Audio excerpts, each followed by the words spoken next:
Good evening, dear listener, and welcome back to the sleepy story. Tonight, the rain falls softly beyond the windows. Autumn leaves drift across quiet country roads, and the world seems to move a little slower. So now, allow your breathing to soften. Let your shoulders relax and leave the worries of the day gently behind, because tonight we journey together through a collection of rainy autumn stories, cozy pumpkin patches, warm bakeries glowing in the storm, quiet forests, sleepy London streets, and peaceful cabins hidden deep among the trees. These are stories filled with soft rain, golden candlelight, warm drinks, falling leaves, and the gentle comfort of autumn evenings. Stories meant not to excite the mind, but to calm it, to slow your thoughts, steady your breathing, and guide you peacefully toward sleep. So get comfortable now. Close your eyes if you wish. Listen to the rain, the distant wind, and the quiet rhythm of these autumn tales. And together, let us drift gently into rest. Our stories begin. Gloomy Gerd's pumpkin patch, and it's carved into a hunk of wood hung on an old sunnel-bleached wooden gate far in the distance, forested. Mountains are covered in a blanket of autumn's favorite colors. The land where you are now is much flatter, though ideal for growing. Pumpkins, the skyline is a gentle blue, scattered with fluffy pillowy clouds looking down. You spot a perfect maple leaf dropped here by the red and yellow tree looming next to. You bend down and carefully pick it up by its stem. Then you hold the leaf up to the sun's soft light and admire the precision of its form, unlike the other leaves around it. This one is still firm, but not yet crisp, retaining some moisture from its life. On the tree, it seems too beautiful to let go. You think so. You carefully put it into your satchel as a keepsake. As you walk towards the gate, a gentle breeze blows past. You can feel it through the fabric of your top. So you pull your thin wall scarf a little tighter around you to stay warm. The gate is secured with a metal closure. You slide your thumb under it and raise it. Gently it rattles and creaks, showing its age. The gate has probably been standing here on this farm for decades. You think you pull the latch down to close it behind you as you turn around. The warmer air of ripe pumpkins and sweet, crisp apples fills your nose. The pumpkin patch begins with a short dirt pathway bordered by several tall, slender trees. Leaves of red, yellow, brown, and orange are scattered across the beige trail. some crunch beneath your shoes, while others are still too soft to make a sound. You approach a small wooden booth where you can purchase a ticket to visit the pumpkin patch. There's a woman sitting here welcoming visitors. You greet each other kindly and exchange a few words. Then you pull out the appropriate amount of cash from your pocket and hand it over to her. She smiles, clinks open the metal money box, and hands you a ticket. You rub your fingertips back and forth on the papery ticket for a moment and turn it over once or twice before SLI in it into your pocket as you pass the booth. More of the pumpkin patch reveals itself from where you're standing. You can see gourds of many sizes and colors, small orange pie, pumpkins, and the pale, eerie ghost. Pumpkins catch your eye.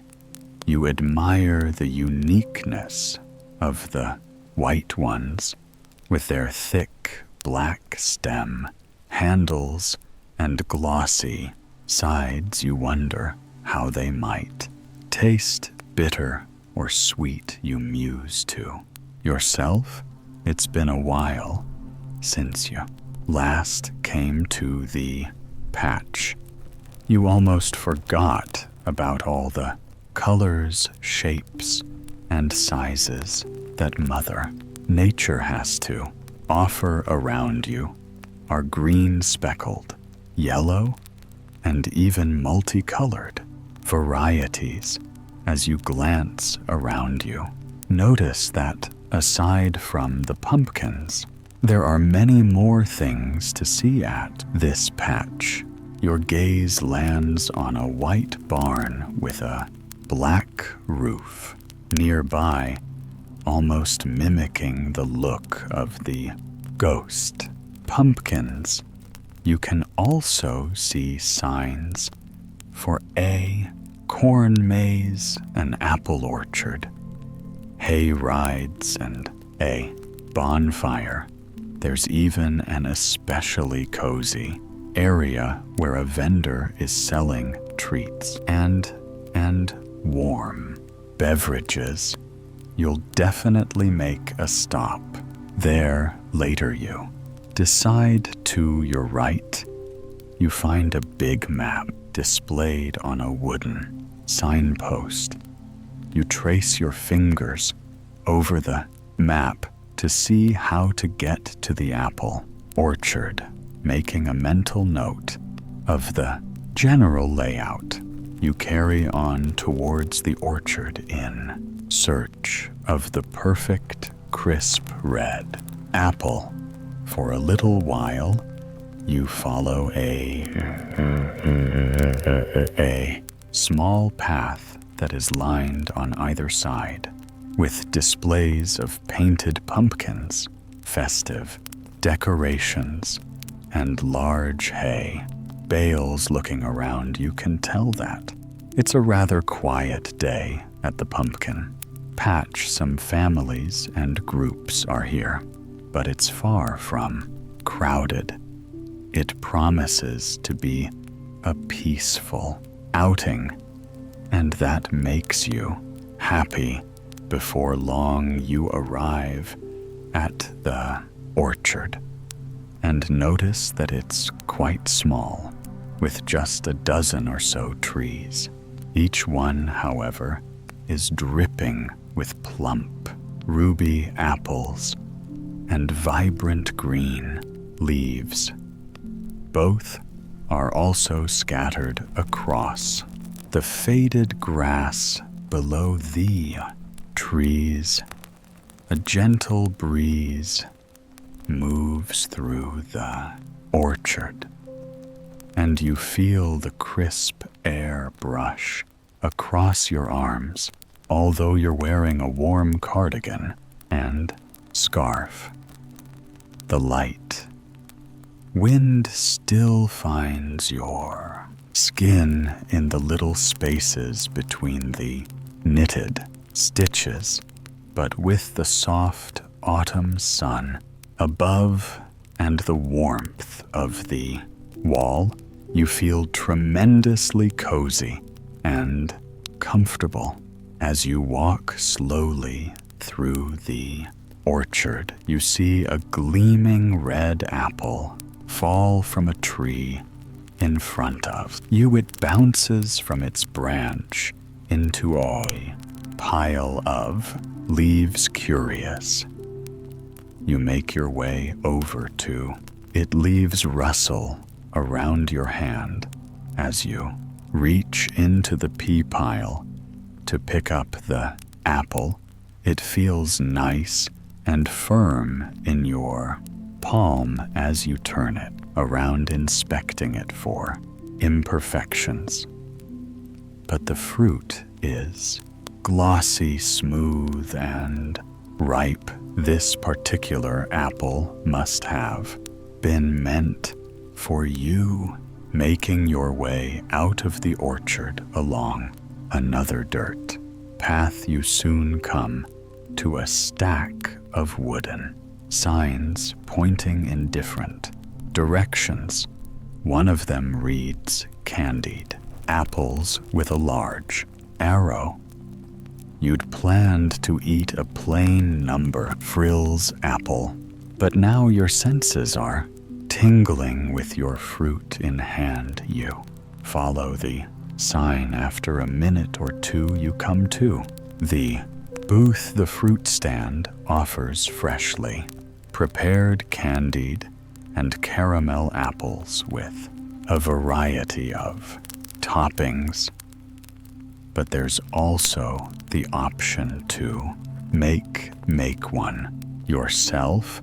After speaking with the laid-back farmer working in the booth, he hands you a pointed stick made of wood. You take it and carefully poke it through the bottom of the fruit into the core. When you feel the apple is resting firmly on the stick, you slowly dip it into a rich caramel sauce.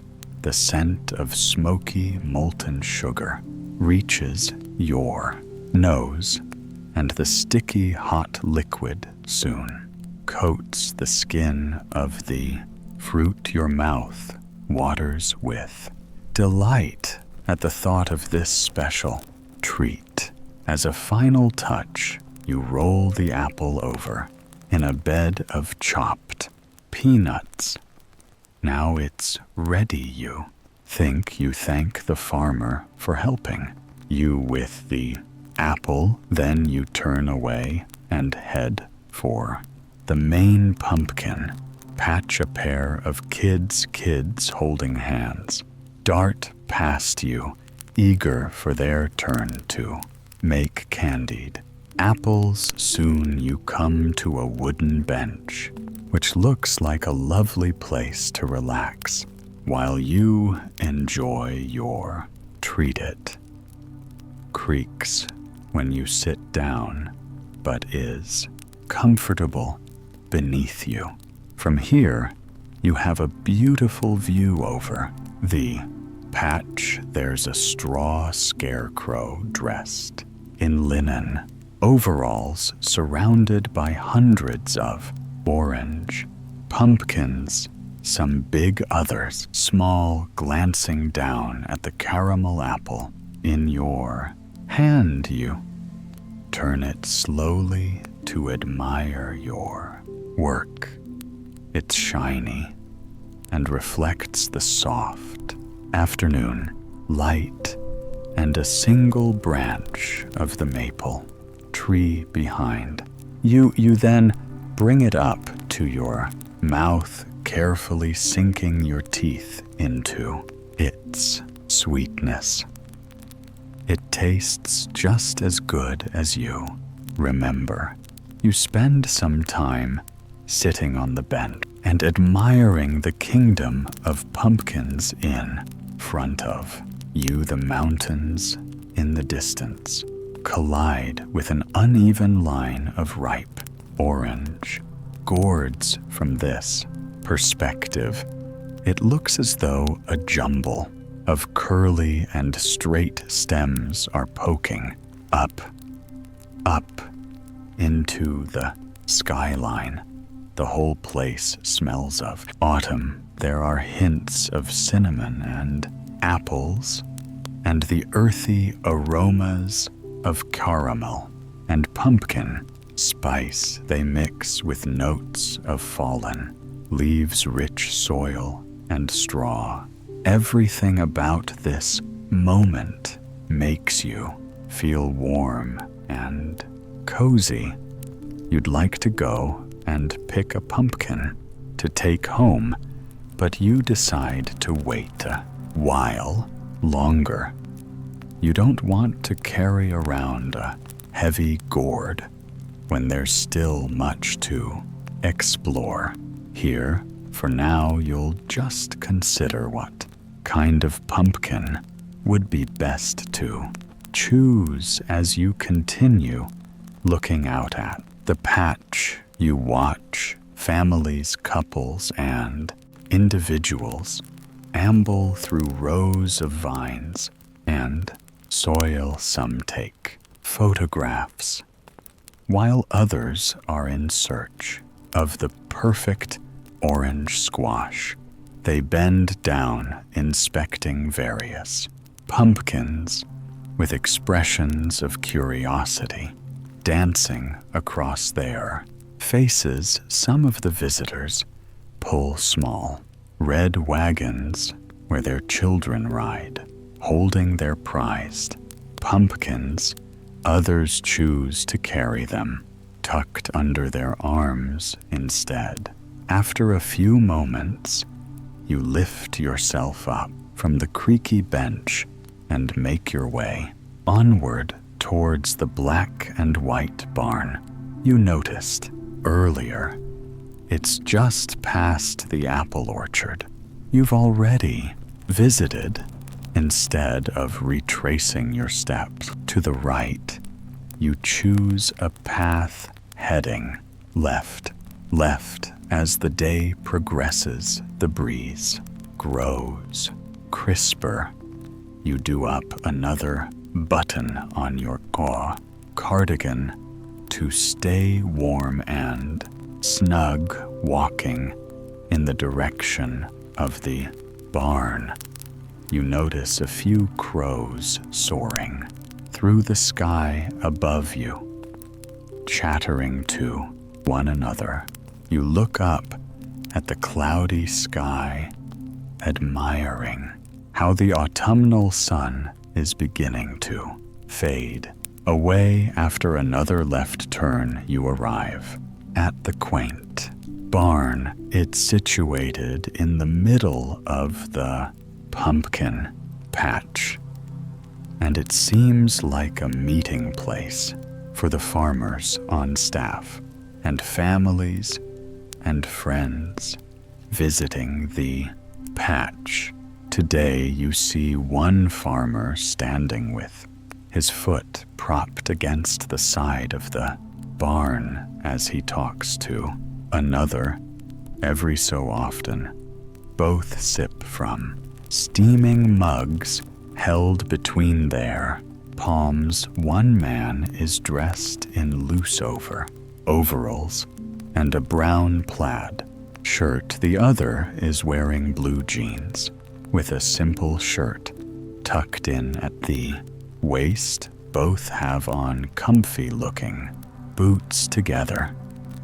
They laugh and chat away, enjoying their warm drinks. The relaxing sound of leaves flattering in a nearby tree catches your attention. You turn and look just in time to see that some have dropped, twirling and dancing together, before coming to rest comfortably on the grass.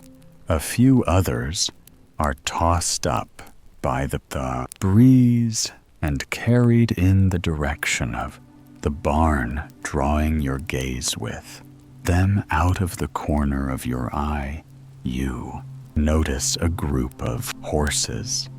They're standing inside of an unpainted picket fence, grazing quietly. You watch them as they take slow, methodical bites of grass and munch contentedly. This makes you smile, and you spend a few minutes admiring them from distance. One horse is a chocolatey brown color with a man to match. The other is golden brown with a blonde mane. A gust of wind tosses the fine hair of their mans into the air.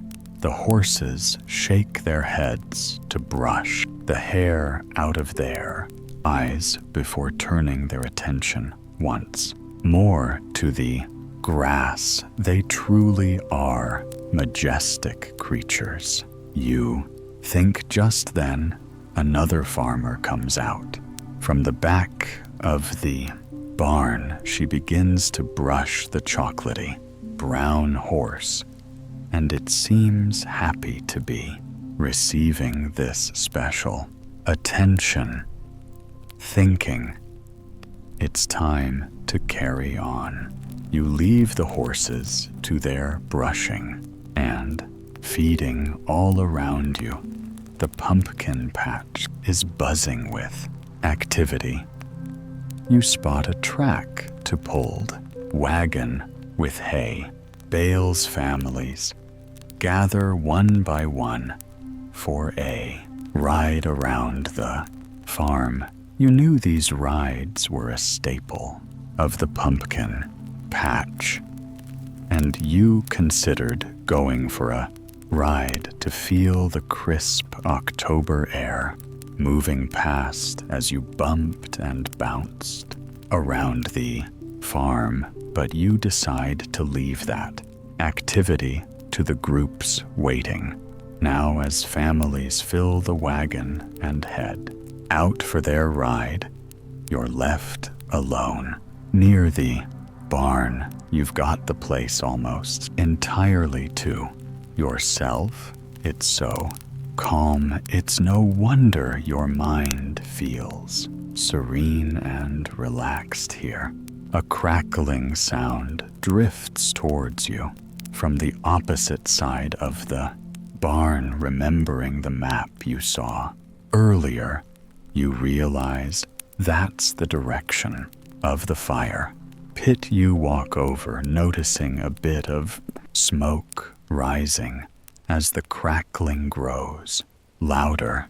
You come to a circle made of cut logs, with a medium-sized bonfire glowing among rocks in the middle of it. The familiar aroma of burning wood is soothing to your senses. There aren't many things more autumnal than a bonfire. You think the entranceway to this part of the farm is an arch made of cut wood, decorated with dried corn stalks. There are 2 hay bales on either side of the entrance, with a pretty assortment of squash sitting on top of them. You walk through the archway, admiring the attention to detail.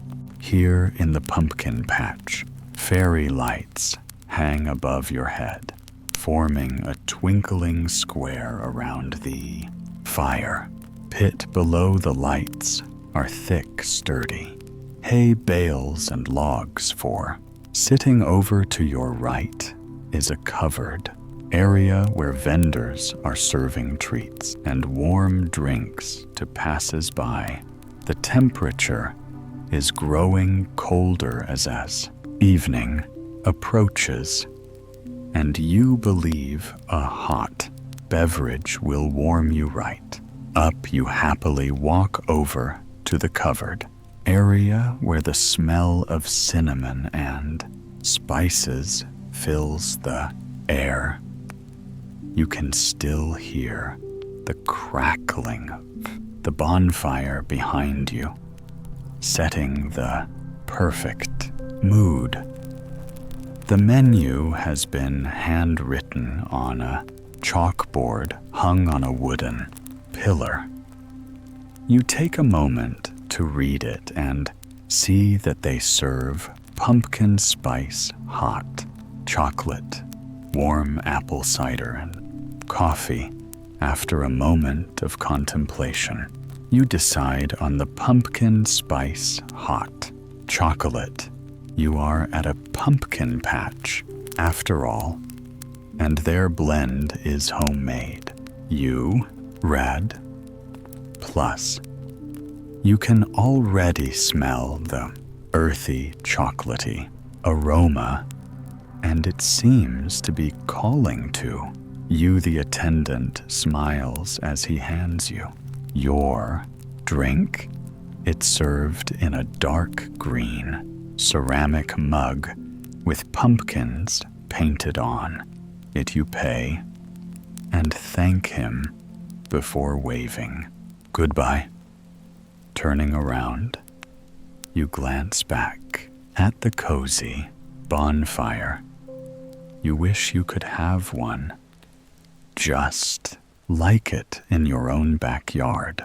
You imagine yourself roasting marshmallows over the fire, watching them get crispy on the outside before biting into their gooey texture and sweet flavor. You'd have friends around to tell ghost stories at this time of year. You'd sit by the fire, exchange ching tales, and staying warm with hot cider and tea.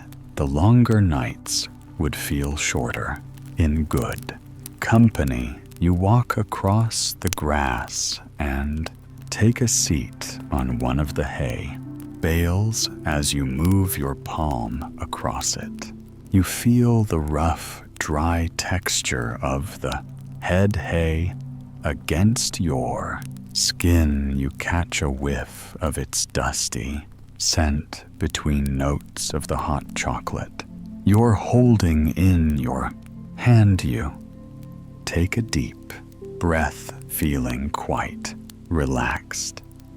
Bringing the mug up to your nose, you smell the delicious aroma more closely. Then you move the cup down to your mouth and take a generous sip of the pleasantly warm drink. It soothes you from the inside out as you enjoy it. Closing your eyes, you take a moment to focus on your senses.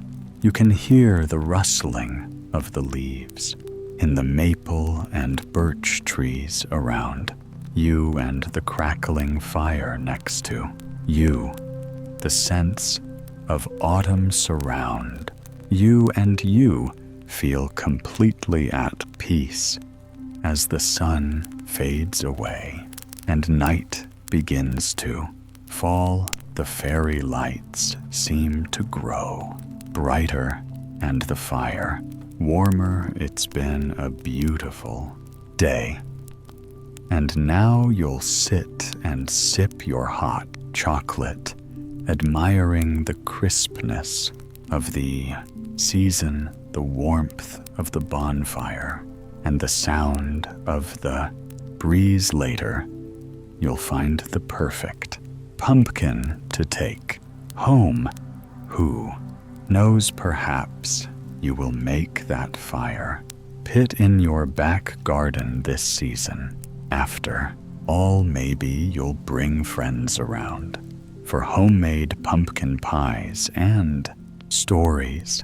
It doesn't have to be a dream, you think to yourself, as the atmosphere of this place fills your senses. You hold the warm mug with both hands, content and cozy. You sit and thank Mother Nature for the beauty of autumn and the wonderful day spent here at the pumpkin patch. A young hooded crow perched softly in her nest. She was elegant, with glossy black wings and a black head and beak. The rest of her body was covered in gray feathers. Her back was a dark storm cloud, gray, and she had a soft, pale gray on her belly. When her feathers caught the sunlight, they occasionally flashed silver and green. This crow lived a long, long time ago.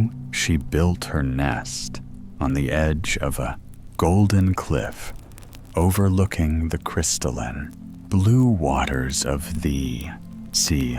She spent her days soaring over the beach, searching for bits of seaweed to add to her nest, or she chattered with the neighboring birds who made their homes in the different nooks and crannies along the cliff. It was a beautiful, peaceful existence. There was food and water in abundance, and nothing she had to fear. She lived the life she had always known, with the sun and the sea and the long, lazy days of what felt like eternal summer. But one day, she became aware of a change in the environment. Sitting in her nest, she noticed a subtle shift in the sea air.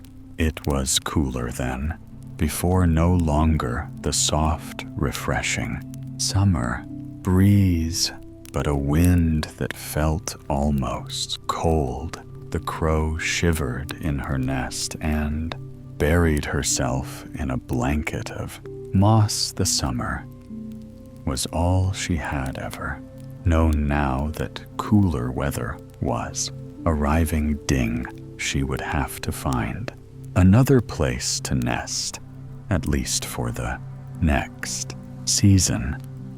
She would then come back to the coast the following year for another glorious summer. After tidying up her nest, the crow took flight. She soared up into the air and took one final lingering look at the sea. Then, with a sigh, she turned her back to the waves and let the wind carry her south across the land. Although she felt wistful at the thought of the beauty she was leaving behind, she knew in her heart it was time for a change. She was young and curious and ready for a new adventure. Perhaps she would find strange, exotic trees unlike anything she had ever seen before, and lands even more wild and beautiful than her dreams. As she sailed over the dusty earth and golden fields, the crow daydreamed of the places that awaited her. She imagined tall green trees with twisting, spiraling branches, so many of them that they seemed as infinite as the stars, she pictured vast lakes that mirrored the sky and snow-capped mountains lining the horizon, and she saw herself in all these magical landscapes soaring and diving through the air. As she traveled, she would collect all the beautiful things she found, like feathers, twigs, and flowers. She would use them to create a new nest. It would be a cozy home for the winter months, and a work of art that she could be proud of. The land beneath her looked like a patchwork quilt. Yellow squares of wheat stood next to green fields. These were sometimes divided in the middle by long straight paths where people and horses traveled. The land was mostly flat, but she could sometimes detect a rising slope or hill, like a ripple in the fabric of the earth. As she moved further inland, there was more variation. The land went up and down in waves, and the trees became greener and denser from above. These vast canopies looked inviting. They were the perfect place to build a nest. She could choose any one of these branches and make it her home, but it was too early to interrupt her journey. She was settling into a comfortable river, enjoying the warmth of the sun on her wings and the sight of the ever-changing ground beneath her. She would fly further south. After soaring over the forest, the crow began to follow a winding river. It was a shining streak of blue that curved its way past fields and trees, towns, and cities. The sight of water was comforting, as it reminded her of the view she had left behind on the cliff overlooking the ocean. This river was a different shade of blue. It was lighter and more transparent. It moved differently, too, flowing slowly but purposefully onwards, creating a path for itself.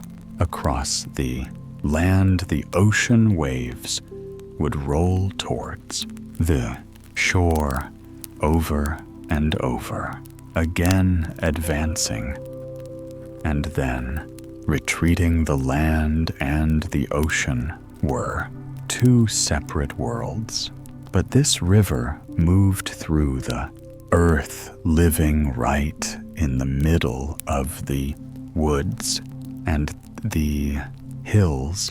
She found herself entranced by the river's beauty and fascinated by the life surrounding it. She saw wild horses drinking from the sloping banks and young men splashing in the shallows. There were small wooden boats, too, carried along by the currents. Some of the boats were piled high with boxes, and one was even being used to transport furniture. The crows saw a table, some chairs and cooking pots, all tied together and held in place at the back of the boat. It looked as though someone was moving house and taking their belongings with them, but for the crow, it was far easier to leave everything behind and start. Aresh she was looking forward to, creating her new home and decorating it with the treasures she found along the way. It was a chance to change, and it meant that she could travel easily with nothing weighing her down. She was completely free. The sun was beginning to set, casting a golden glow over the river. The crow flew down to the river's edge to drink, sipping some of the clean, fresh water. Then she decided to find a place to rest for the night so she could sleep for a while before continuing her journey south. She had never flown for so long without stopping, and she could feel the tiredness spreading right through her, from her head down to the tips of her wings. Next to the river was a small grove of trees, including an ancient olive tree. It wasn't very tall, but it had a thick, sturdy trunk as wide as a boulder and plenty of branches. A couple of birds had already made themselves at home and were resting in the upper branches, their green feathers blending into the leaves. The crow flew up into the tree and began to explore, walking from one branch to another until she found the perfect spot. There was a long, straight branch that stretched out in the direction of the river. From here, she could watch the sunset over the water. It was the closest thing to the view from her old nest on the seaside cliff. She perched on a comfortable part of the branch and gazed at the leaves and the golden light on the water. She found it so calming that she drifted into a deep, peaceful sleep before darkness fell. When she awoke the next morning, the sun was already high in the sky. The light danced and sparkled on the surface of the river between the passing boats. The crow decided to continue following the water to see where all the boats were heading. She stretched her wings and took flight, traveling directly above the river and mirroring every bend and curve. She noticed the occasional building near the banks, modest huts and farmhouses. Soon one house became 2, then 3, then a whole street. The change was so gradual she hardly noticed until she found herself right over the rooftops of an enormous city. She had never seen anything like it from up here. The city was a vast maze, an intricate labyrinth of rooftops, columns, domes, and towers. The roofs of most of the houses were made of red tiles, a color resembling the sky at sunset. Then there were the golden domes, shining as brightly as the sun itself.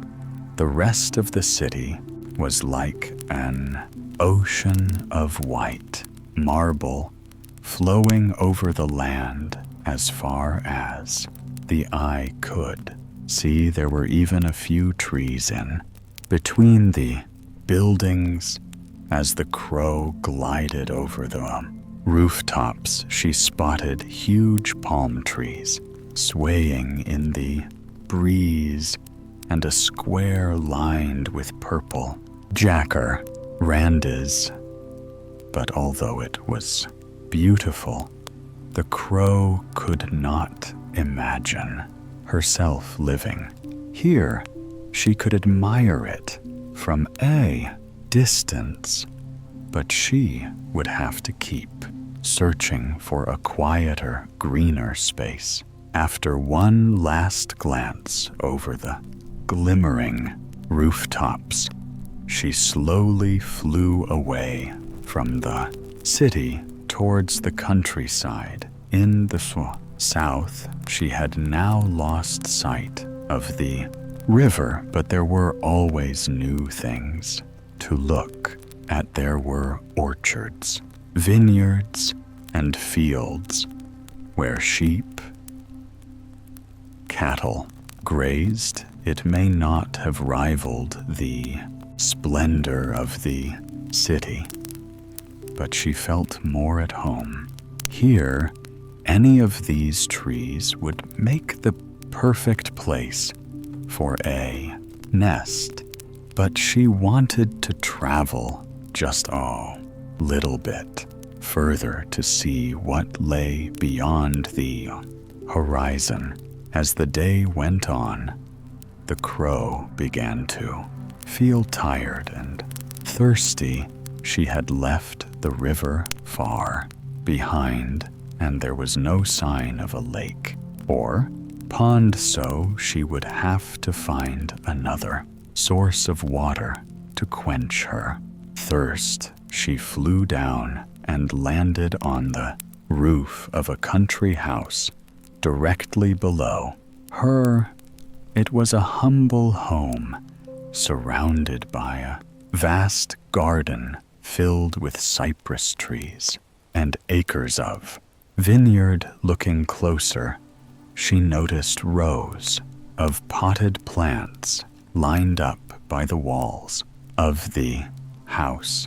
They all looked lush, green, and healthy, even though from the look of the dusty earth, it had not rained in while she couldn't see any water, but it had to be there somewhere, if only she knew where to look. Built into the garden wall was a marble basin with a sculpture of lion's head at the center.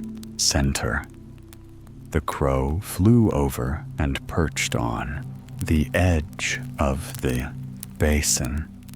It was damp, but empty. There was a hole in the stone lion's mouth, so it must have been some kind of fountain. But there was no button to press and no tap to turn. She could cool her feet walking across the damp stone, but she couldn't drink. And in this moment, that was all. She could think about the simple pleasure of a sip of water. She was just about to give up and fly away when she spotted something in the corner of the garden, almost hidden by the shade of a magnolia tree, was a wooden table, and right there in the middle of the table was a large terracotta jug. The crow flew across the garden and landed on the table before hopping up to the edge of the jug. She peered inside and caught a glimpse of her own reflection in the water. At last, she had found something to drink. But the crow's joy quickly turned to disappointment. The jug was only half full, and the neck and opening were narrow. They were large enough for a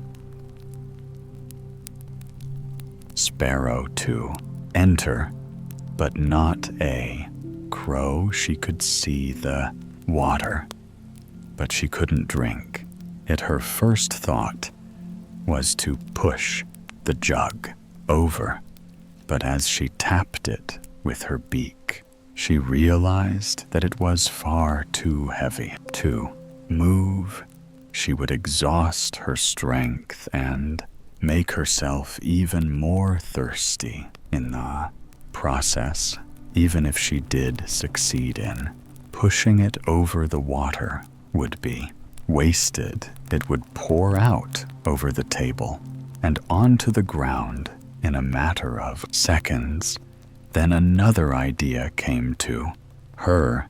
It was pure inspiration, appearing out of nowhere like a flash of light. If she could not reach the water, she would make the water come to her, not with force, but with intelligence. There was a small round pebble on the ground near the table. The crow hopped down to pick it up with her beak and then flew back to the rim of the jug. She opened her beak and let the pebble drop into the water. Just as she had hoped, the weight of the pebble made the level of the water rise. The change was almost unnoticeable, but the crow was sure that this was the solution. With a little work and patience, she would finally be able to drink. The search for stones took time. If the pebble was too small, it would hardly make any difference to the water level.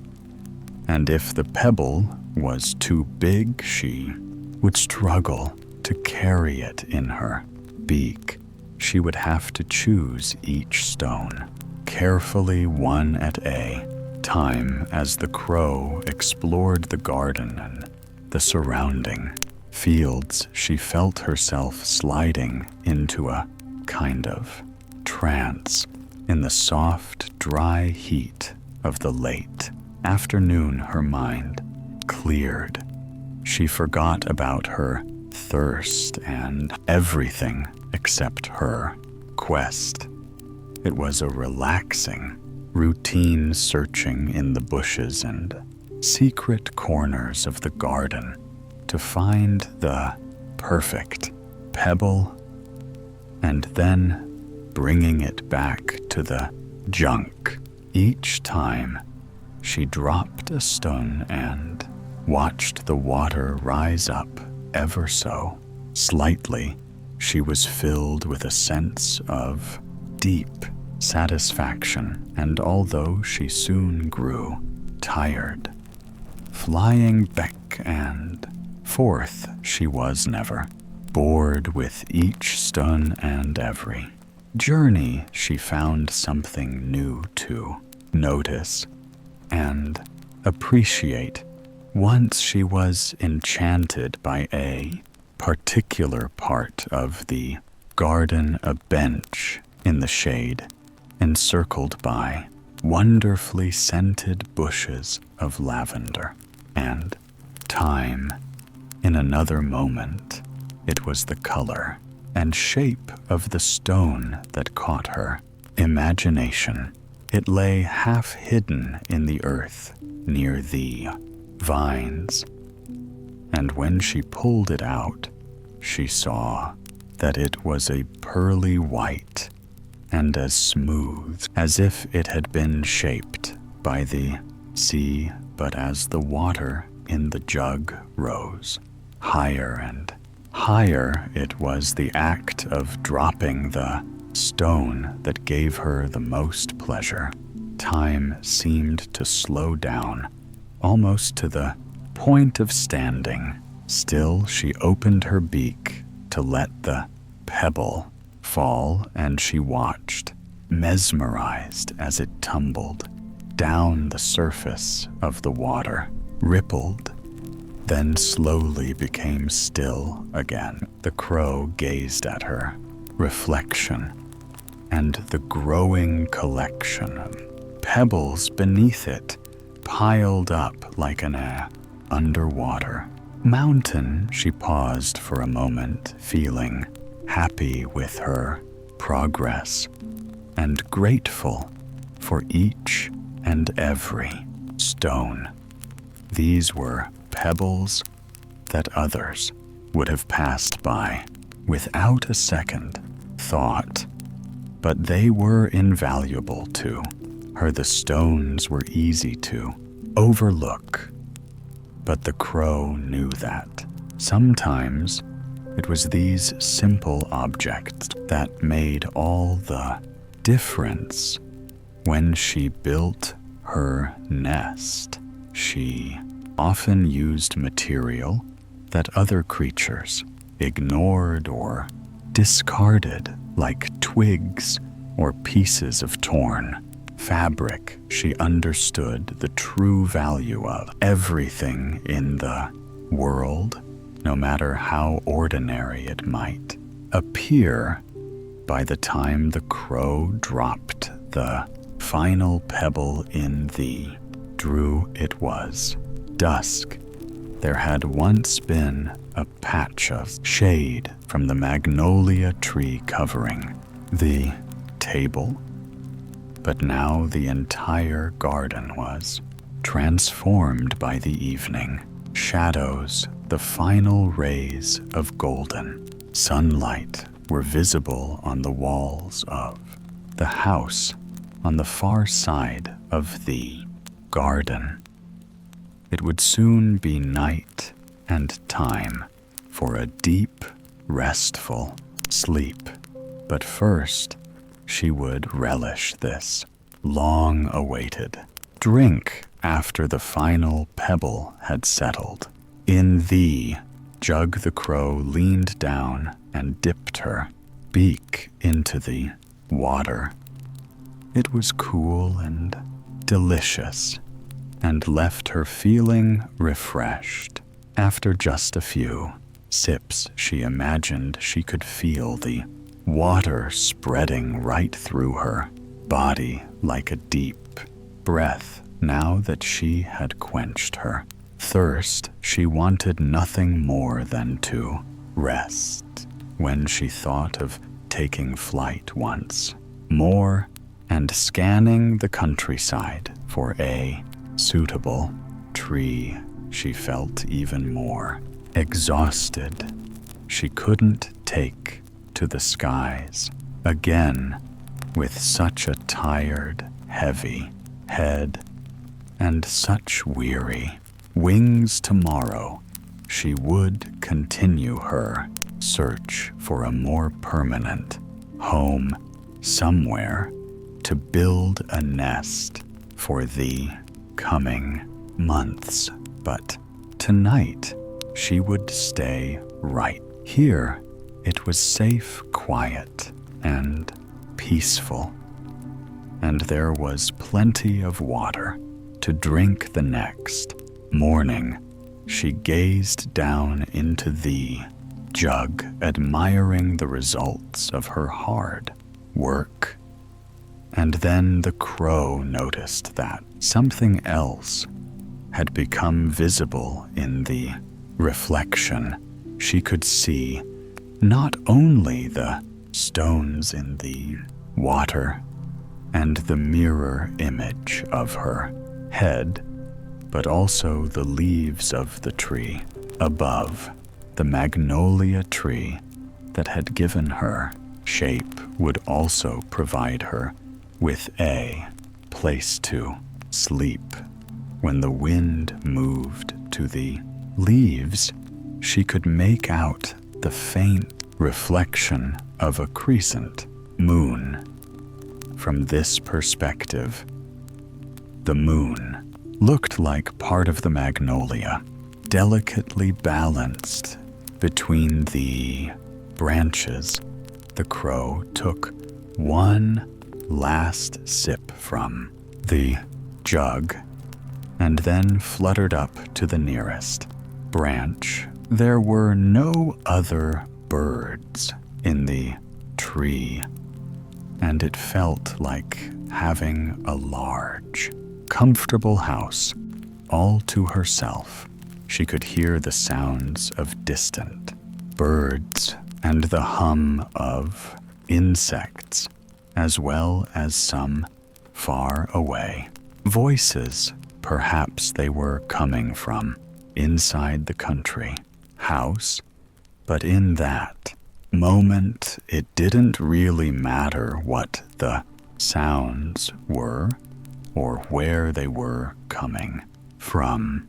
When the crow closed her eyes, the sounds seemed to fade and vanish in an instant. There was no need to pay attention to her surroundings or to think about anything at all. Her body knew just what to do to settle into a well-earned rest. Her head drooped down into her chest, and she gently arranged her wings into a comfortable position, and then, after just a few deep breaths, she was fast asleep, cradled by the branch of the magnolia tree.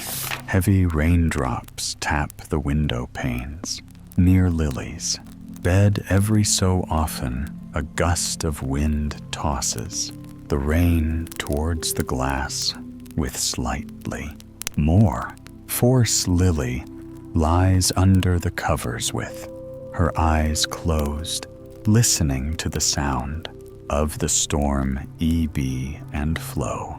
It's sure to be a blustery day, she thinks to herself these final moments in bed before she rises in the morning are some of Lily's favorites. When her thoughts are dreamy and her mind still remembers the feeling of deep sleep. Before long, she feels a yawn overtaking her and reaches her arms up and out in a big stretch. Next, she circles her ankles a few times to the right and then to the left, so they're ready to move. When she steps out of bed, Lily takes a deep breath in and then lets it out slowly as her body relaxes into the soft comfort of the sheets. Just a minute more, she thinks to herself, with a hint of a smile. The rain taps the window in waves, as though curtains of water are opening and closing overhead. Another large gust of wind rattles the branches of the tree outside and sends a flurry of raindrops towards the house. Days like this are always exciting for Lily. When the weather seems wild and unpredictable, it's as though the rain and wind encourage her to be a bit more spontaneous herself. With that thought, she pushes herself up until she's sitting on the edge of the bed and then stands glancing out the window as she does as always. It's still dark outside. Lily wakes up earlier than most people in town, as she has to have the bakery open and ready by the time everyone else is starting their day. She knows the rest of the neighborhood is sleeping Soundly, even the house cats are probably dozing in fluffy beds or on pillows by window sills, waiting for dawn. Lily slides her feet into her comfy slippers and then pads softly into the kitchen. The first thing she does is put on the kettle for a nice cup of strong, hot tea. She leans against the counter as she waits for the water to boil, listening to the bubbles beginning to rumble. Within, Lily takes out a small metal tea ball from the drawer and fills it with fragrant strands of loose-leaf black tea. Each leaf stands at a funny angle in the ball, so she has to be careful not to let any of them fall out as she twists. On the top, she hangs the tea ball over the side of her cup by a tiny metal hook and chain. When the water is ready, she pours it over the tea. Bubbles rise up from within the metal ball, and it floats slightly before sinking to the bottom. A fan of tea color spreads out from it, shading the clear water as it swirls around. Lily lifts the cup to her nose and inhales deeply. She loves the smell of hot tea on a chilly morning. Feeling spontaneous, she decides to skip her usual splash of milk, opting to drink it black today, but still desiring the comfort of her routine. She carries it over to the wooden seat beneath the kitchen window. This is where she always drinks her morning tea, gazing out at the sleepy neighborhood on the other side of the glass. Some mornings, the first rays of light would already be shining through the clouds by this time, but today the sky is heavy and dark. A blanket of gray clouds hangs low over town, and the rain is continuous, shifted only by the ever-changing wind. She can see how it bends and sways the branches of the tree across the street. It's definitely coat weather today, she decides. Lily sips her tea, slowly feeling herself warming up a bit more with every drop. She wiggles her toes inside her fuzzy slippers, enjoying the way it sends a tingling sensation across her skin. This is the most perfectly cozy morning, she thinks to herself. When she finishes her tea, she washes out the cup and sets it to dry on a bamboo rack by the sink. Although the sun hasn't come out yet, Lily knows it's time to get ready to head down to the bakery. After so many years of opening her shop each and every morning, Lily feels as though she has an internal clock that's calibrated to the second. She intuitively knows when she should be finishing her tea and when she needs to step out the door in order to make it to the bakery in good time. Lily shuffles into her bedroom and picks out a gray shirt to wear. It's a fitting color to match the weather outside. When she's dressed, she heads to the front door, she slips on her thick wool coat and buttons it up at the front. Then she wraps a chunky cable knit scarf around her neck. One of her regular customers, Rose, made it for her 2 winters ago. Now it's one of her most cherished pieces of clothing. Every time she pulls it on, she thinks of all the people she's able to call friend, and it makes her feel warm and toasty.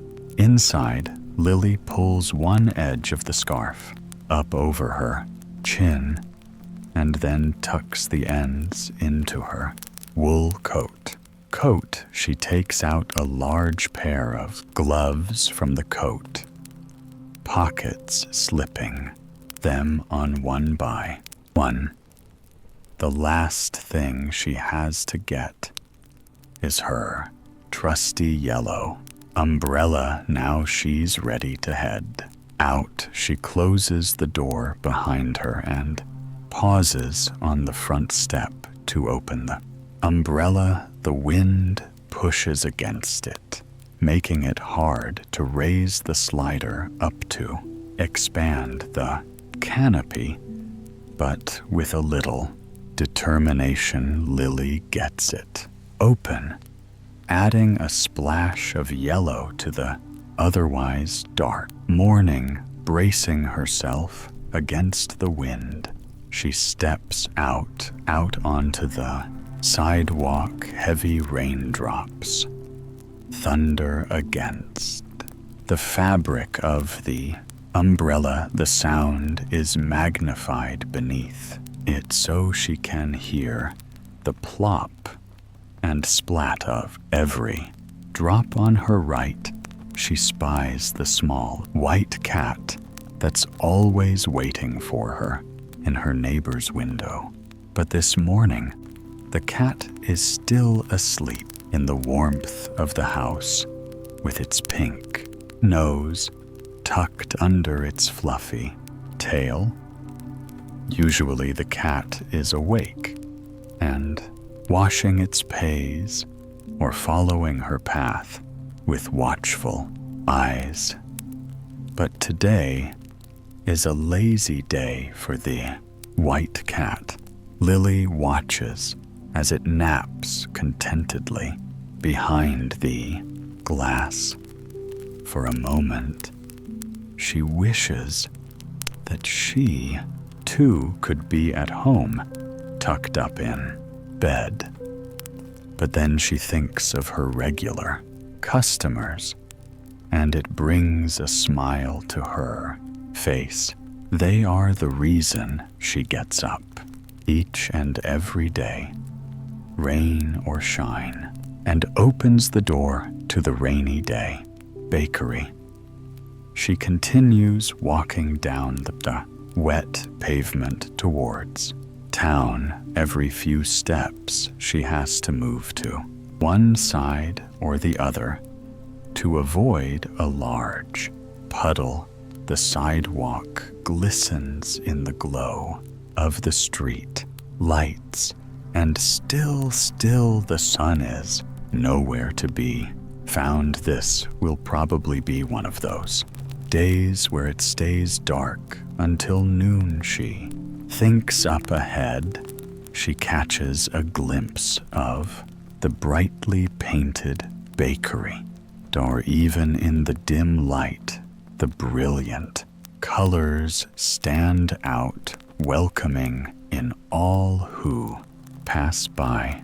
It's a haven for people on a day like this.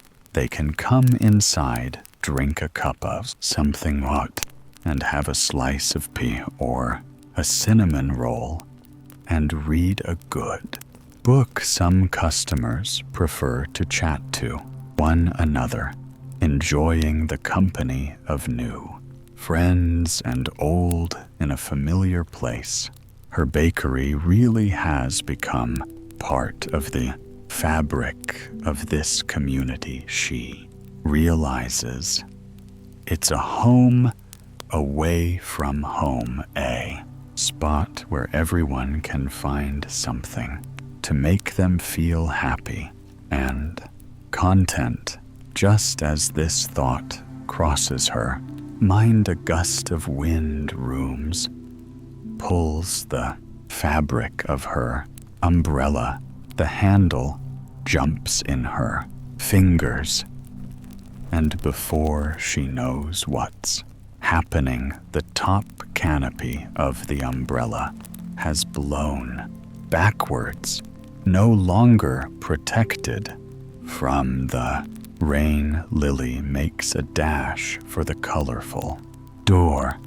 She pulls out her set of brass keys and inserts the right one into the lock. She clutches her bent umbrella under her arm and pushes open the door to reveal the dark, silent bakery. Lily wipes her feet on the entry mat so she won't leave quite as many wet footprints in her wake.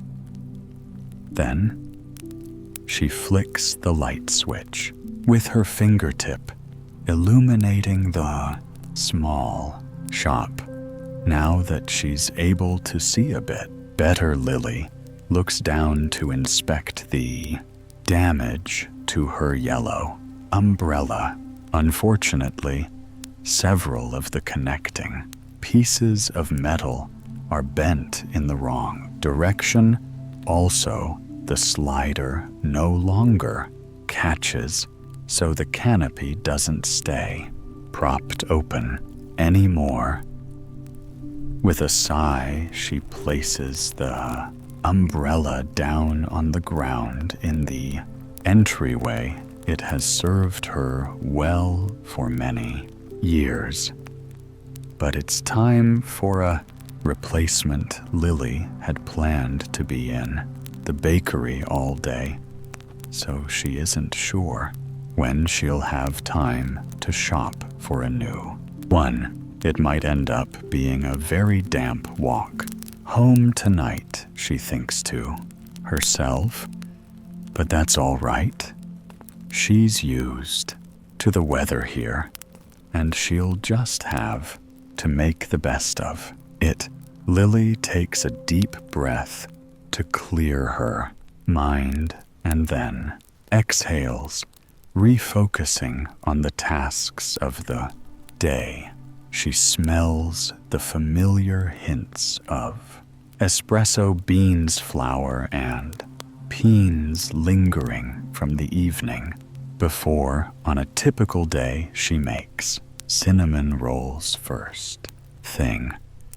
But like with her tea, she's feeling spontaneous. Maybe it's the wind or the rain pattering heavily on the ground outside. But Lily thinks it's time for a change. She heads into the cozy seating area and leans down to plug in a strand of fairy lights. Within moments, they twinkle on overhead like diamonds. With a bit more pep in her step, she walks back into the pantry. She runs her gaze over the shelves stacked high with baking supplies and ingredients. But what do I want to make today? She whispers to herself. She made a blueberry pie 2 days ago, lemon squares and pecan rolls yesterday, and chocolate muffins like last week. Those are all favorites with the customers. But then Lily considers what would make her happy.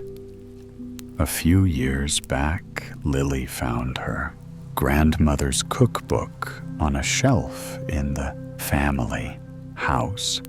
While she was leafing through it, she came across a recipe she'd never cried before it looked intriguing, so she marked her place with a piece of scratch paper in the spine. Lily's grandmother's cookbook now resides on a dark wooden bookshelf, standing against the back wall of the pantry. With a smile, Lily walks over to the book and opens it to the correct page. The recipe is simply titled Baked. Apples in the margins of the page, yellowed with the Lily sees her grandmother's recognizable scroll. Her note reads perfect for a chilly autumn day. Here and there, across the page, her grandmother Watt in corrections to the original recipe.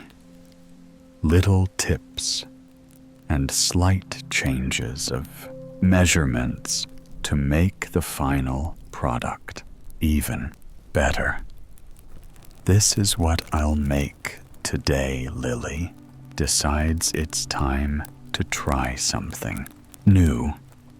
The ingredient list is fairly simple. She needs butter, brown sugar, cinnamon, nutmeg, rolled oats, chopped peas, and several large apples. Lily gathers the ingredients and carries them back behind the counter.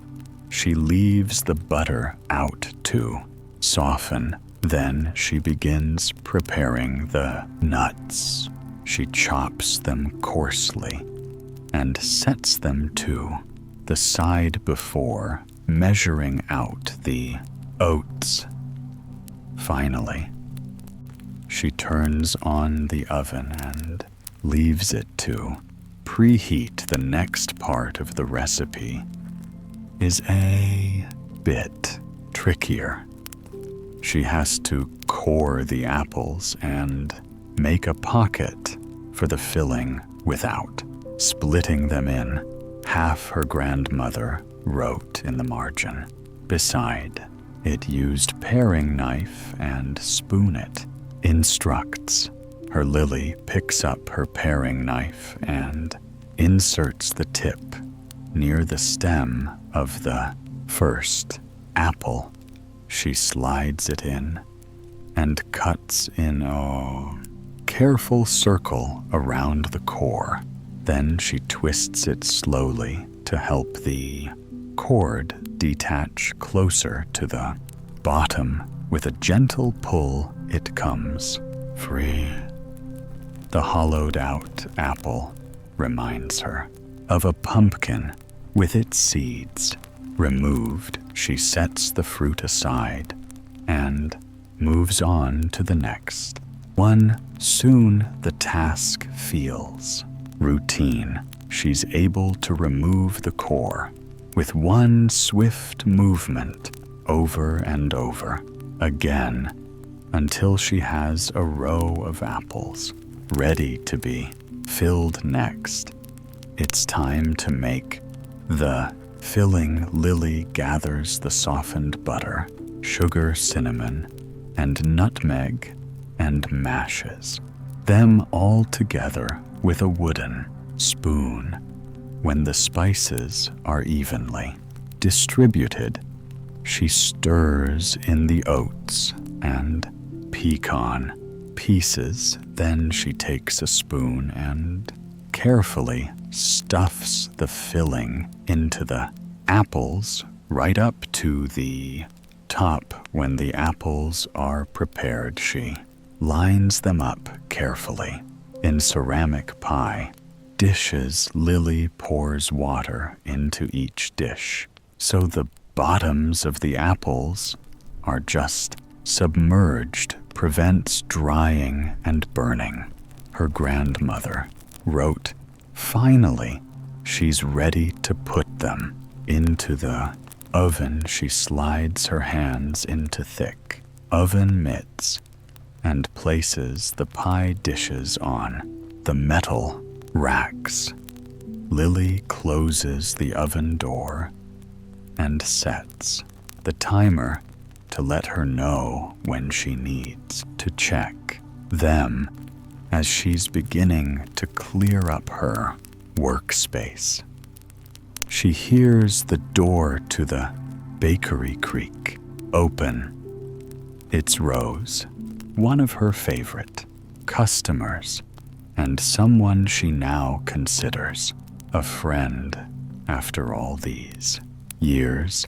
Rose smiles and waves from the door before unwrapping her scarf and hanging it over the back of a chair.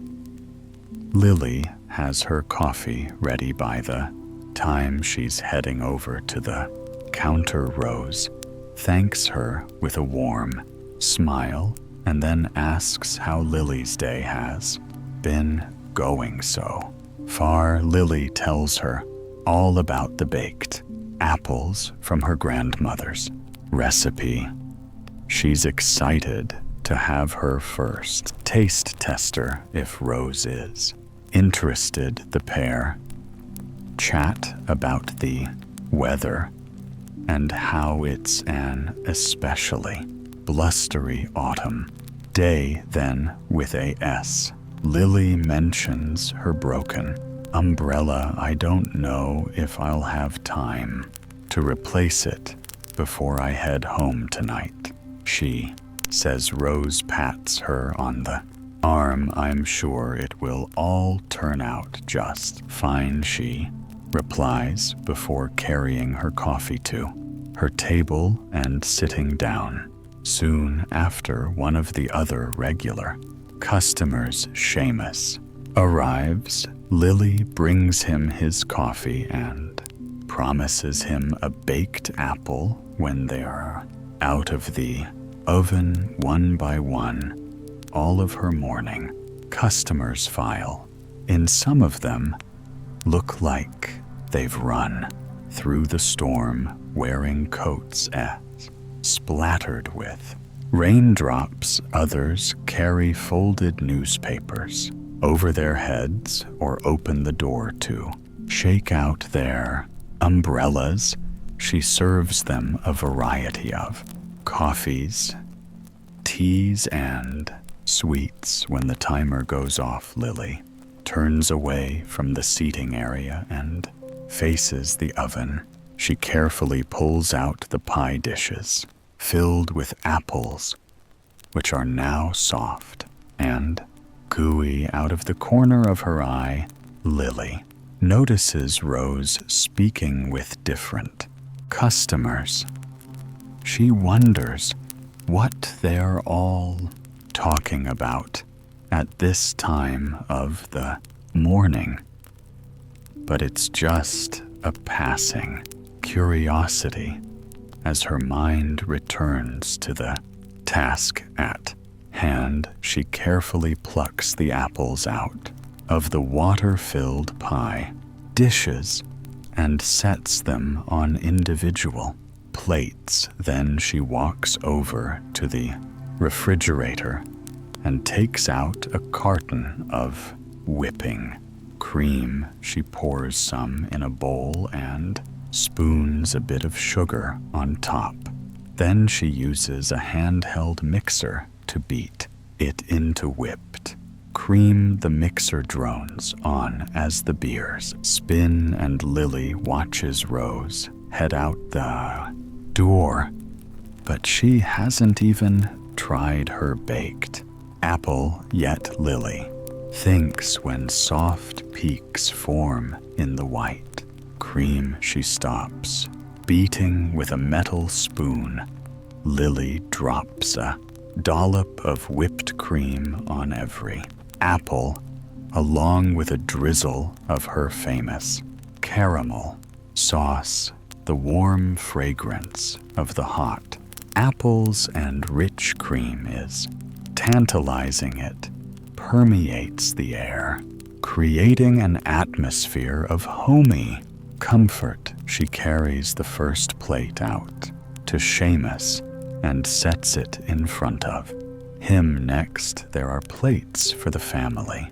In the corner, the woman with the newspaper and the man who usually orders cranberry scones as she's distributing the apples. Lily sees Rose walk back through the door. In her hand is a long, thin package wrapped in shiny paper. Rose beckons to Lily, who comes over. "This is for you," she says, handing her the package. On it is a hand and written note to Lily, "From all your friends at the Rainy Day Bakery." Lily pulls open the paper to reveal a brand new umbrella. Inside, this one is green with yellow polka dots and a handle in the shape of a duck's head. "This might be the most cheerful umbrella I've ever seen in my whole life," Lily tells Rose as she admires it. "Thank you all so much." Looking around the room, Lily can see that the other customers are smiling widely too. This was a present from all of them. She realizes a present from all of her friends. The thought fills Lily with warmth and joy. This place and these people give her a true sense of belonging. "I've got something for you too," she tells Rose with a wink, and in her one of the last 2 baked apples from her grandmother's recipe. The other Lily keeps for herself. Together, they sit by the window, gazing at the wet, gray, and windy day outside. But here in the Rainy Day Bakery, everything and everyone is safe, warm, and loved. Lily uses a spoon to scoop out some of the soft apple and gooey filling. It's perfectly spiced and deliciously sweet, and it's made even more so knowing that her grandmother guided her along the way, and she's sharing it now with the best of friends.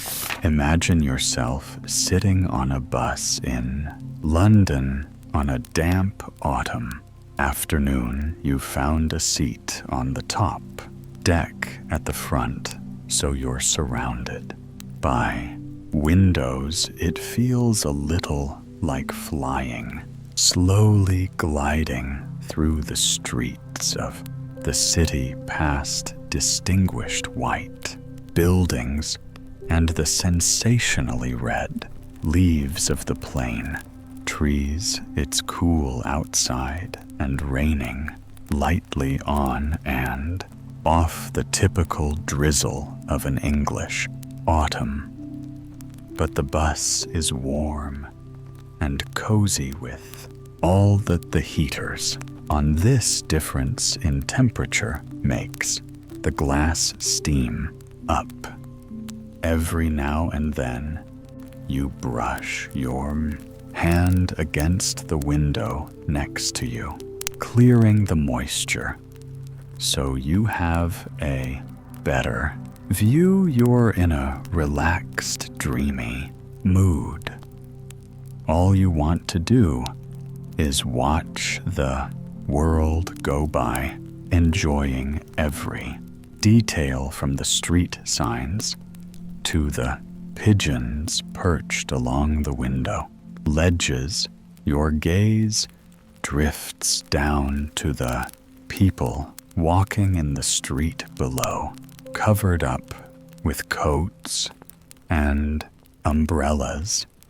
And then you look up again to the scenery right beside you, because you're on the upper deck of the bus. You're at the same level as the second-floor windows of the buildings on the street. When the bus is moving slowly or stopped at a traffic light, you can see inside offices, hotel rooms, and even people's living rooms. A few of the windows offer homey scenes. The bus slows down and stops at a red light. You clear the condensation from the glass with your fingers, creating a clear circle in the window, and peer through. You now have the perfect view into the window of a cozy flat where you can see a study lined with bookshelves. A tall standing lamp is switched on, as well as a couple of smaller table lamps which shine with a warm yellow light. You can see an elderly man sitting at a desk, deeply absorbed in his work, with a mug of tea or coffee next to him. He's leaning over the pages of a large book, his index finger following the lines of text as he reads. There are some pictures on the wall behind him, a portrait of a woman and what looks like a print of an old map. But then you feel the engine of the bus rumble into action as the light turns green.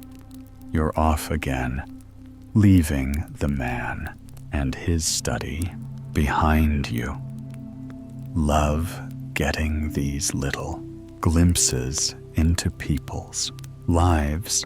They're like portals into other worlds, revealed for just a few fleeting seconds. Late afternoon is the perfect time to gaze through windows. It's too early for people to close their curtains, but the fading daylight means that all the lights are switched on, so the rooms are illuminated. The bus soon halts.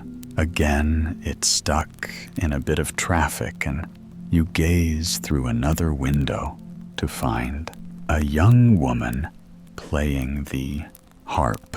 She's perfectly framed in the glass, and the ceiling lamp above her shines down like a spotlight on a stage. It seems almost intentional, a silent performance for anyone passing by. On the bus, you watch her fingers glide across the strings in quick, flurrying movements, and try to imagine the sound of the music. For a moment, the noises of the bus disappear, replaced by the beautiful, soaring melody of the harp. Then the bus moves on slowly, purposefully making its way through the city streets. But these moments of peace stay with you. You feel comfortably cocooned in the warmth of the bus, happy to let the world pass by. Outside, like scenes from a slow, relaxing film without a plot, you enjoy watching through the windows. But you can also daydream, perhaps even closing your eyes for a while and resting. When you next open your eyes and look out the window, you recognize your surroundings. You see the familiar, shining colors of the London Underground sign, red, white, and blue. You've arrived at Victoria Station. you could get off here and can get on the tube to explore the area further. It seems to have stopped raining, and people in the street are putting their umbrellas away, but you're so comfortable on the bus, so you decide to stay for a while longer and see where it takes you. The bus continues through the streets of Westminster, and at the next stop, it fills up with tourists. You can hear all sorts of different languages being spoken in the seats behind you. The musical lill of French and Italian and a couple of other languages you don't recognize. You may not understand the tourist conversations, but you can tell from the tone of their voices that they are happy and excited to be exploring a city. They're transfixed by the view from the window, pointing to signs for Buckingham Palace and Westminster Abbey, and looking out for other London icons like red telephone boxes and black taxicabs. You turn around and see a child sitting behind you, her face pressed to the glass. In this particular moment, there's nothing special. Outside, just a red brick apartment building and a woman coming out of the front door, walking a small black dog. But the child is staring through the bus window, fascinated, as though she wants to absorb every little detail of the city. She seems to understand that these ordinary places are part of London, too, just as representative as any famous site or tourist attraction. You're tempted to stay on the bus and continue this relaxing city tour, but you decide to make the most of the remaining daylight and take advantage of the fact that the rain has receded, at least for a little, while as the bus pulls up to the next stop, you carefully make your way down the narrow steps and through the open doors into a quiet street on the other side of the road. There are no buildings, only an endless line of golden trees. This is St. James's Park, the oldest royal park in London. You cross the street to the entrance and walk slowly down a wide tree-lined avenue. This park is usually full of people, office workers enjoying a lunch break, or tourists on their way to Trafalgar Square nearby.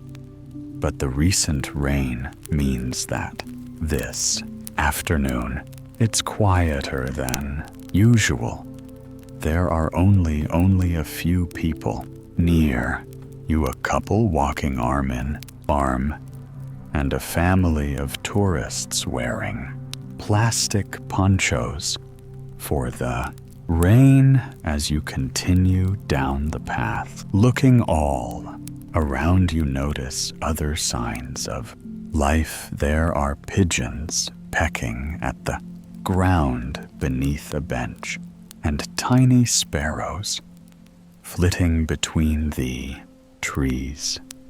A small gray squirrel pops across the path in front of you and then stops just a meter away from where you are standing. The squirrel's that live here are so tame and so used to the presence of humans that they'll even take food right from your hand.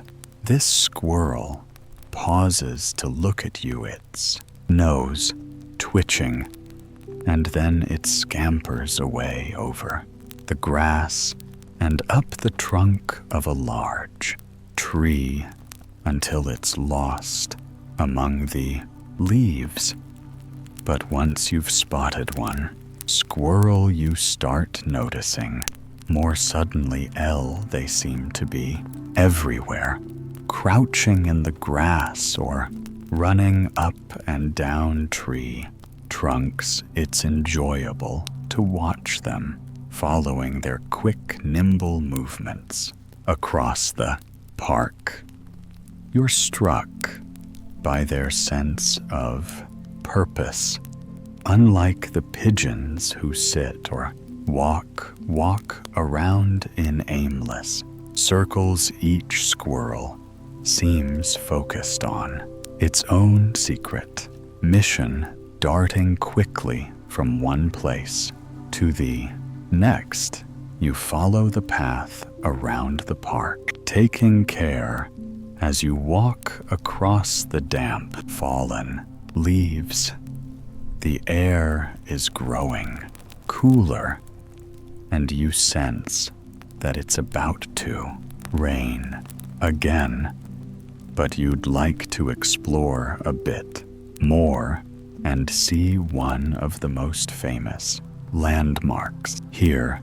The park is divided by a beautiful, long lake passing through the trees, it seems to appear out of nowhere, a large expanse of still water reflecting the gray clouds that drift slowly through the sky above you. Walk towards the water onto the low-foot bridge that crosses the lake. This bridge offers the best views on the other side. At the far end of the park, you can see a large, elegant, white building and the top of a gigantic Ferris wheel called the London Eye. There's also plenty to admire. Just looking at the lake itself, the red autumn leaves are reflected in the water along the sides of the lake, creating beautiful mirror images. Nothing disturbs the quiet stillness of the lake except for the leisurely movement of a single swan gliding effortlessly across the water.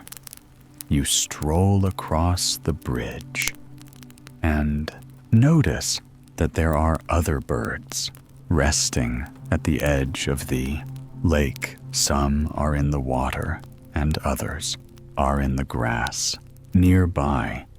Underneath the gold leaves of a willow tree, there's a group of ducks, some black, moran, and even a pelican, an impressive, tall white bird.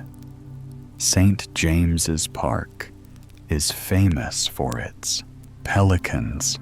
They first arrived here in 1664 when the Russian ambassador gave King Charles II a pair of them as a gift. The descendants of these birds have remained in the park ever since. One hungry pelican used to fly away to the London Zoo to steal some fish for lunch, but generally they don't stray too far from the lake.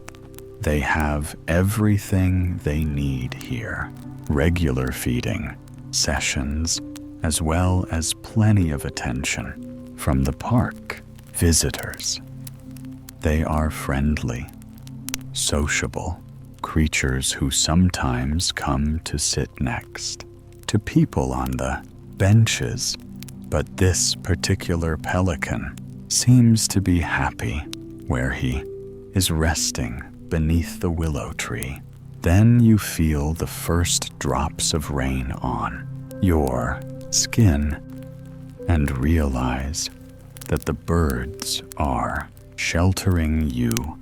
Put up your umbrella, a large black one that covers you completely, so you won't get too wet. You don't need to find shelter just yet, and you're happy to continue walking, especially while the rain is light. You amble slowly back across the bridge. The park is even emptier than before. The only sounds you can hear are the gentle pattering of raindrops on the surface of the lake and some distant bird song.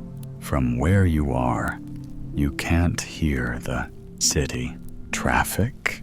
You could even pretend for a moment that you're in the grounds of a country estate instead of the center of a bustling metropolis. You're enjoying a tranquility of the park, but you now feel ready to go back to the busy London streets. It's getting dark, and you like the idea of finding a cozy spot inside where you can warm up and dry off. This part of London is full of lovely pubs and cafes, perfect places to take shelter from the rain. You leave the park, cross a wide road, and then enter the back streets. You don't have a particular destination in mind, but you're curious to explore and see what you might stumble across. This part of the city is full of interesting sights, historic pubs, and old buildings with blue plaques on the walls commemorating famous people who once lived there. Everywhere you look, there are reminders of the past. Even the shops seem to belong to another age. You close your umbrella as you enter a covered arcade of shops which seems almost frozen in time.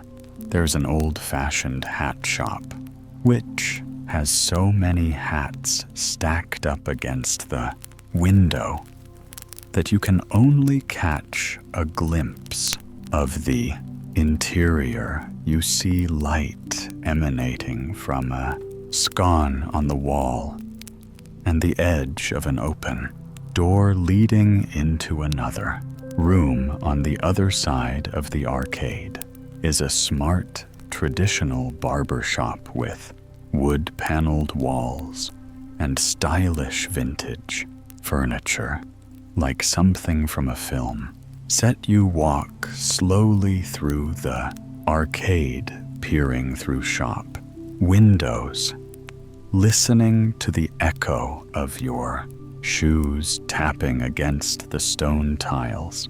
There's some faint jazzy background music, but you aren't sure where it's coming from. When you come out at the other end of the arcade, it's like a time warp back to the present. You're greeted by cars and taxis and the neon light from a supermarket sign. The rain is gradually starting to get heavier. The pitter-patter of raindrops on your umbrella is louder now, and small puddles are forming on the gray pavement. You pass a few cafes and coffee shops that look Inviting, there are free seats and tables inside, but you feel like walking just a little bit further. You're not sure exactly what you're looking for, but when you find it, you'll know no matter what the weather is, there will always be some shoppers and tourists in this part of the city, and nobody seems to really mind the rain. People walk briskly carrying umbrellas or wearing raincoats. Even the dogs are dressed for the weather. As you turn the corner, you pass a small brown dog that resembles a teddy bear wearing a miniature plastic coat. It's trotting happily next to its owner, carefully navigating around each puddle to avoid its pores getting wet. You walk on and on, deeper into the heart of the city. You follow your instinct, hardly aware of which direction you're heading. In on a whim, you turn off the main road and into a quiet street, even though at first glance there's nothing there but the back doors of shops and restaurants. The facade of one building seems particularly anonymous, with black walls and frosted glass windows you can hardly see through. There are no signs to indicate at what it might be, but then you look up and see a glowing sign in the shape of a lantern sticking out from the side of the building. The sign feels somehow familiar, although you can't explain why. It's like something you read about in a book long ago or saw in a dream. The sign bears a traditional English pub name, like many of the pubs in the cities. It's probably been around for hundreds of years, so you're curious to see what the interior looks like. The door is hidden on the side of the building down a narrow alleyway. You close your umbrella and shake off the raindrops, push open a creaky old door, and walk inside. Your first impression is one of warmth. There's a crackling fire in the middle of the room, and the people sitting at the tables have taken off their coats and jackets. They look comfortable and relaxed, chatting happily over their drinks. A couple of men in the corner are even playing a game of chess.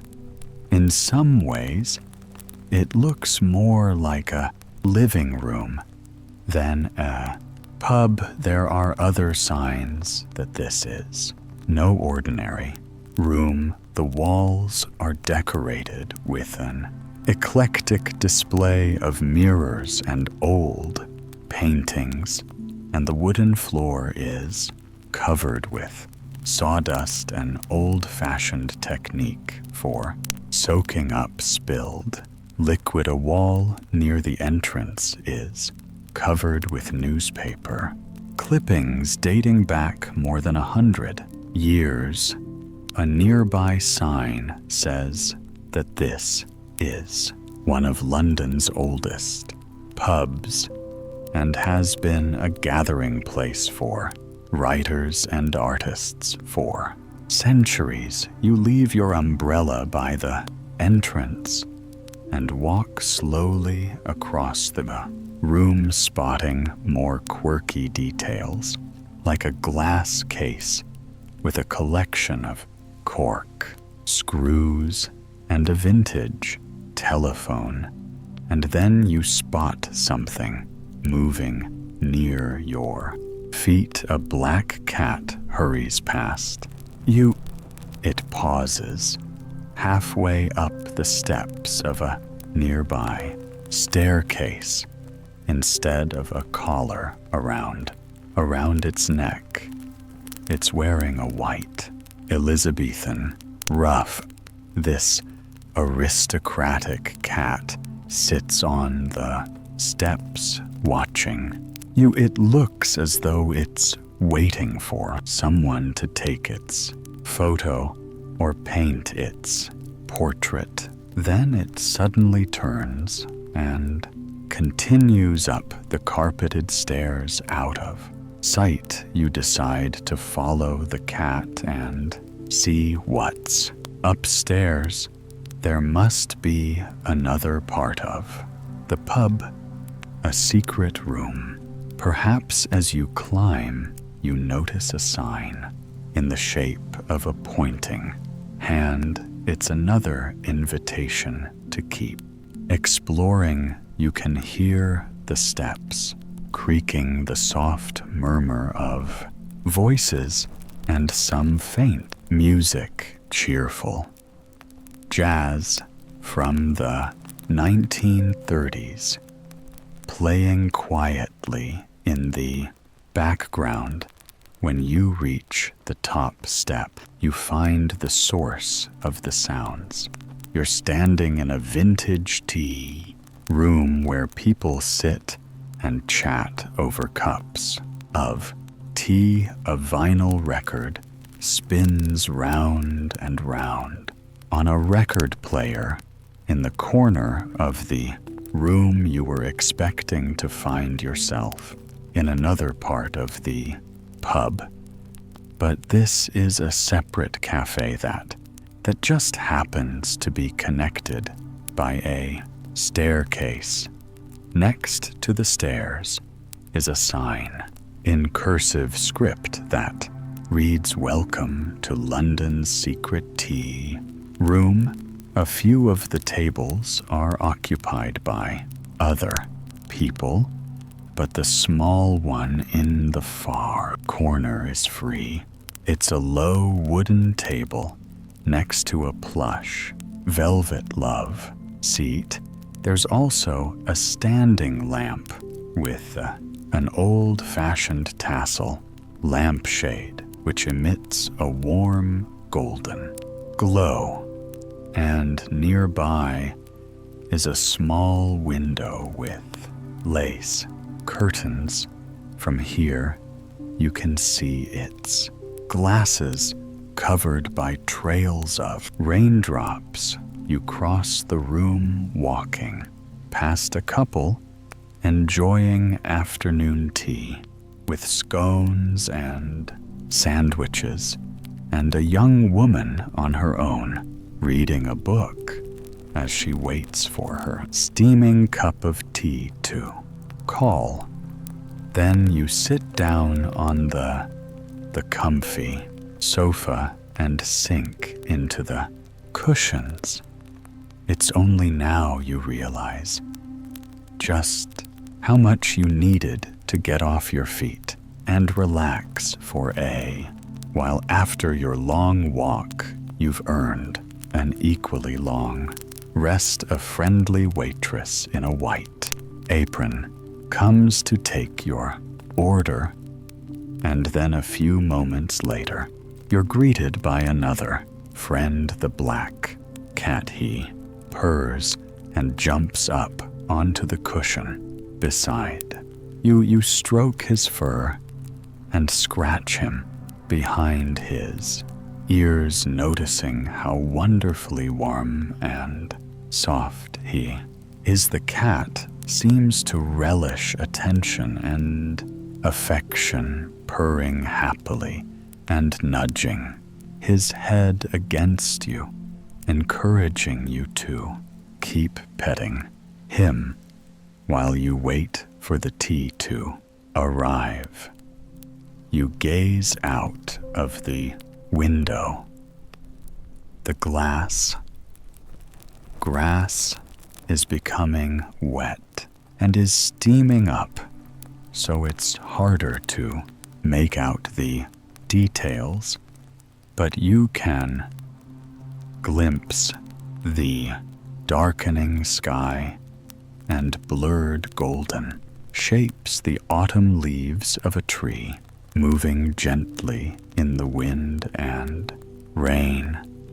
You feel so happy to be here, warm and dry in the tea room on a wet afternoon, and you find it deeply relaxing to watch the rain if you listen carefully beneath the piano music that crackles softly on the record player.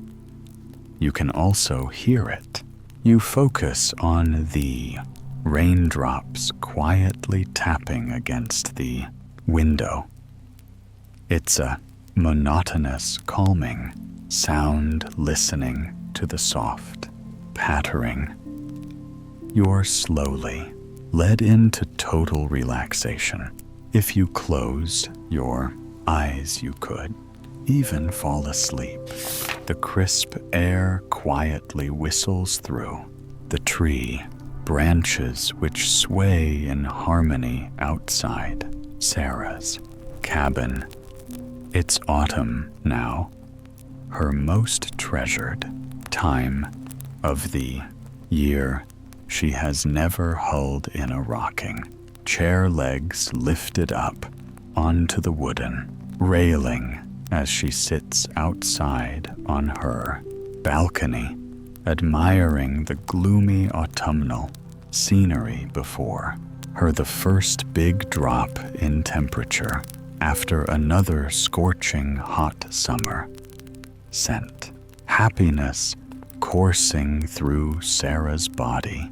Now the leaves have begun to change, and Sarah is at the very heart of her favorite season. Dressed for warmth, Sarah is wearing long, cozy trousers and a luxuriously soft mohair jumper she knitted last spring. Her shoes sit on the wooden floor, boards in front of her, and her feet are bare. She can feel the breeze moving in between her toes. Earlier, she prepared a fresh chai latte using spices gathered from both her neighbors and her own back garden.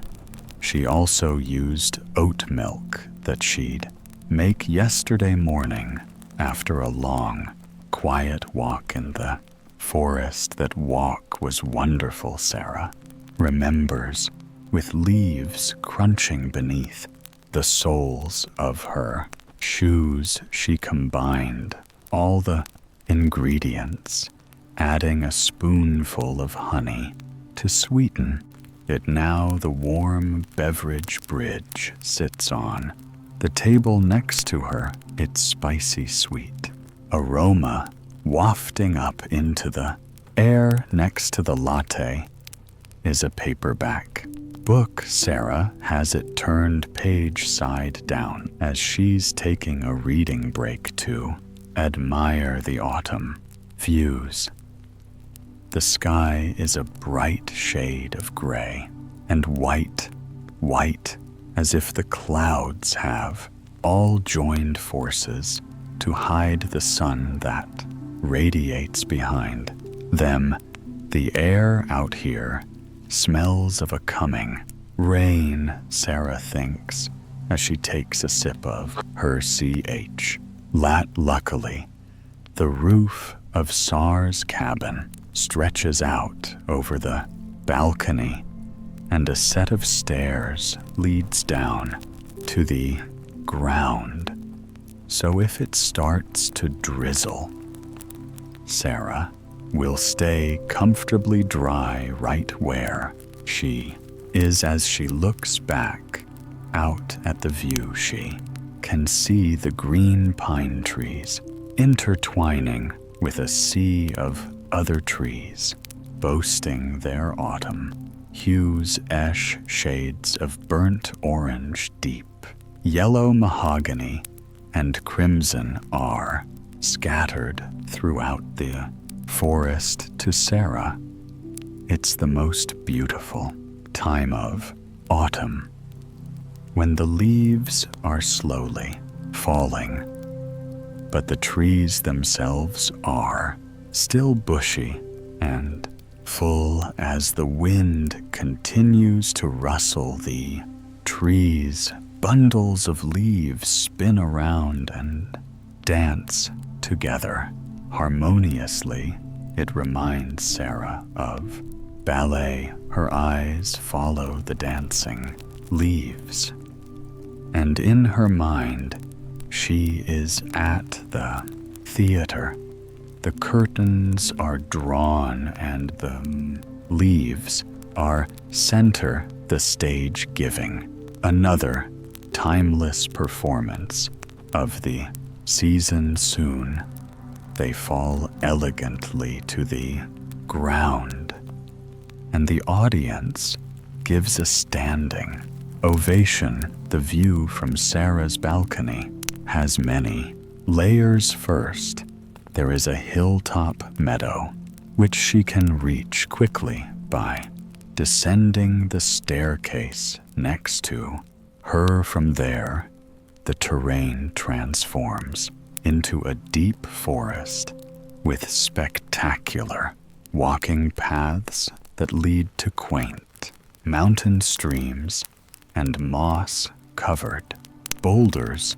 There are also shortcuts she can take to visit some of her neighbors. The houses in her village are all generously spaced out, so Sarah often feels she has the whole world to herself. Then behind the forest are layers of mountains that blend together in various shades of blue. Sarah always finds this view captivating, even on a gray afternoon like this one. Soon Sarah will return to the warmth of her cabin and prepare a batch of pumpkin chocolate chip cookies in her kitchen down the hall.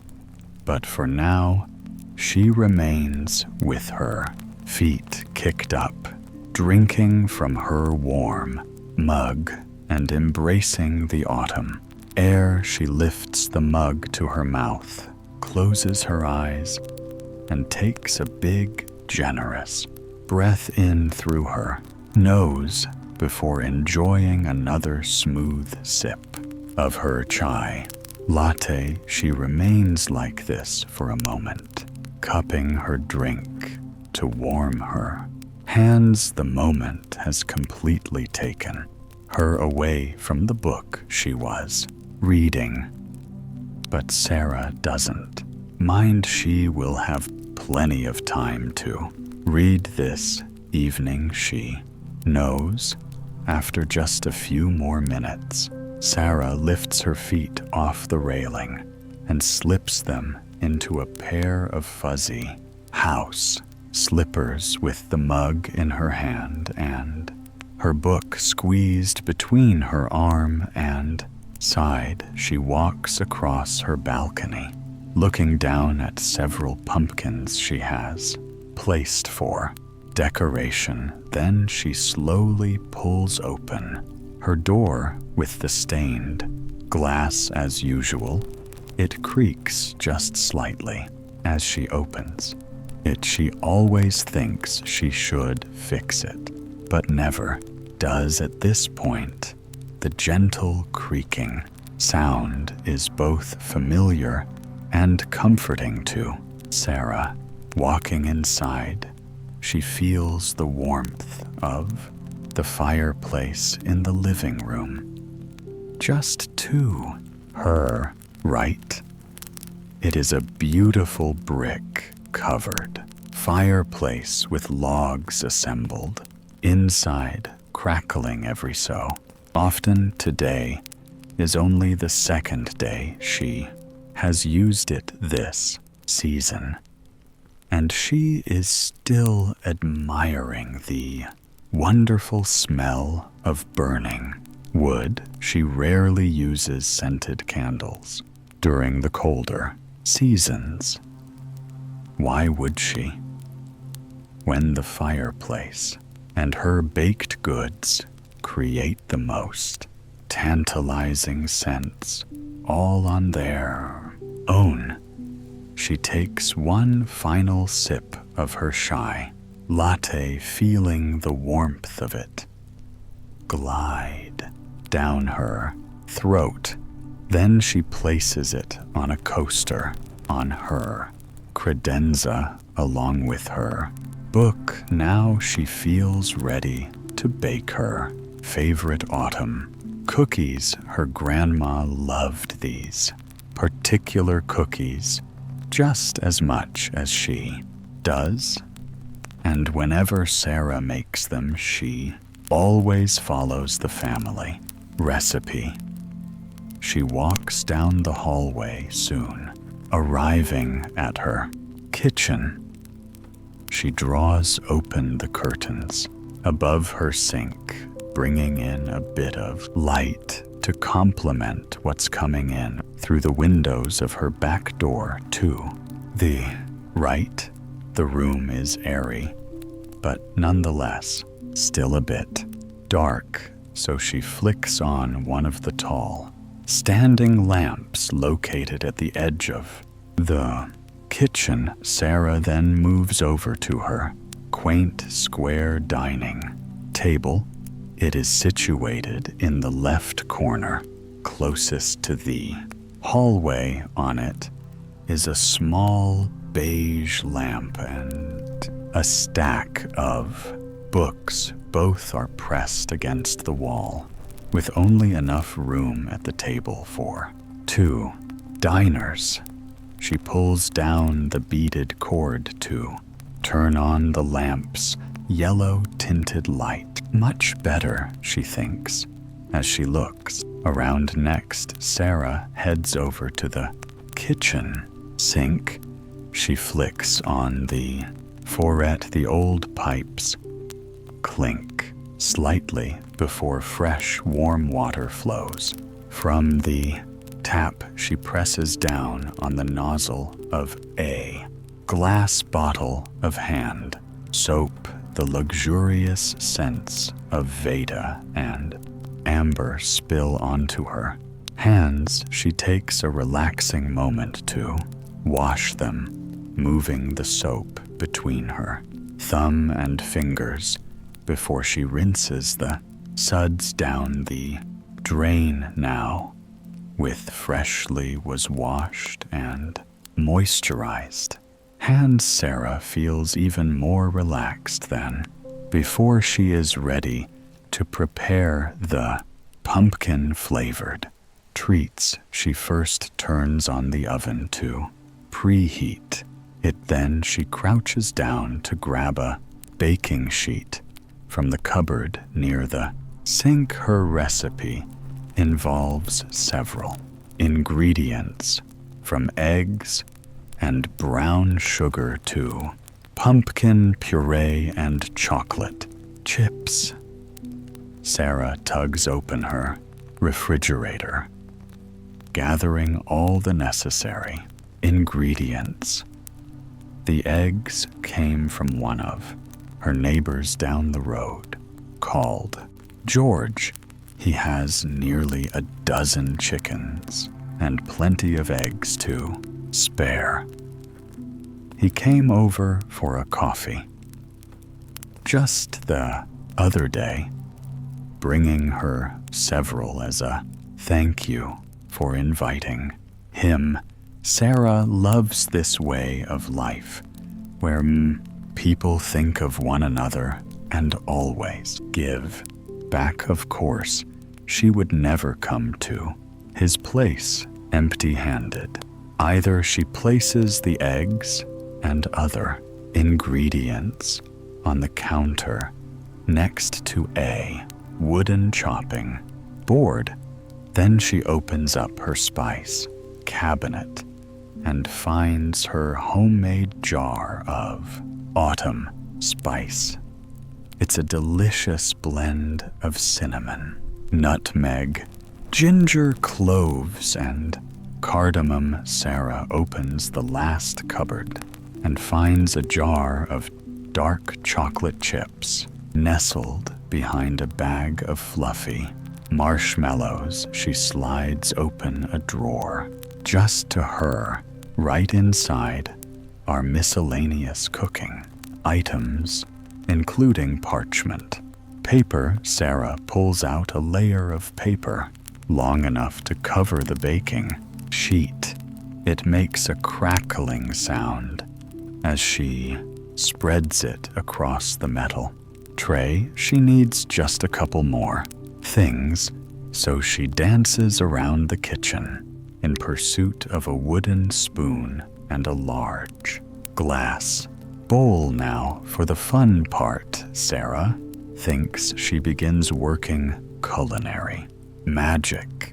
Her muscle memory takes over as she cracks eggs and whisks in fresh pumpkin puree, flour, vanilla extract, and all the other goodies to complete her batch of cookies.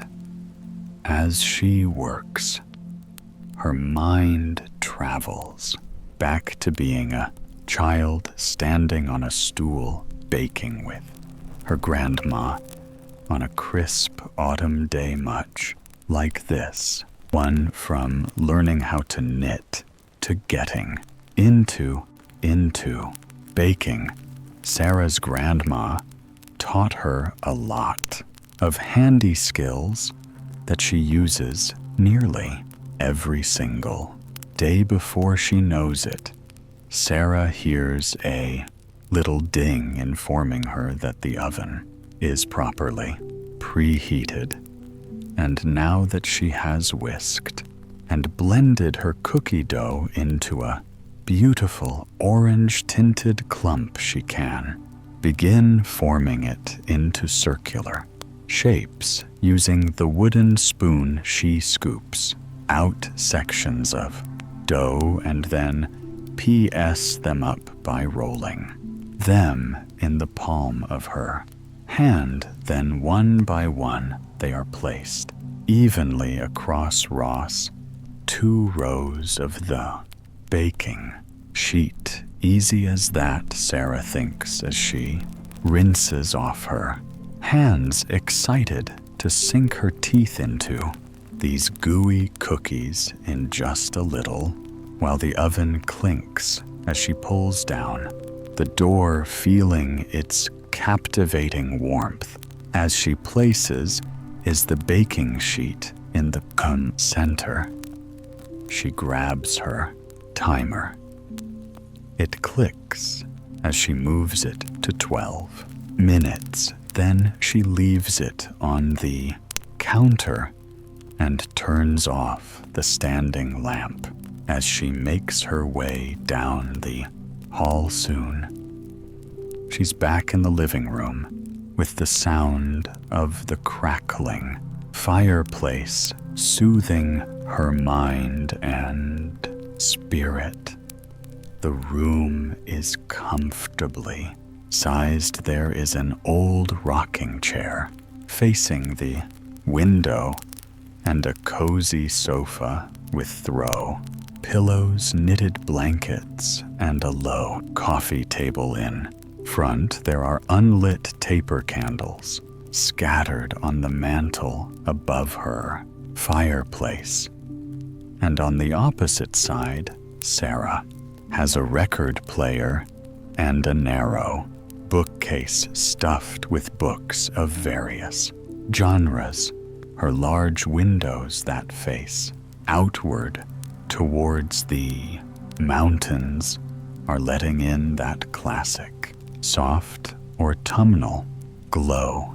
she looks out and watches leaves traveling through the air over.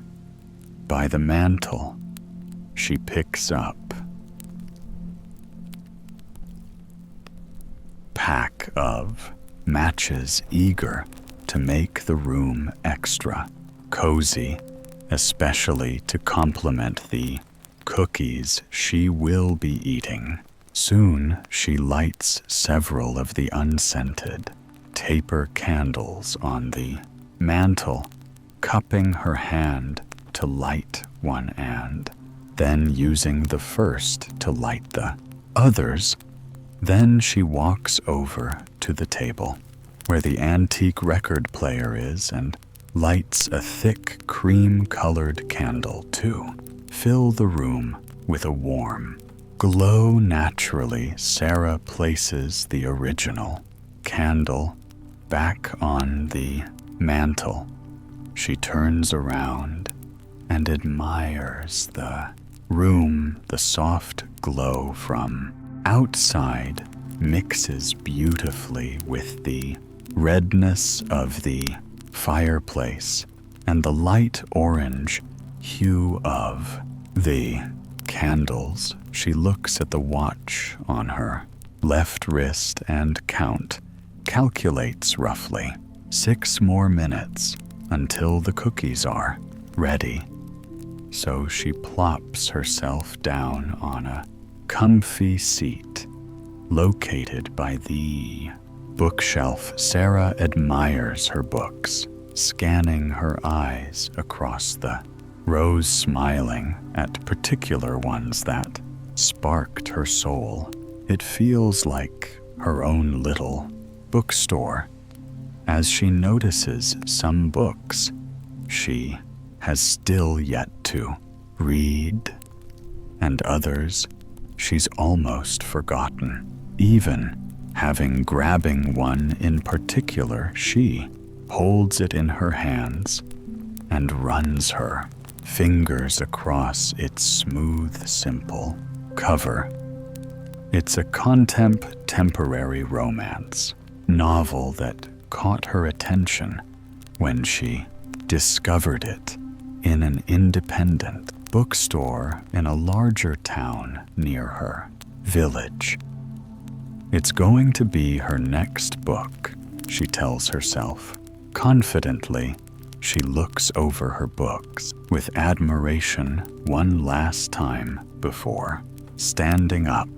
Back on her feet, Sarah can smell the captivating aroma of chocolate autumn, spice, and pumpkin twirling in the air as she makes her way down the hall. The smell grows stronger and more enticing, and like some magical clockwork, she flicks on the lamp, and the timer chimes in unison. She slides a thick oven mitt onto her right hand and then pulls open the oven door with her left. The warmth embraces Sarah once again, this time carrying with it the spicy autumnal scents. She places the tray on cork circles on the other end of the counter.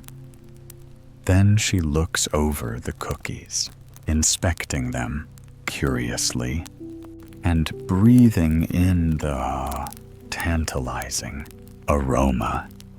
It's truly the smell of the season in one sweet treat, she thinks. Giving them a few minutes to cool, she places the glass bowl in the sink, fills it with water, and adds a bit of washing up liquid. Afterwards, she grabs a soft spatula and a large ceramic plate. Sarah carefully removes the cookies one by one so that the bottoms don't burn looking at the cookies on the plate. She feels a sense of pride at how beautifully they turned out then, instead of bringing the whole plate of cookies to the living room, which would be too tempting for Sarah to resist. She chooses a few and places them on a smaller plate. She pours herself a glass of oat milk. Then she scurries happily back to her comfy oasis, scooping the familiar book from the credenza into her arm along the way. The plate and glass of milk clink as she places them on the coffee table. With the book, Sarah sits in her favorite spot on the sofa, leans forward, and picks up one of the cookies. It feels warm and soft to the touch, and Sarah cannot wait to taste it. She brings it up to her mouth and slowly takes a generous bite of the gooey dessert. The notes of spice, pumpkin, and dark chocolate captivate her taste buds. She lets out a satisfied sigh before taking another bite. It tastes just like an autumn day, Sarah thinks, with the flavor of the cookie still in her mouth. Sarah takes a cool sip of the oat milk to wash it all down. Then she begins to hear the trickle of rain outside. It taps on the window behind the sofa. She looks towards the mountains and sees the rice-shaped specks of rain coming down peacefully. Where Sarah lives, autumn is the rainiest season of the year. She doesn't mind, however, as there is tranquility in the rain. She watches it from the window and feels pleasantly snug with her cookies, fireplace, and candles. She is almost tempted to take a wander outside and enjoy the cool, damp weather. Perhaps later she will slip on her rain boots and her long, water-resistant coat and enjoy a quaint walk into the forest before it gets dark. But for now, she will treat herself with cookies and another chapter from her book. And so she lifts the paperback off the coffee table, removes the bookmark, and continues reading, cookie in hand. Oh, the beauty of an autumn day in the mountains, Sarah thinks to herself, feeling so lucky. You are walking out of your cozy flat in Edinburgh. It's set inside a timeless building on a street lined with terraced houses. Yours boasts charming bay windows and a stone facade that stretches up to a point. A characteristic that gives an extra special touch to the city is unique and recognizable skyline. Closing the door, you are greeted by a crisp autumn breeze as you step onto the cobbled street. The weather outside is chilly but comfortable. The sky is filled with unique, puffy clouds that hang above you, sometimes revealing a pale blue sky or soft shades of gray. you are wearing warm boots with your favorite trousers, a dark green jumper, and a light rain jacket that comes down to your thighs, covering your head. A cozy wool hat provides warmth on this crisp and windy day. You also have a tote bag with a book and umbrella, just in case it rains you.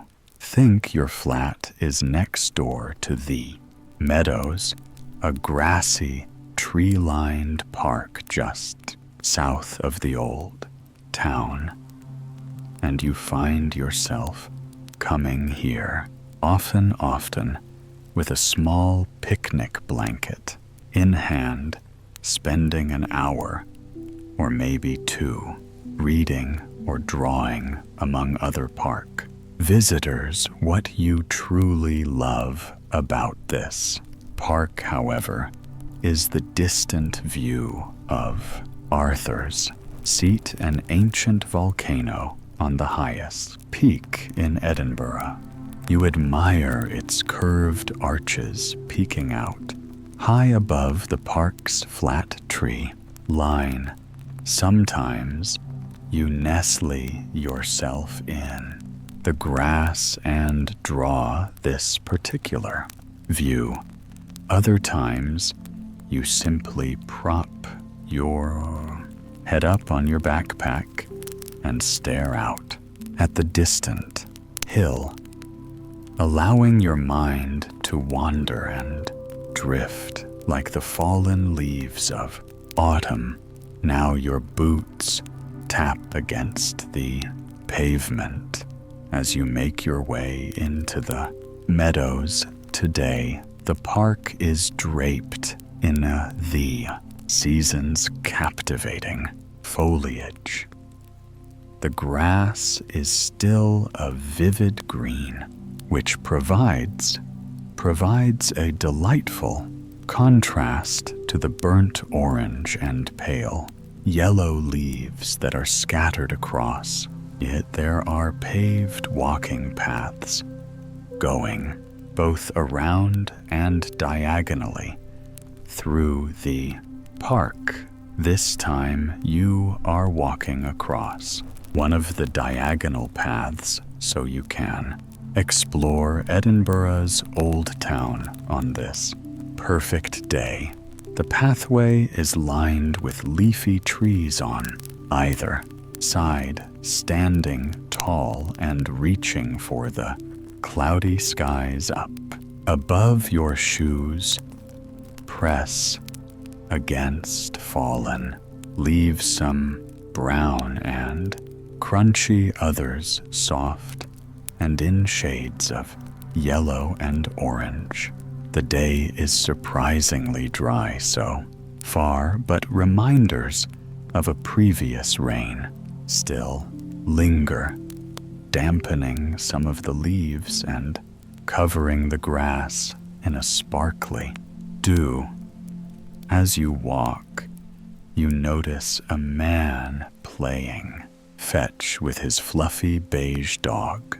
He throws a stick and the dog enthusiastically leaps across the grass, lifting leaves up into the air as he dives to catch the stick. It brings a little smile to your face. Soon you are across the park, walking along a pedestrian-only path, sprawling with murals, a lively cafe, and university students. From here, you can see some parts of the 16th century University of Edinburgh.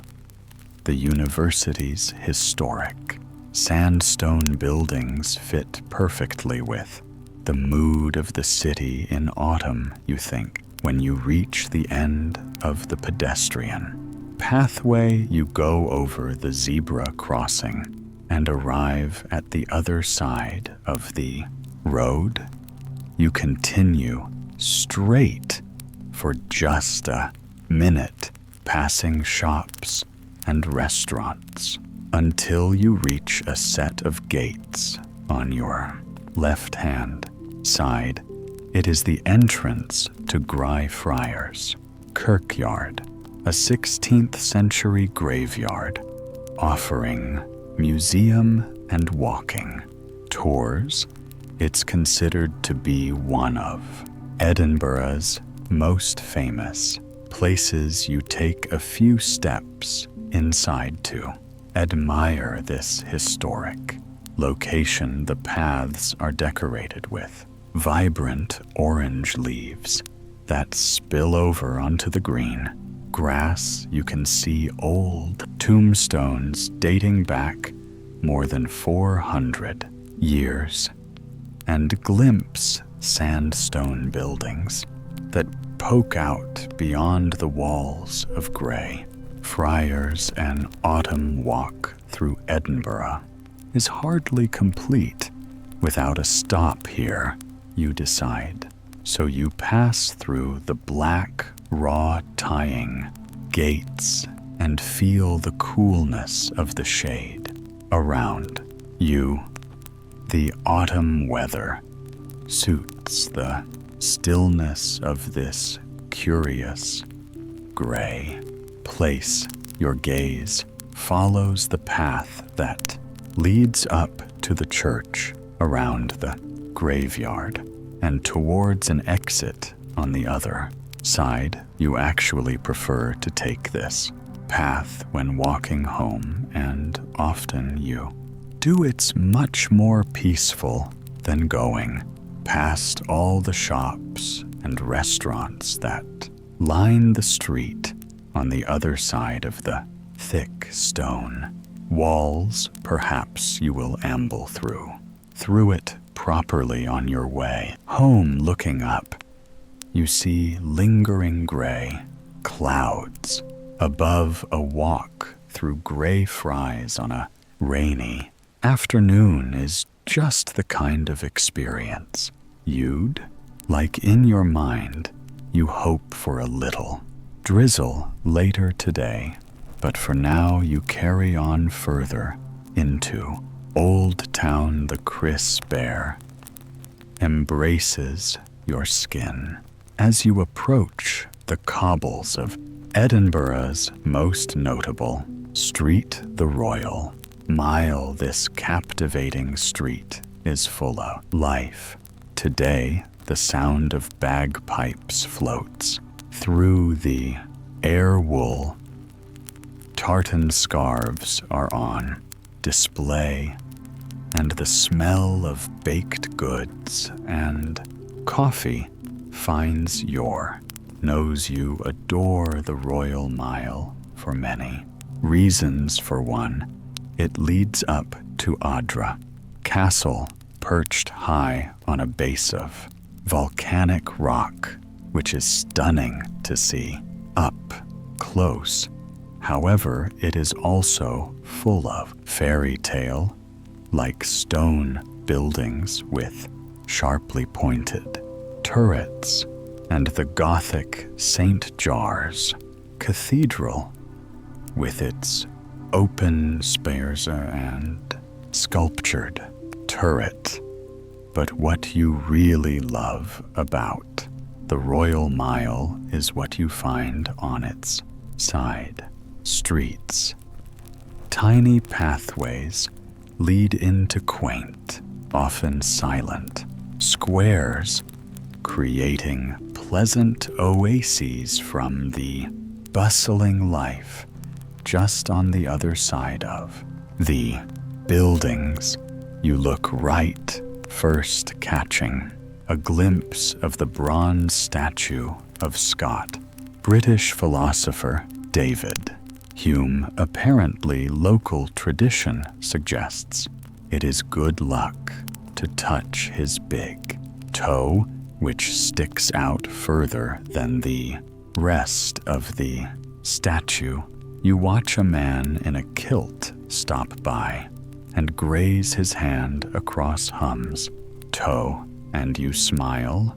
Ahead of you, you see the way the cobbles appear to grow smaller and smaller as they go down the hill until they disappear into a cloudy gap between the buildings. You could follow that path where the buildings seem to grow older and more historic until you reach the prestigious Palace of Holyrood House with its powerful history and antique relics. But today you won't spend too much time on the Royal Mile. Instead, you would like to visit Edinburgh's more autumnal spots. There's no city you'd rather be in during this season, you declare, and with Scotland's windy weather, the leaves won't stay attached to the branches for long, so you know just where you would like to go. You head right and then take a quick left onto a quaint alley called War's Close. The path leads down a massive set of stairs that fall onto a charming curved street near the Waverley train station. If you had to choose a favorite set of stairs, these would be yours. Something about the way they fan out at the bottom, the yellow-tinted lamps and middle banister make you think of old-fashioned academia. You could imagine university students from decades ago leaving the train station wearing pleated tartan skirts or long slacks as they ascend the stairs, books and pencil cases in hand, ready for a day's lesson. You grab on to the banister as you make your way down the lofty staircase. You watch as people walk up and down the Cobb Street wearing raincoats, dark boots, berries and warm scarves. Once you're at the bottom of the stairs, you are situated in front of one of your favorite coffee shops in the city. It has the best view of the steps of War's Close, and with its indoor and outdoor seating in a snug and cozy setting, it is the perfect stop during an autumn walk in Edinburgh. And so your feet click against the mist-matched cobbles as you walk towards the door of the cafe. Inside, you hear the hissing of the espresso machine and the clink of ceramic. You look around. There is a window seat for two with homely cushions and a few seats nestled against the cool stone walls. Just in front of you is an espresso bar serving Arazan coffee, hot chocolates and teas. Then behind a glass counter you admire tasty treats, from pumpkin spice cinnamon rolls to thick buttery croissants. You smile and say hello to the barista. She greets you in return. Then you kindly request a hot spiced tea and a warm pumpkin spice cinnamon roll, something you have never tried here before. She tells you that they were just added to the menu today, and you feel a tingle of excitement that you get to try them this afternoon. You choose to take a seat outside.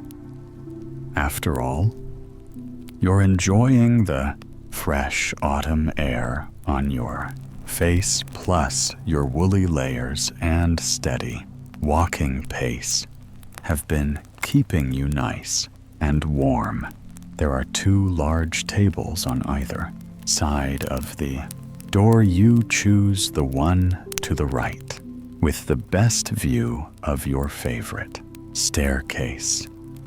As you wait, you look up at the curved street that leads back to the Royal Mile. You watch the buildings as they stretch up towards the sky, which is looking a bit grayer and gloomier than before your gaze comes back down to ground level.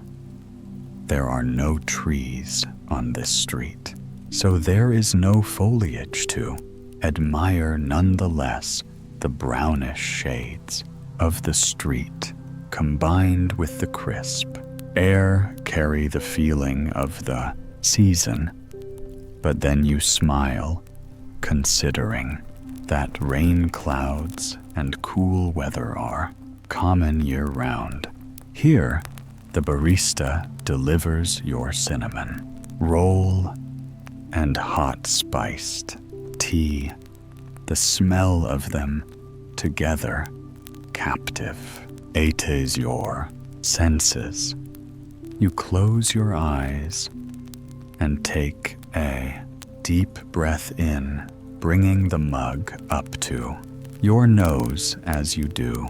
So the aroma of cloves, nutmeg, ginger, and other spices fills your nostrils. Then you take a sip, and the warmth of it travels down to your stomach. Delicious. You think next you try the pumpkin spice cinnamon roll. You push your knife and fork into it, and the pastry softly falls apart, looking gooey and warm as white. Icing trickles down onto the plate. You lift the fork to your mouth, blowing on the cinnamon roll to cool it down just in case. Then you place it onto your tongue and fill the warm flavors of pumpkin and cinnamon enveloping your taste buds. The texture of the pastry is firm yet buttery as it melts into your mouth. You can't quite believe just how good it is. You spend the next moments enjoying your treats, allowing each bite or sip to linger on your tongue, soaking up every bit of flavor. Once you've finished, you stand up and wave goodbye to the barista who has just come back outside to deliver 2 coffees to the other table next to you. Your body feels warmer and cozy inside after your pleasant stop at this lovely cafe. Edinburgh's crisp air dances around your skin along the edges of your knitted jumper as you take a left down Prince's Street Gardens.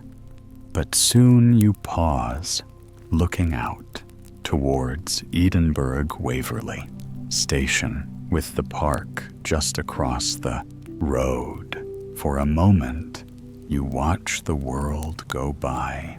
All around you see pairs of people following the steps down into the station, while solo travelers and business people emerge, holding coffee cups and newspapers. Then you notice a young man carrying a delicate bouquet of sweet Alison's soft shades of dainty pink, white, and green intertwine beautifully together. He holds the stems out in front of him, careful to keep them just as nice as they were when he bought them. You watch him pull out his phone and smile as his eyes read over a text message. You imagine who the flowers are for and whether it's a special anniversary or just a second or third date. You smile at the thought of it. Then he happily wheezes up the Cobb Street, and you drift away towards the gardens. You go straight past the train station until you reach a set of stairs.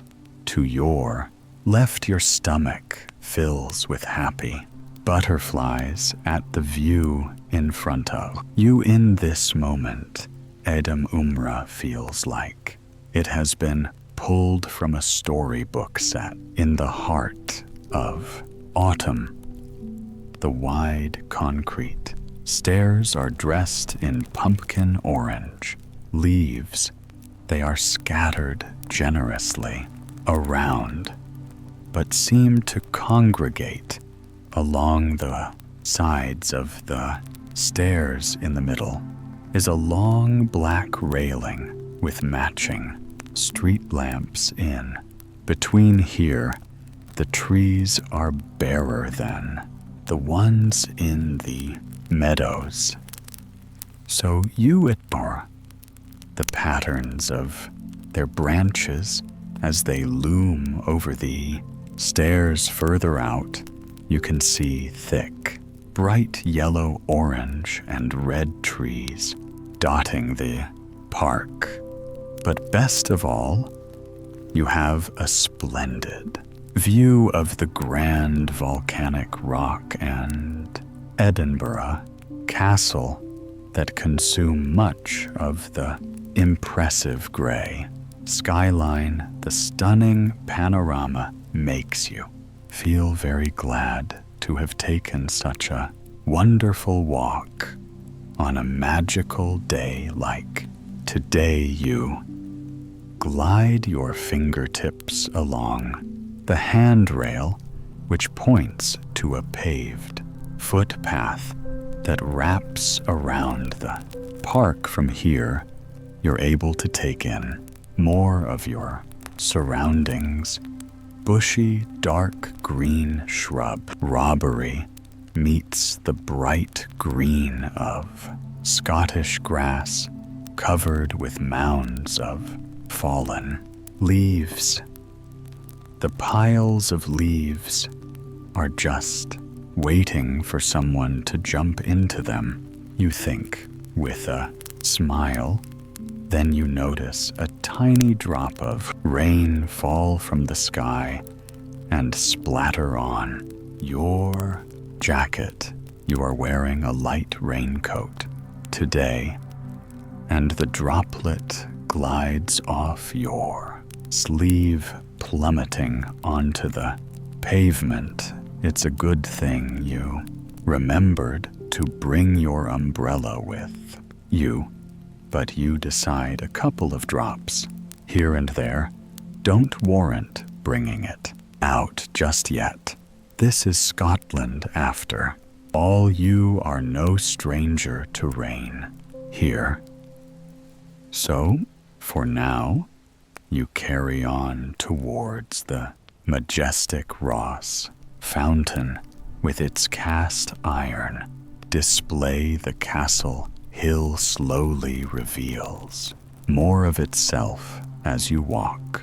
Little droplets tap sporadically against your jacket, yet you aren't bothered. You look around and notice one or two umbrellas carried by other people going through the park today, but most are proudly meandering with just their coats to protect them from the drizzle.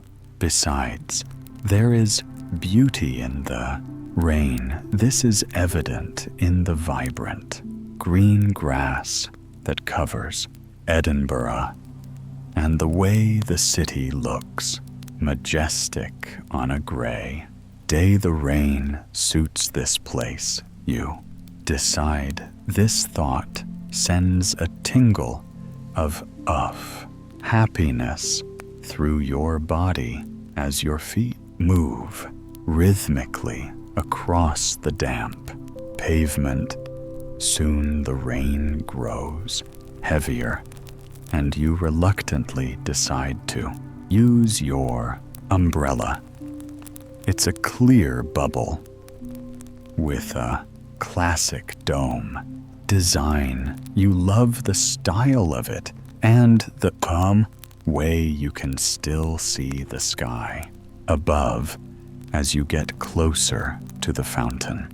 You admire a small round puddle with a single leaf floating at its center. You look down at the water and see yourself, your umbrella, and the autumn trees reflected back at you. For a moment, you gaze at this calm reflection before carrying on. After a short while, you reach the fountain. You cherish this spot because it is so unbelievably gorgeous. The fountain is turquoise and gold and made of cast iron. At the base of the fountain there are charming mermaids, warus and lion heads, and even cherubs. Then, as the eye travels up to the top, there are 4 female figures designed to represent science, arts, poetry, and industry. But what makes this spot all the more special is how spectacular it looks, with Edinburgh Castle perched so proudly at the top of the volcanic rock. It makes you appreciate this city even more deeply. There truly is no place like Edinburgh, you think, as the rain continues to drizzle, drumming against your umbrella. You decide to retreat to pub. You follow the footpath towards a park exit and make your way to one of the coziest pubs in Edinburgh.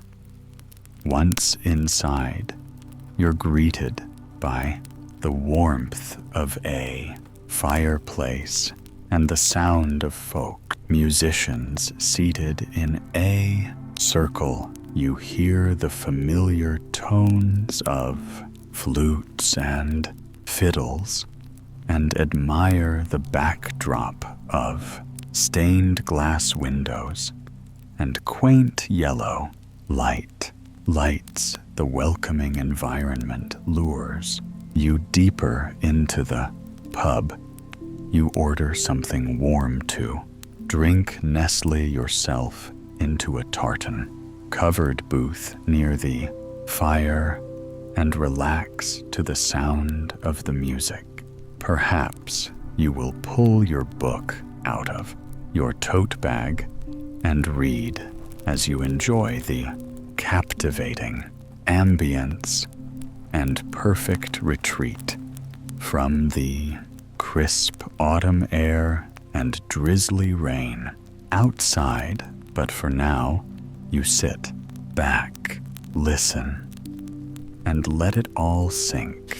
Jack sat in the front passenger seat of Melinda's car, peering at the heavy weight, stationery resting in his hands.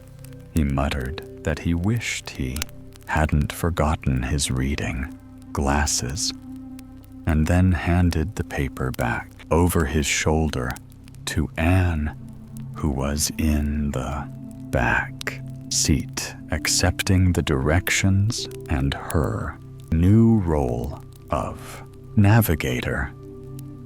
Anne read the document in the golden light that warmed her car window. The pretty tones of the early autumn afternoon were subtly shifting from bright midday sunshine to a lush, rosy sunset. The three friends were following directions to a special dinner party at a farm. They had never been to this place before, and they were driving along back roads. None of them had ever seen. Truth be told, it was glorious to be out there, breathing in the fresh autumn air with just a hint of coolness. The first days of the season were, as always, some of Melinda's favorite ones, adding to the allure of tonight's affair. The whole thing was delightfully clandestine. Invitations had been delivered anonymously in fancy envelopes. Just 2 weeks ago, it hadn't taken long for Melinda, Jack, and Anne to put 2 and 2 together. Sarah, Lonnie, and William had also been invited. The number of people who knew all 6 of them was not very many.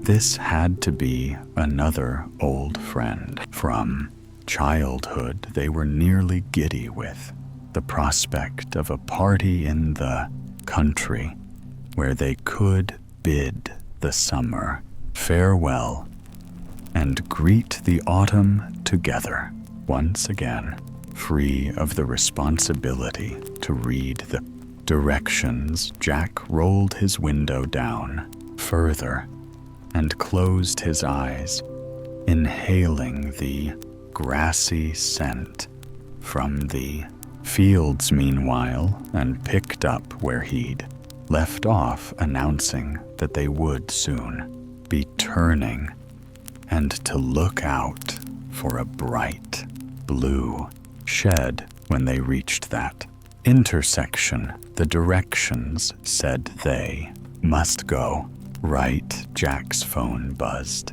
quietly, and he looked at it. A text told him that Sarah, William, and Lonnie had already arrived at the southeast location. A second text added that William wanted them to know that there was a scarecrow right at the end of the driveway, so they couldn't miss it. Having this helpful tip made Melinda feel quite relaxed, since she knew there was no question now that they would find their way. She was turning at the blue shed only a moment later. At that point, she slowed the car right down in order to travel more comfortably on the smaller gravel road that lay ahead. The light crunching of the rocks under the tires inspired Jack to sit up a little straighter in his seat, as if he were preparing for arrival. Melinda smiled to herself, thinking how a gravel road was so often an announcement of a journey's end. It heralded the sputtering out of the long-distance road and the proximity of the friendly welcome. Leaning forward between the 2 front seats so they could hear her, Anne read a cryptic message from her phone. It stated that the other 3 friends said that they were at the table helping to make luminaries. Luminaries? Jack queried with a skeptical look, and reminded him that this was the word for white paper bags with candles. Inside, she described the process of weighting them down with sand and lining them up to light a driveway from an outdoor party or Halloween trick or treating at this. Jack nodded with recognition, grinning. He knew exactly what she was talking about now, and he was delighted by the prospect of making a luminary of his own. At that moment, Melinda spotted the scarecrow William had described. It was dressed in baggy trousers and a flannel shirt. There was a battered straw hat upon its head at a rakish angle. The cheerful likeness of a farmer was propped up against a split rail fence with a few bales of hay and a couple of early pumpkins artfully arranged nearby in unison. Anne and Jack caressed Weir here, and all three of them laughed. After so many years of friendship, they tended to finish each other's thoughts sometimes. The sound of the gravel under the wheels instantly disappeared as they turned off onto lightly worn dirt road. It showed the tracks of many past drives and had grass growing down the middle, in contrast to the noise of the approach. This country driveway felt like velvet under the tires, and a luxurious silence filled the car. Jack and Anne instinctively rolled their windows all the way down, and a flood of early evening air drifted inside. With it came the nearly imperceptible sounds of the last of the summer's insects. Some of their fellows had already given up, and their numbers were small, but they were determined to keep singing for a bit longer. The road curved around, occasionally flanked by enormous trees that looked half a century old. Then, finally, as if revealing a wonderful surprise, a large barn appeared. The building was a weathered red color, and it stood 2 stories tall. In the very middle of it, wide double doors stood open, offering a glimpse of an airy, decorated space. Within, up the hill to the right, rambling white farmhouse was nestled quietly in the background. Best of all, a little way down the hill, there was a large glassy pond with a wooden dock that had several rowboats tied up to it. All 3 friends gasped with delight at the charming scene. They felt very lucky to have been invited to this pace, and they knew that their evening was going to be a memorable one. There were a few other cars parked in a grassy area near the barn, so Melinda found a spot right next to them. She had hardly had a chance to unbuckle her seatbelt when Jack sprang out of the car, with Anne close behind him. Having arrived, they were ready to begin enjoying themselves.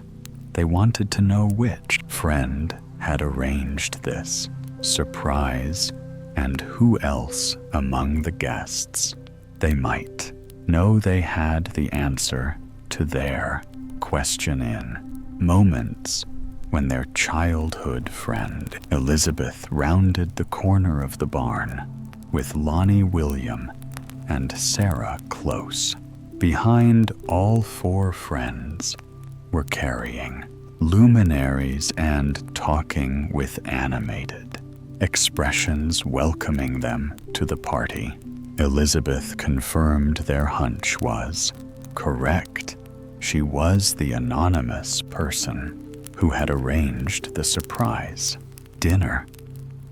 None of them had caught up with Elizabeth in over a year, and there was a lot of conversation, even as the luminaries were being placed in an orderly line down the driveway.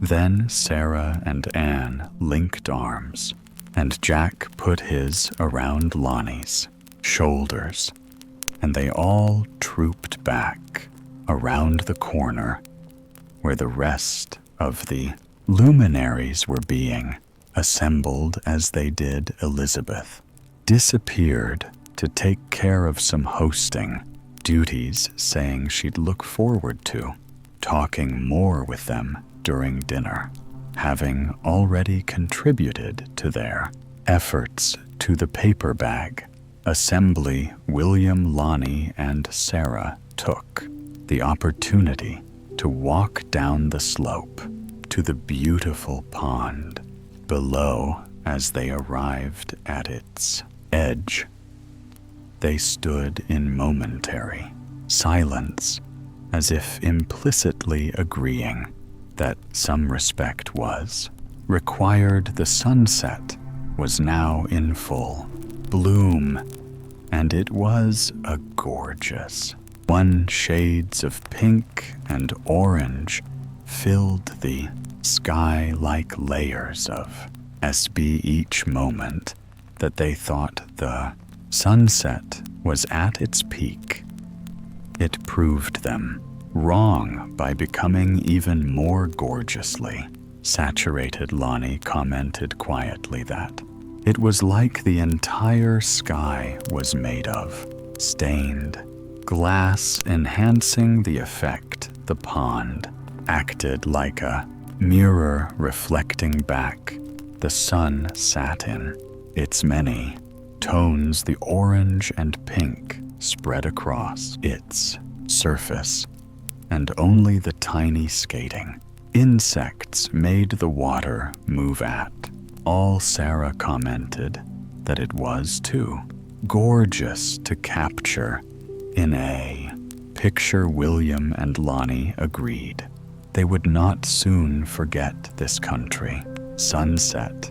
That was for sure. Dusk crept up stealthily, as it usually does. All of a sudden, the pastor in the sky became more subtle, and the singing of the insects rose around them. The three friends turned and looked back at the barn to see Melinda, Jack, and Anne waving their hands to get their attention as they returned to the luminary table.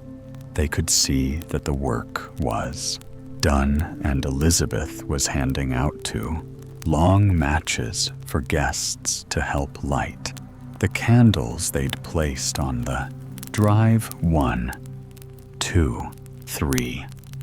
She struck the long matches and carefully passed one to each person nearby. They then walked down the row of white bags, artfully dipping the little flames inside and lighting the wicks like little magic orbs. The bags lit up, forming a path fit to welcome the fairies. The guests blew out their matches, and everyone clapped. Elizabeth called out that the party would now begin to start. She directed guests over to a table laden with sparkling drinks and intising appetizers.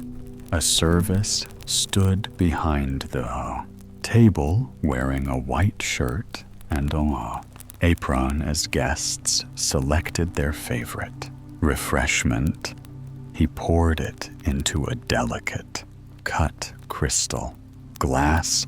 Melinda held her own fresh cider up to the light from the barn, admiring its old-fashioned facets. Their friend Elizabeth had always been so stylish, and her sense of vintage charm was impeccable. Melinda thought to herself how these little touches made all the difference. The elegant drinks were setting just the right tone for this jouer position between the country setting and the fancy entertainment. While sipping from their glasses, the guests politely chose from trays of cranberry and brie, toast, adorable little mushroom, tarts, and spicy roasted Brussels sprouts on cocktail sticks. Lonnie leaned over and commented to Melinda between bites that the dinner was bound to be impressive. If the Orves were any indication, there was to be no rushing off to the dinner table, however, as the evening was young, and each moment was to be savored. Elizabeth had placed a few games here and there on the lawn, and the guests were quick to notice them putting down their empty glasses. Anne and William urged the others to come and try a game of Batman. At first, Lonnie protested that it would be too dark to see the shuttle, but Williams soon revealed a surprise. He'd picked one up and swatted it high in the air, and it lit up like a spaceship. All the people standing around issued cries of amusement. Brilliantly, the shuttlecock was made to glow in the dark. Lonnie and Sarah were quick to grab their own rackets once this secret was out, and the hilarious game that ensued was entertainment for everyone else who was standing around. Even though high school gym classes had honed their badminton skills pretty well at one point that had been years ago, and as it turned out, having a glowing shuttlecock in the dark was not as easy as bowling a regular one in the daylight. All four players found that their hand-eye coordination was not as good as they expected. They couldn't easily see their arm on the darkening lawn. Many was the time that one of the friends swung confidently at the shuttle, Cook fully expecting to get a good whack out of it, and instead missed it completely. The spectators were thoroughly entertained, and by the time the players had enough, the four friends were laughing so hard that their efforts were not even good ones anymore. William commented that he was now on a mission to buy his own glow-in-the-dark badminton set, and that they should expect to see it at their next fine weather gathering. Having wandered away from the badminton spectacle, Melinda and Jack decided to take advantage of the botch Babel set. Not everyone at the party was familiar with the Italian lawn bowling game, but Jack's parents had always kept one at his. Lake House and Melinda had played it with him for many, many years. Now the rolling nature of the lawn created some natural obstacles to their rusty skills. However, and there were many humorous moments when one or two of them rolled a ball too gently, and it came right back to their feet nonetheless. They pressed on about the time that the badminton game finally disbanded. They completed their play, passed over the boats to other interested onlookers. At that moment, Elizabeth appeared at the entrance to the barn and lightly clinked a fork on her drinking glass. Class, it was time to be seated for dinner.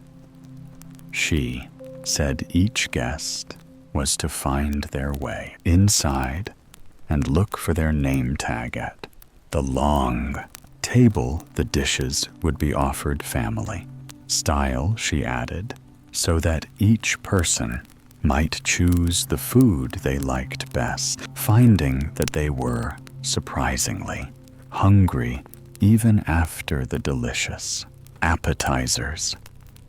The guests eagerly moved towards their seats. One by one, they filed politely through the barn doors, chatting with happy anticipation.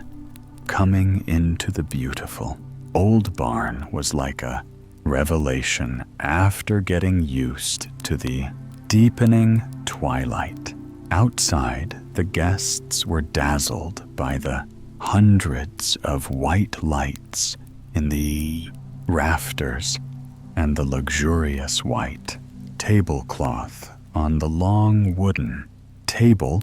The building was truly a proper barn with all its casual roughness, but it also felt clean and airy and festive, sparkling glassware blended perfectly with weathered wood dripping, candles, and the smell of clean hay. Melinda closed her eyes and inhaled, feeling like this moment was the very essence of autumn in one big inhale. The 6 friends found that Elizabeth had seated them near each other, with an interesting mix of others sprinkled here and there. It was perfect, as they had a chance to meet new people, but still converse easily across the table to each other. They pulled out their chairs, charmingly mismatched, and settled themselves to enjoy a fabulous meal. Elizabeth had engaged a team of personal chefs to cater the dinner, and they didn't disappoint.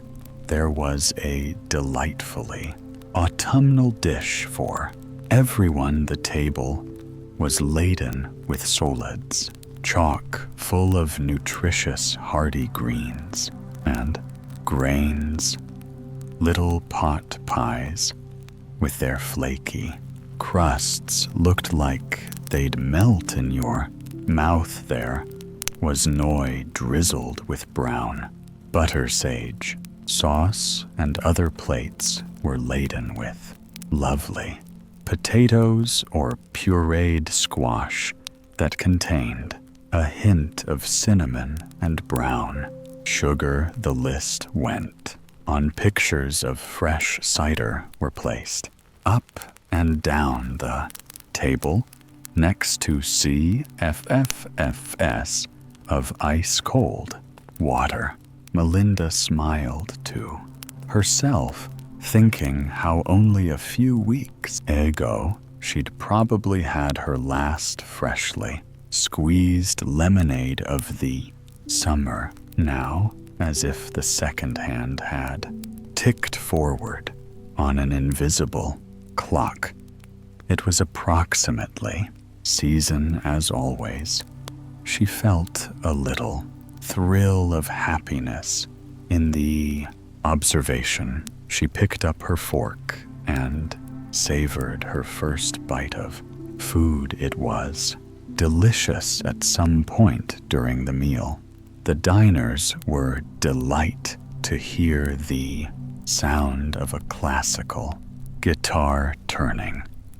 They saw that a musician had been seated in the corner of the room, and he was now playing dinner music for them all to enjoy. Lonnie leaned over to the others, and Riley commented that this guitar music was almost as good as William ukulele tunes, and William made a face saying thank you very much. The friends at the table chuckled, recalling well his very silly songs from their dinner picnic the year before. As the meal progressed, conversation was live, and the time flew by. Guests who had been strangers to each other only an hour ago now talked like they'd known each other for years. With the summer just ending, there was so much to share. Stories of warm weather adventures and vacation exploits drifted across the table from one end to the other. Melinda heard a little excerpt of a story about a visit to Italy, and then someone else discussing a cruise to Alaska.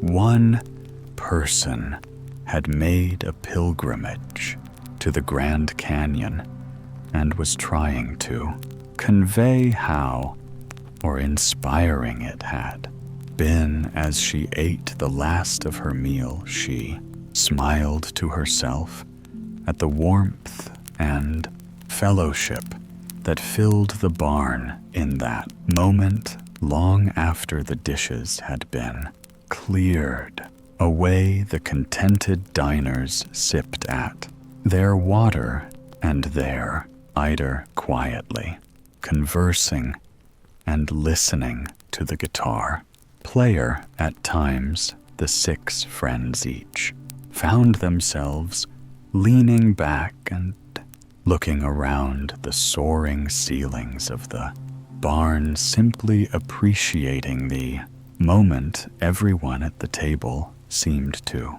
understand that this was a chance to reflect upon the summer that had just ended, as well as the delightful season that was to come.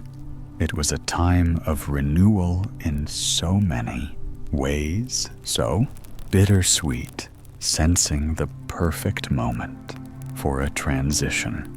Their host appeared at the head of the table and said that a movie and a fire pit were now underway. Outside, oohs and oh were heard around the room, and everyone slowly stood up. They folded their napkins on the table and pushed their chairs neatly back in, as if to leave as little disarray as possible. Being his usual silly self, William grabbed Anne's arm and began dancing with her in an exaggerated wars to the last strains of the guitar. In response, the guitar player altered his rhythm, perfectly matching William's stride. Anne threw her head back and laughed as the other friends clapped Appreciatively, William was always the jokester in the bunch, but they loved it. The guitar player finished his set, and the few remaining guests in the barn clapped, wildly thanking him for the wonderful entertainment. He nodded graciously and began packing up his equipment. As he did, the friends drifted back out of the barn to enjoy the last part of the evening in the great outdoors. While they had been eating, a transformation had taken place on the lawn. A large screen had been set up off to the side so that the view of the pond was still visible even as the guests were seated in front of the movie.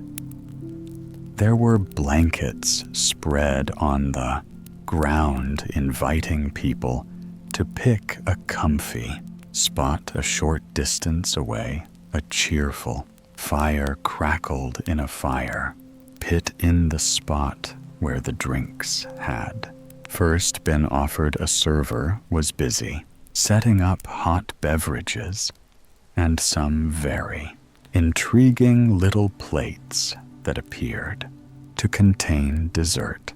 Jack rubbed his hands together like he was getting ready to take on the world. Then, with humorous aum, he walked among the blankets as if it mattered greatly which one he chose.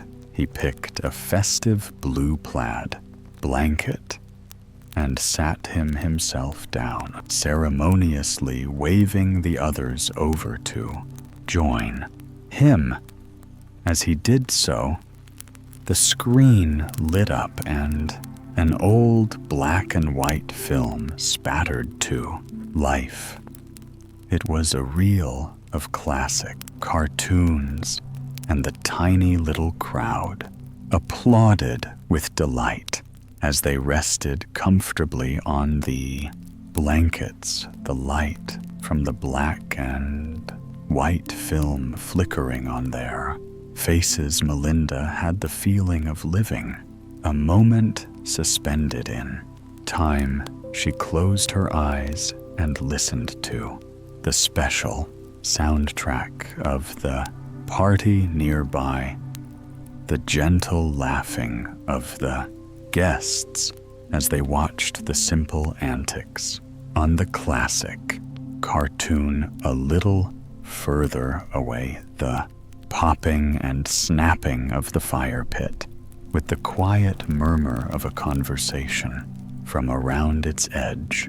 In the pond, a quick splash. Perhaps a fish had come to the surface, or a bird had dived for an insect. Melinda kept her eyes closed and didn't look. She let it be a mystery. A little further away, still, she could hear the irregular musicality of small porcelain mugs being placed together on a tray. They clinked gently in a random smattering of tones, then a light hustling of the nearby trees as a stray breeze blew across the lawn. And then Melinda opened her eyes with a delicious little shiver as a breeze blew over her that had been the hand of autumn she had felt brushing ever so gently across the assembled company, as if to say, "Do not be alarmed, but I am arriving." Now suddenly feeling a bit chilly, she spotted a pile of extra blankets her host had left on a nearby chair. Just for a moment, such as this one, she thought to herself, with a smile, taking care Not to block anyone's view, she quietly stood up and walked around the movie watches to the pile of blankets. She chose a small, very soft one in a forest green color, wrapping it luxuriously around. Herself, she strolled over to the fire and stood there, warming her hands away from the movie projector. She could hear evidence of nature a little more at this moment. The last sounds of summer were vanishing. A few crickets still sang. The cardas were gone, and the driest of the leaves in the canopy above were beginning to give themselves over to the wind. Any moment, the first of them would break free and drift slowly, haphazardly to the ground. In her mind's eye, Melinda imagined that first leaf as if its passage would be the official start of the season, and she smiled at the idea. She was pulled from her wistful reverie by Sarah and William, tapping her on the shoulder. Wordlessly, they moved to the dessert table, and she realized that all the treats were in place. With her blanket wrapped around her shoulders, she walked with them to the buffet. Guests were offered a variety of lovely hot drinks, including cider, hot chocolate, and tea. An orderly collection of little white mugs stood perfectly arranged upside down, waiting to be put into use. Next to them, there was a selection of desserts that offered something to tempt every palate. Little berry tarts on lacy white paper sat next to miniature bites of flawless chocolate cake. And for those who were nostalgic for their scouting and camping days, the chef had produced a small, plated version of the iconic small where chocolate and marshmallow topped a cracker crust, and the entire concoction was drizzled with salted caramel. It was hard to choose, but each of them selected one of their favorites and then stopped at the end of the table to pour themselves a comforting drink. Melinda and Sarah laughed at William as he drowned his hot chocolate in whipped cream. Of course, he promptly got it on his upper lip when he took a drink, acting clueless for comical effect. He asked them what in the world was so funny. They shook their heads despairingly. When they had finished their desserts, they took their cups and trooped past the movie watches to soak up the evening air on the dock. Folding their legs up, they sat down, each carefully placing their cups next to them. Sarah slipped off one shoe and dipped her toes in water, creating a ripple that traveled outwards in every direction. As it shivered across the pond, she declared the temperature to be quite cold. All three of them watched, mesmerized, until the tiny waves vanished into the dark edges on the other side. The surface was still once more William stretched his legs out and laid all the way back, and the other two followed his example. Above them, the night's sky was very clear. Sarah commented quietly that she wished Anne had come to the dock with them, because she was the only one who was good at identifying the constellations. William reminded them indignantly that he had got an A in college astronomy, but he added that actually he didn't remember any of it. The other two issued sounds of mock sympathy, and then they fell quiet again as they lie there in agreeable silence, each thinking about this first step into autumn and the autumn from last year and the one before, that they were grateful to have been here in this place at this time with these friends. Again, there was a burst of clapping from the makeshift movie theater, and guests began to rise and fold up their blankets. The friends on the dock sat up, retrieving their empty mugs, and slowly got to their feet. As they did, Jack and Undan walked towards them, and they met in a little group near the fire pit, where they could see each other's faces in the background. Other people were politely thanking Elizabeth and saying farewells.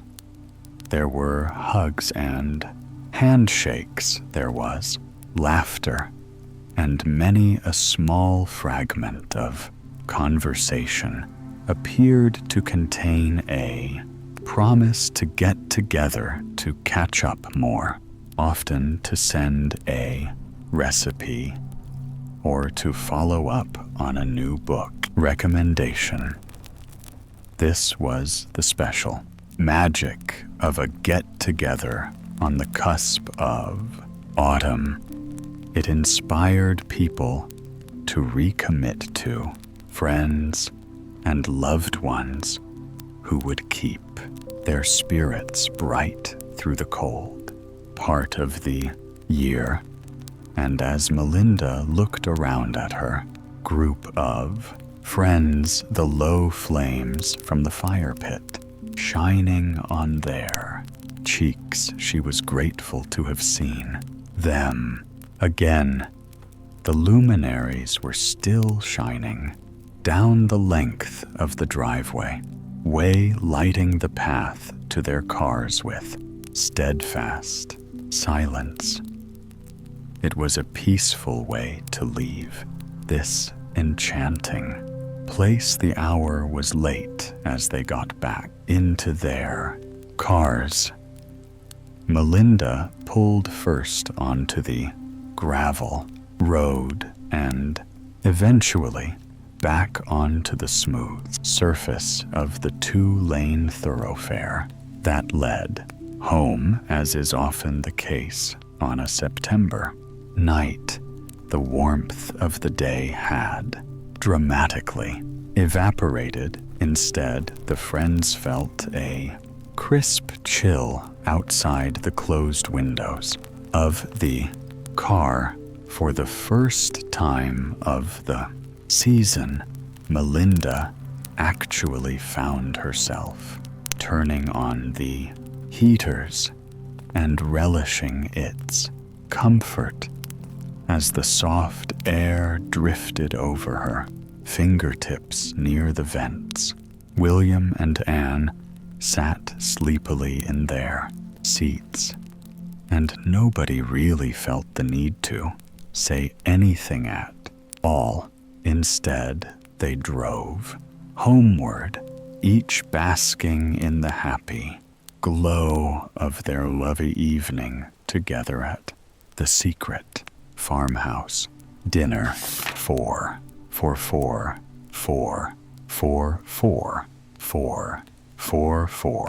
And now, dear listener, our long autumn journey slowly comes to an end. The rain continues softly outside. The forests grow still, and the warm lights of distant homes begin to fade into the night. The pumpkin patches rest quietly beneath the falling leaves. The bakeries close their doors, and the sleepy city streets become calm and silent once more. Perhaps by now, your breathing has slowed, your thoughts have softened, and sleep is already beginning to find you. So there is nothing more you need to do. No roads left to follow, no stories left to chase. Only rests, quiet, warm, peaceful rest. And if you are still awake, simply remain here a little longer, listening to the rain, wrapped safely inside these gentle autumn worlds. Soon, sleep will carry you the rest of the way, and I will be here again very soon with another quiet story from the Sleepy Story. Until then, good night and sleep well. You're in the car following the road to the outskirts of town. You're on your way to Sleepy Hill Manor, an old home perched atop a little hill not far from here. It's the perfect place to spend a quiet autumn weekend away from the demands of everyday life. Life you've never been out this way before and had never heard of Sleepy Hill Manor until recently, when your friend invited you to come for a few days. It was a strange series of events that led to the invitation your friend told you. One day, they'd been sitting at home when they heard a knock at the door. A man in a suit was on the doorstep with a small wooden box in his hands. When asked, the man explained that your friend was the apparent heir of an old Victorian home located on a sprawling hilltop estate. It had been left by a very distant relative, someone your friend had never met. Inside the box was a heavy, ornate bronze key, the key to Sleepy Hill Manor. Your friend and the man agreed the key would be held in the care of the resident groundskeeper, and your friend would be welcome to visit the property whenever they'd like. It did, after all, belong to them now, so they got in touch and asked if you'd like to join them for an autumnal getaway to Sleepy Hill Manor. It didn't take much to persuade you, and before you knew it, you'd packed your bags and were on the road. The rhythmic sound of the car lulls you into a kind of trance. You're still paying attention to where you're going, of course, but you allow yourself the space to really take in your surroundings. Autumn leaves blanket the ground on either side of the winding road a few specks of yellow and orange dot the pavement like flecks of paint on a black canvas. The sky overhead is moody and dark, stormy weather, you think to yourself. You're excited to see what Sleepy Hill Mana looks like. Your friend told you they'd only seen a single exterior photo of the place, a beautiful old Victorian home with towers, gabled roofs, and bay windows to spare you. Almost fear it isn't fair that you'll get to see it for the first time before your friend does, especially since they are the rightful owner. Now they sent you a message this morning to let you know they'd been delayed. They'll be arriving tomorrow, just in time for breakfast, instead of tonight. It means the first night at Sleepy Hill Manor will be yours, and yours alone. The road before you narrows, becoming more of a country lane. It still winds upwards, climbing the hill. Gently but purposefully, you feel as though you're being carried along to another reality, a secret hideaway, not too far from town, but removed from the concerns of the world. Soon you arrive at a raw Tian gate. Opening the car window, you spot a small button attached to what looks like a speaker. You press it and hear a faint crackling in reply. Almost instantly, the gate swings open. I suppose that means I'm in the right place, you think to yourself slowly. You inch the car forwards through the gate and into a gravel parking area. Your tires crunch to a halt as you pull a car into a space beneath the golden-leafed boughs of a jacaranda tree. If it was spring or summer, you know, the tree above you would be bursting with purple flowers nestled among bright green leaves. But autumn has brought its dusky palette to the grounds of Sleepy Hill Manor. Stepping out of the car with your bag, you notice a few of the jacaranda's fern-like clusters of leaves on the ground. You pick one up, gently brushing your fingertips along the rib, similar to a stem, feeling the tiny leaves fan beneath your skin. It's similar to running your fingers up a feather or along the side of a zipper. Moving your fingers back to the bottom of the rib, you hold them in place and pull the rib quickly downwards.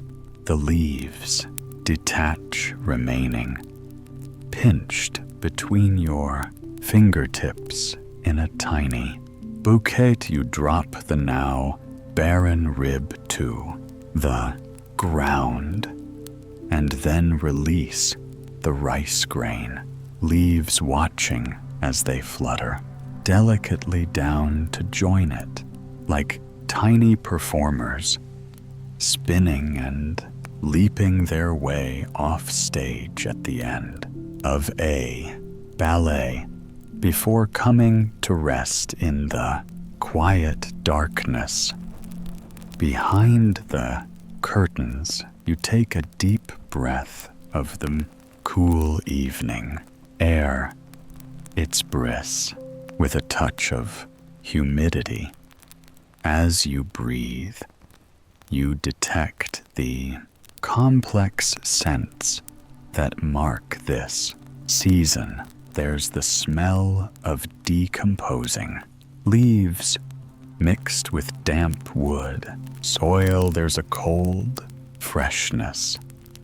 No flowers or pollen, just bare branches and quiet garden plots. And behind it all, there's a hint of wood, smoke, aromatic and familiar, turning to find the source of the wood smoke. You notice a small cottage at the edge of the property near the gate. Standing just outside is an older man wearing a flat cap and an olive-colored knit vest. He nods to you when your eyes meet, and you make your way over to him.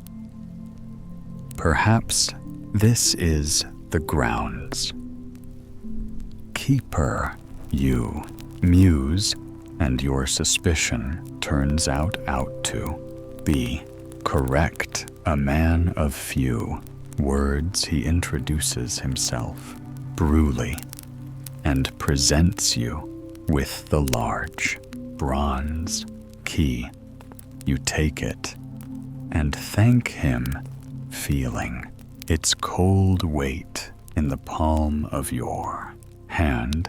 He nods in the direction of the manor just down the gravel drive beyond a nearby cluster of trees. It's obscured by the autumn foliage, but you gather it's only a few minutes walk. Everything's been prepared for your stay, he tells you. There's firewood in each room, and the beds have been made. Is also lit an oil lamp in the room you'll be sleeping in. The house has electricity now, he says, but the previous owner liked the ambience of the older furnishings. You imagine you will too.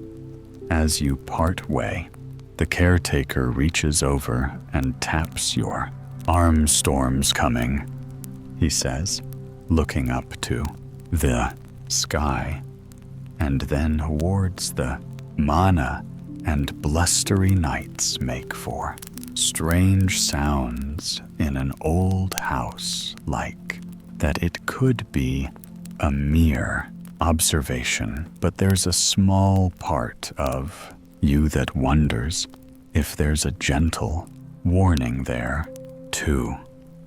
Then he turns on his heels and walks into his cottage, closing the door with a clunk, with his words lingering in your mind. You make your way up the gravel drive to Sleepy Hill Manor, just ahead of the caretaker's cottage. The drive curves sharply to the right. You pass beneath the hanging boughs of a large, scraggly tree. As you step into its shadow, the temperature seems to drop. You pull your jacket more tightly around you and move quickly back into the dimming light. The gravel slides beneath your shoes. It's a satisfying sound that makes you think of those sweeping Gothic tales set in large old houses, not unlike this one. You smile briefly. Perhaps this is the beginning of your very own night of intrigue, you think, as you walk the last few steps up to the house. You begin composing the story in your head. Of course it begins. With it was a dark and stormy night. You hear a rumble of thunder in the distance, as though the weather has been tasked with adding a soundtrack to your musings. You continue. A solitary traveler walks up the long and lonesome drive to the house where it all began. As you finish that thought, Sleepy Hill Manor appears in your view for the very first time. Right on. Cue the rest of your imagined story flutters from your mind as you take it in with the sight before you. Sleepy Hill Manor is breathtakingly beautiful and mysterious. You think its wine-red exterior blends in with the long evening shadows and is punctuated by black and gold trim, rounded turrets and angular towers jut up from various corners of the house, complemented by enormous bay windows and countless smaller windows that dot the exterior. The roofs are steeply pitched, and a large covered porch shrouded in darkness sits at the front to greet you. A set of thick steps leads up to a round keyhole-style entrance to the porch. Beyond, the round entry tones of cherry and slate fade to black near the door. Above this, on the second floor, you see a light flickering behind the sheer curtains in a round window. Perhaps it's the lamp the caretaker mentioned. You think, sitting here in the evening gloom, the house feels old, enchanting, and quite formidable. Looking down, you see you've been holding onto the key quite firmly. It leaves a slight imprint on your palm as you loosen your grip. It's just you and me tonight, you whisper to the house.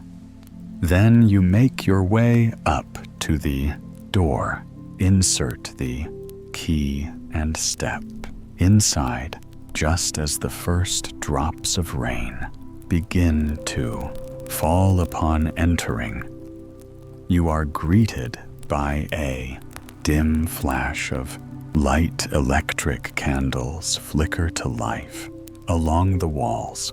Strange, you think you didn't flip a light switch, and the entry hall seemed to be dark when you were standing outside. Perhaps you just didn't notice the light through the thick, leaded, stained glass windows. You set your bag down and take a look around. The walls are a rich, dark wood filled with unique recesses, protrusions, and other curious accents. The ceiling is white here with detailed molding. The floor is also wood covered in a heavy crimson rug splashed with CCU in blue and green. A red velvet chaise lounge sits in the right corner. To your left is a wall-to-wall bookshelf filled with old leather-bound books whose spines are stamped with gold, silver, and black lettering. Then aging paper and binding gives off a particular scent, not quite dusty or mildewy, but a familiar old smell. it would seem to be a perfectly normal entry, hall save for one peculiarity. This is the extent of it. You can see no other doors, nor windows, nor stairs. The entry hall appears to be dead. And how curious. You think there must be a way to get to the rest of the house. You begin to inspect the room for any signs you might have missed, or even a note from the groundskeeper explaining that you should use a back door instead. You run your fingers across the wood of the walls. It's smooth and highly polished. Your fingertips bump over the ridges and dips where it's been elegantly shaped. What wonderful craftsmanship, you think to yourself, reaching the enormous bookcase. You move your fingers over the leather-bound TOS. There are a few classic mystery novels you recognize, along with history books, and a few about old houses like this. One perched on a shelf at high height is an ornate silver candlestick. You can't help but touch the spindly spider-webbed patterns of its hefty base as your skin meets the metal. A crack of thunder sounds outside the house. A bolt of lightning flashes through the front window, and the bookcase begins to move slowly. It slides open to reveal a long corridor. This must lead to the rest of the house. You realize. You turn around to pick up your bag and see that it's now resting in the Shah lounge. You're nearly certain you left it on the floor, but perhaps not. With your bag in hand, you step through the opening in the bookcase. The same wooden floors are here, lined with elegant crimson rugs. The thick material masks your footsteps. The house is silent. The only thing you hear is the muffled sound of the rain pattering against the windows and roof, accompanied by furtive rumbles of thunder and quick flashes of lightning. Making your way down the corridor, you see a few portraits hanging on the walls. There's an elegant woman in a black gown and pearl necklace, a man in a top hat, and even a painting of a dog sitting near a chair. As you pass by each portrait, you notice the people's eyes seem to follow you, pausing. You step backwards and then forwards, backwards and forwards. The portraits appear to observe your strange movements. It must be an optical illusion. You realize some trick employed by the painter to make the portraits more lifelike. You give a quick nod to the dog and then smile to yourself. Painted or not, animals can be such a comfort in unfamiliar spaces. You think. When you reach the end of the corridor, you find yourself in an odd sort of central space. In every direction, there are rooms or additional corridors to choose from. In this middle hall, there's something you never expected to find: an old-fashioned bar. Tall wooden stools stand in a line.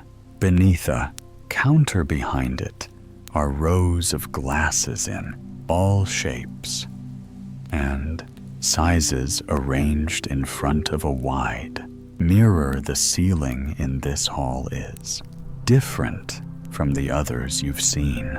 It's covered in pressed tin, which boasts elegant patterns and lends a sort of gloomy shine to the room. You wonder if the people who lived here before used to host grand parties. This space is so central. It's the perfect location for people to gather and chat. You can imagine guests in elegant, old-fashioned dresses and suits sitting here or milling about, moving from room to room. As you're daydreaming, you catch a flash of movement out of the corner of your eye. Turning towards it, you find the hall is still empty. For a moment, you thought you saw the heavy fabric of a long skirt moving through a doorway, but it was probably just a trick of light. Moving on from the bar, you make a left into a small chamber, only big enough for a piano, a few stools, a wing-back chair, and a tall, standing table. Softly, you run your fingertips over the yellowing keys of the piano. They plunk down gently under your touch, sending solitary notes into the room. You can imagine how wonderful it must have been to sit in such an intimate space, listening to someone playing a long moving piece. With a sigh and a last glimpse of the piano, you turn and continue to the next room. Here you find a treasure trove of books, countless volumes bound in red, green, and blue, standing at attention on waterwall bookshelves. Their pages are yellowing, and some of their spines have cracked, but they are beautiful. Nonetheless, you find books on geography and history, along with famous novels. In one corner of the bookshelf, you spot a heavy tome with a black spine and shiny silver lettering. Victorian Ghost Stories. The title reads. Outside, a boom of thunder rattles the windows. It's followed by a bolt of lightning that illuminates the white curtain. Even though it's pleasant temperature in the house, you feel the urge to pull your jacket around yourself once again, having seen all there is to see. Here you leave the library and head back into the central hall, resting your elbows on the bar. You stifle a yawn. You hadn't realized how sleepy you were until you began exploring the house. Now, what you'd really like to do is have a good long rest. Your friend will be arriving early tomorrow, just in time for breakfast. You smile at the prospect of getting a full night of sleep.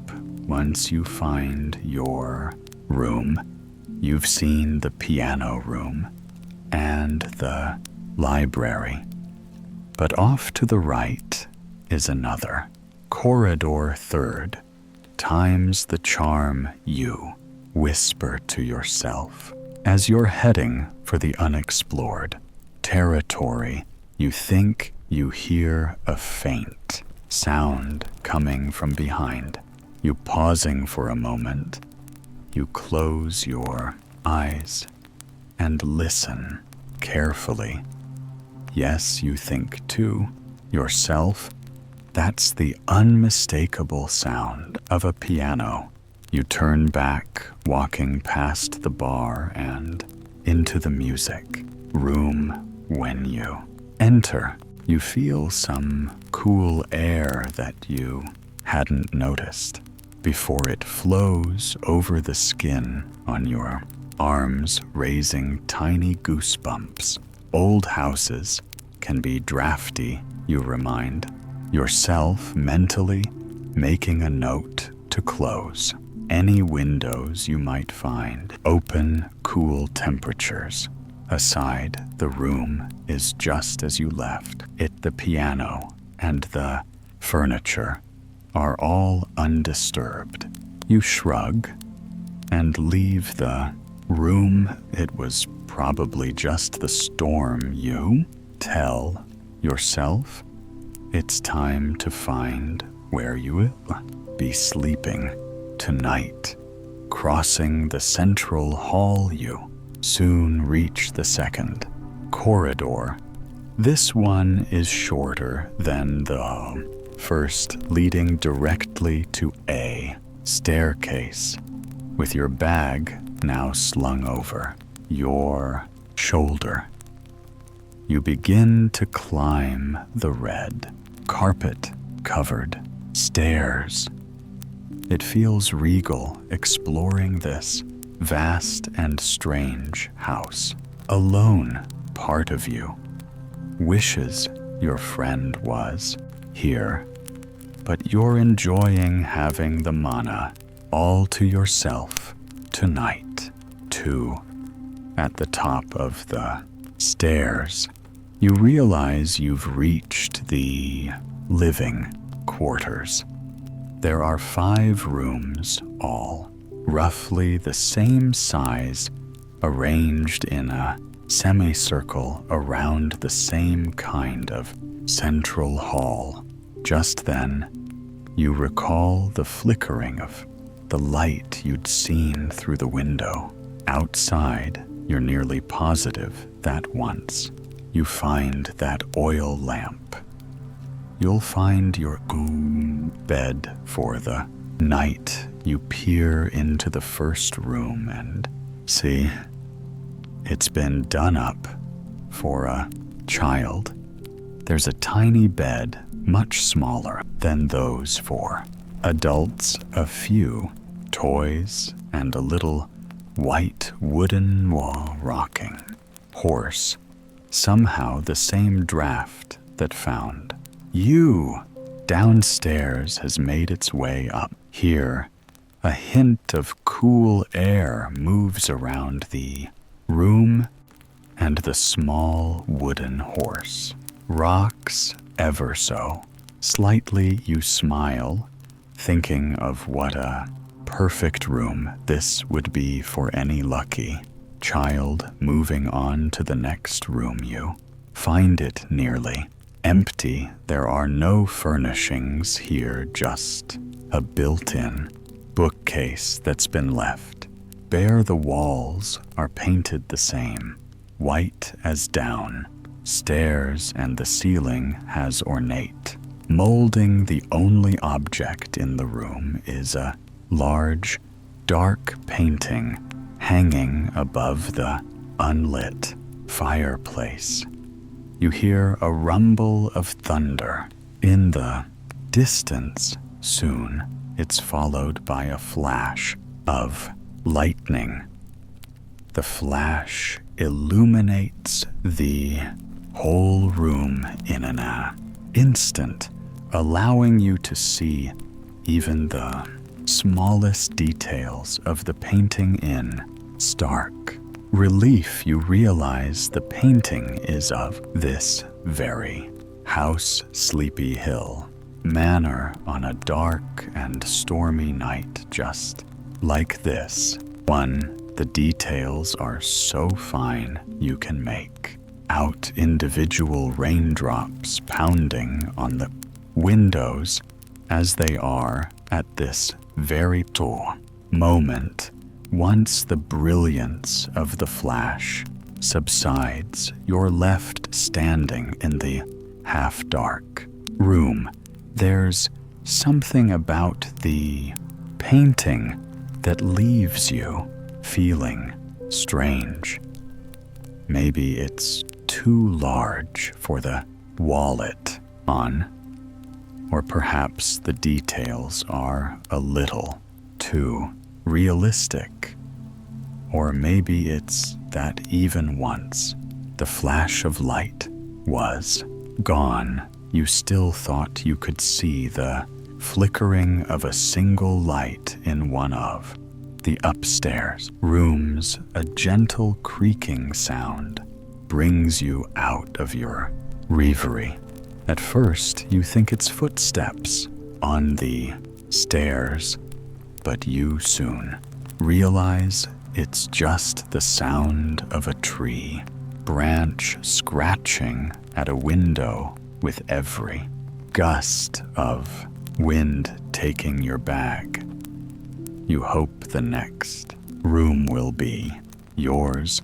You cross the broad central hall and make your way into a large bedroom overlooking the front of the full house. The room is dark save for a single oil lamp sitting in the window behind it. Streaks of rain run down the glass like 1,000 tiny rivers flowing over hills and valleys. You smile. You found your bed for the night. You flick on the electric light switch, flooding the room with a soft yellow glow. Then you turn and close the door behind you. There's a small silver key in the lock, and you turn it until you hear gentle click. You take a moment to appreciate how unique this space is before getting ready for bed. It has the same crimson carpeting and elegant white walls and ceiling. Near the door stands a display case with several tiny knickknacks arranged on glass shelves. You spot an old playbill from a theater production, a spy glass, a deck of playing cards, and more.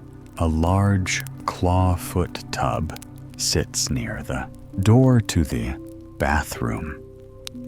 You also have your own Shaw lounge, as well as a large, rich red velvet armchair and mahogany writing table. The bed looks inviting, two covered in crisp white sheets. You can't wait any longer to lie down. You change into your pajamas and brush your teeth in your private bathroom. Then you flick off the electric lights. The room grows dark save for the single oil lamp in the cool window.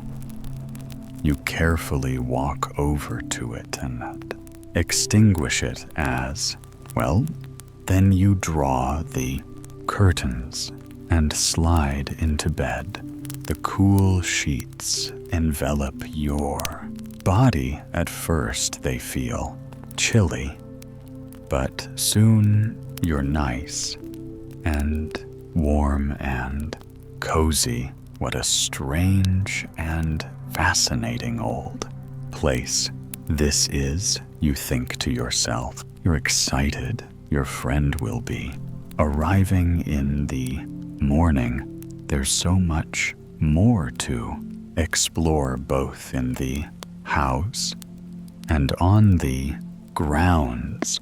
Before you know it, you feel your eyelids growing heavy and your eyes beginning to close. The rain patters against the windows every so often. A rumble of thunder sounds in the distance, and just as you're starting to drift off to sleep, you think you can almost hear a few solitary notes from an old piano floating through the air here at Sleepy Hill Manor on this dark and stormy night. The late November sky is overcast on this cozy afternoon in the mountains. Sarah is relaxing in the living room, looking out of her large casement windows as a few dark brown leaves cascade down from above. There is a yellow tinted lamp with mosaic glass on the side table next to the sofa where she is. Sitting also on the table is a book with a bookmark nestled roughly at the halfway point, and a fresh cup of chai tea with steamed milk. Sarah has enjoyed a quiet morning inside the cozy mountain cabin she calls home, while the weather outside is cold and brisk, and the sky is hinting at the approaching snow. The inside is warmed by the fireplace. The fire crackles passionately opposite the windows. The aroma of firewood fills the air, giving Sarah a reassuring and relaxed feeling. Memories of past holiday seasons drift through her mind. There is a stack of oak and maple logs by the fireplace, just waiting for their chance to fill the room with their inviting aromas. This morning, Sarah took care of some things around the house. She swept the wooden floors with her corn broom, folded the clean laundry, took out the compost and recycling, and dusted everywhere from the hallway credenza to the picture frames and handle holders on the living room's brick mantle. Now she has settled in for the afternoon and is enjoying her chai tea as a warm treat on this cold day. Sarah tugs on her cardigan and sits up, sliding her feet into the house, slippers resting in front of her. Then she takes a generous sip of the spiced tea. For a moment, she ponders how she will spend the afternoon now that the cabin is tidy. But of course, she already knows what is in store for her today. With November nearing its end, it's about time she finishes knitting her winter jumper. It's a project she began working on last week, and with signs of snow in the air, she is eager to have it done. And so Sarah gets up and walks across the room to her record player. She sifts through a small wooden crate full of vinyl, though she usually listens to music. One of her friends recently gifted her a record filled with poetry. This will be perfect to listen to. While knitting, Sarah thinks to herself.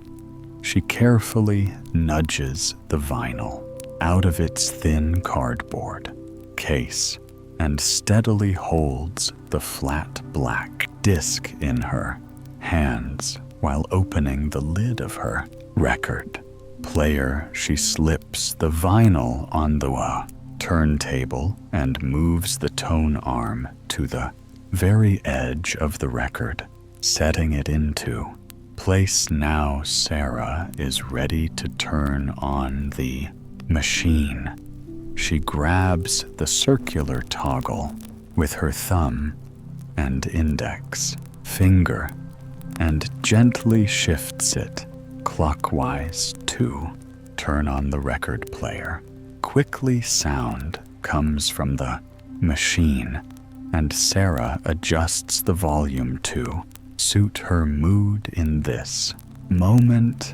Not too quiet or too loud. She thinks it is poetry she'll be listening to after all. Once she settles on a volume and the audible introduction has finished, lines of poetry begin to fill the room. Now that Sarah has some extra entertainment on this cozy autumn day, it's time for her to begin knitting.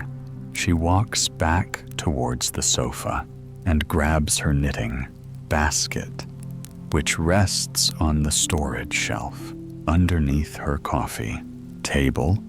The woven basket crackles as it's lifted out from under the table and placed on the soft brown sofa. Sarah then sits cross-legged next to the mosaic lamp and her mug of warm tea. She shifts her torso to the left and easily scoops out her current knitting project, the half-finished jumper. It feels soft to the touch as she holds the piece of clothing out in front of her to examine it.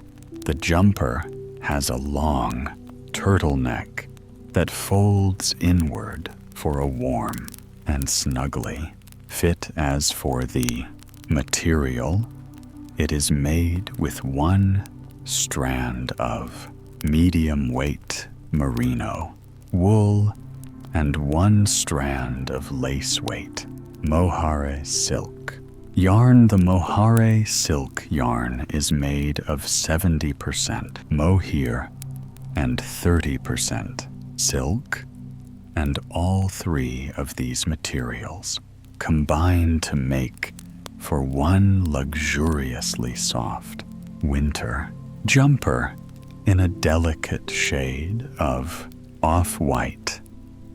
Sarah can't wait to finish, especially as winter is just around the corner.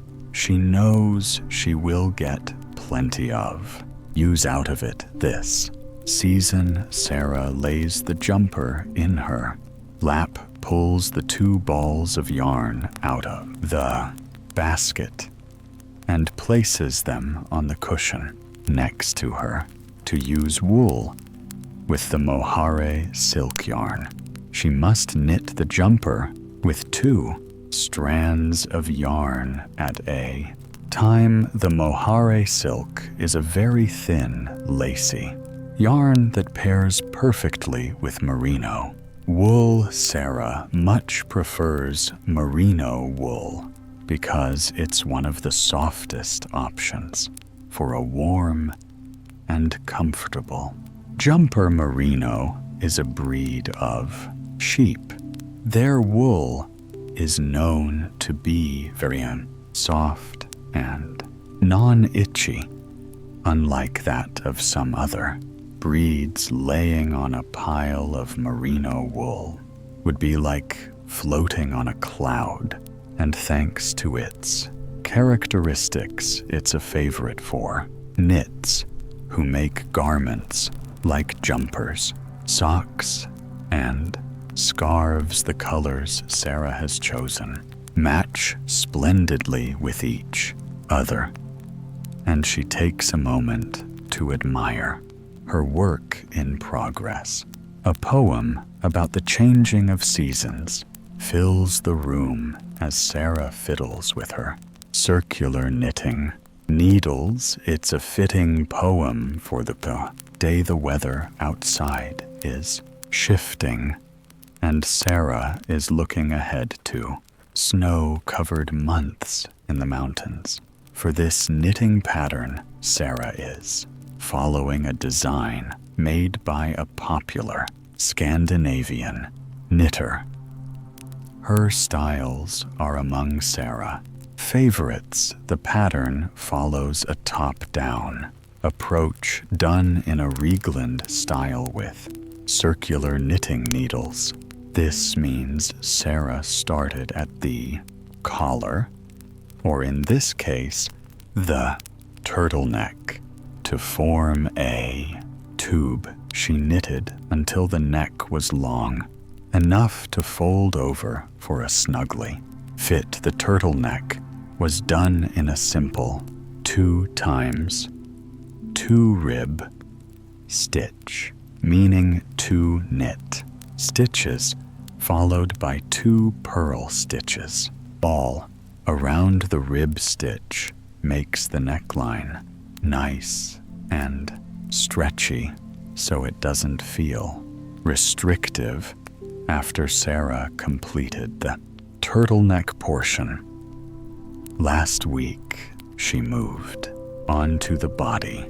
Rajan jumpers are knit as one piece rather than knitting the front and back portions separately and sewing them together at a later time.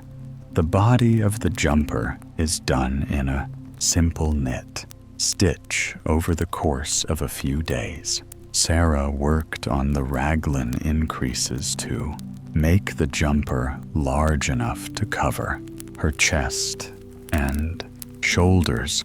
This shaped pattern is called the yoke.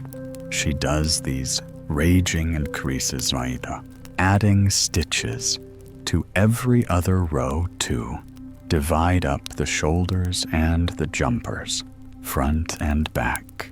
This gives the jumper some simple details and makes way for 2 arm holes. Yesterday, the yoke of the wall jumper was long enough to divide the armholes. She did this by moving both armhole stitches onto 2 separate strands of yarn. They've not yet been bound off. Rather, Sarah can come back and pick up those stitches on her knitting needles and finish each arm. From there, she connected all the remaining stitches to form the body of the jumper and worked on it for another half an hour or so, warmed by her fireplace on a chilly night. Now, as Sarah sits on her sofa, she can clearly see the formation of her jumper. As she continues her knitting, she has the beautifully chunky turtleneck, the soft yoke with its increases, and the 2 open spots for the armholes and half of the body portion. Complete it. Currently, looks like a crop top with a wintry turtleneck. It would almost be a jumper vest, but the yole gives it more of a short-sleeved look, catching a whiff of the spiced drink. Next to her, Sarah places her knitting in her lap and leans over to scoop up the mug. It feels warm in her hands as she cradles the ceramic and brings it up to her mouth. Its autumnal spicy taste fills Sarah's senses with delight. She takes one more sip before placing it back down on the side table. Sarah picks up the knitting once.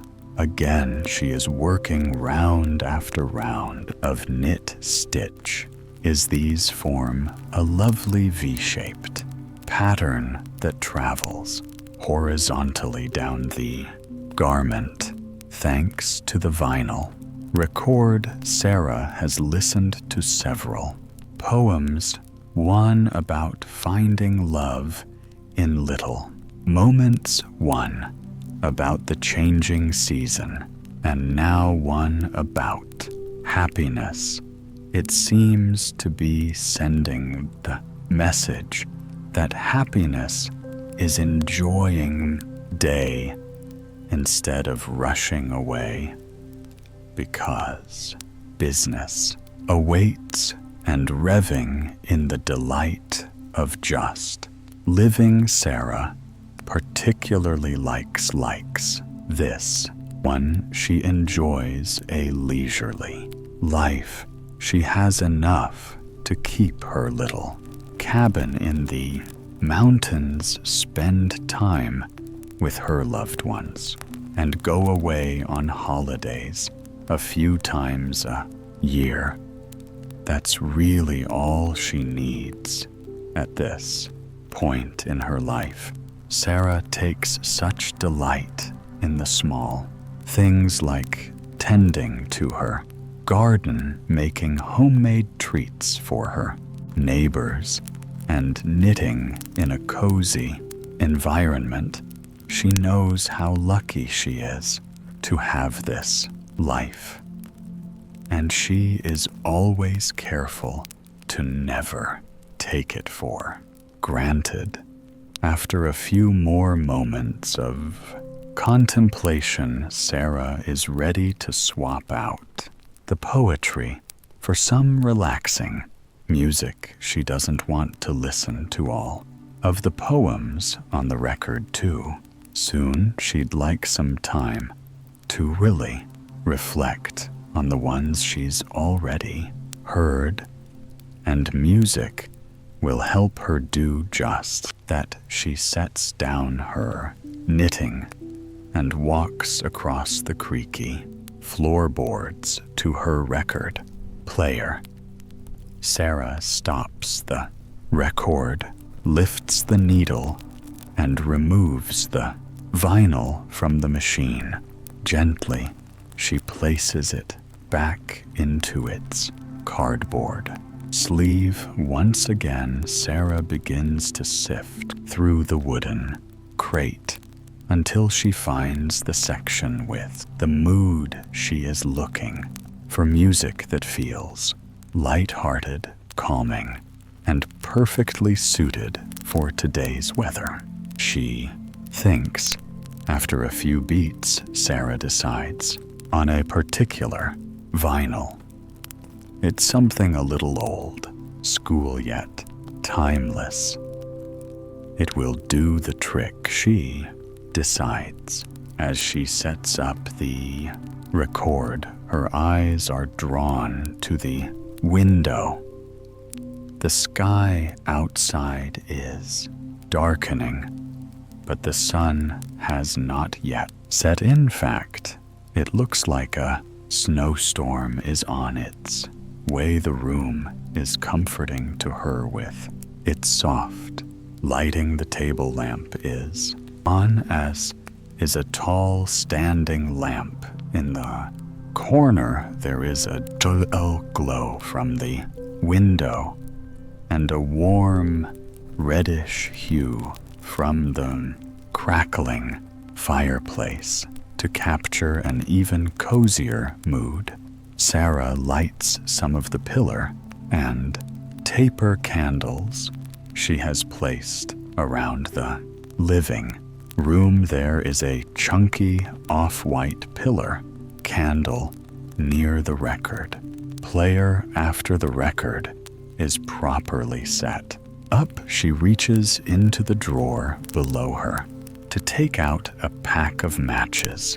She slides open the cardboard box that holds the matches and removes one long wooden stick with a black tip. She quickly swipes the top of the match against the side of the box, and a small flame takes hold. The smell of the match catches her nose as she cups the top of the pillow. Candle to light. Yet the candles around her house are all scentless, which is Sarah's preference. She bakes too often to require scented candles. Sarah would rather enjoy the aroma of the fireplace, mixed with that of freshly baked cinnamon rolls or spiced cider, heating over the stove. Going around the room, she takes her time to light a few more candles. She makes her way over to the fireplace, where 2 taper candles rest, near photos of her family and friends. However, her match goes out after lighting the first one. So instead, she tilts the wick of the taper candle towards the soft flame and watches as it ignites, casting a small plume of smoke into the air. Now Sarah looks around her space and admires how warm and inviting it feels gazing out to the window. Again, she feels butterflies of excitement rise up in her tummy. She is eager for a snow day, and it looks like one is fast approaching. Sarah happily makes her way back to the sofa, fueled by her anticipation for the coming snow and the rhythm of the music that flows from her record player. She settles once again into her coziest knitting position. Then she leans over and picks up the jumper and needles. Her hands and wrists move in harmony. Sarah has perfect muscle memory when it comes to making these knit stitches. As she continues with the jumper, she hears the wind rustling the branches outside her window, a sign of the coming storm. A few fallen leaves are picked up by the breeze, but there is still no evidence of snowfall.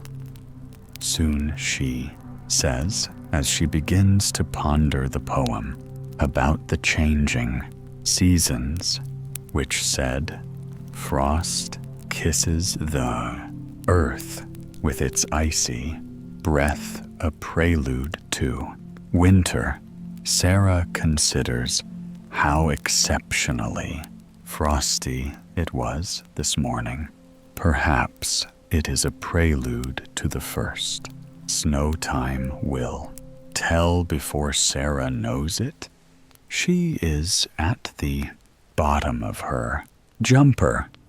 It's time to do the ribbed edge. She thoroughly enjoys this part. After rows and rows of knit stitches, knitting the hem offers a change of rhythm. This section will be stretchy and about 10 to 15 rows long. The pattern will be the same as the turtleneck portion.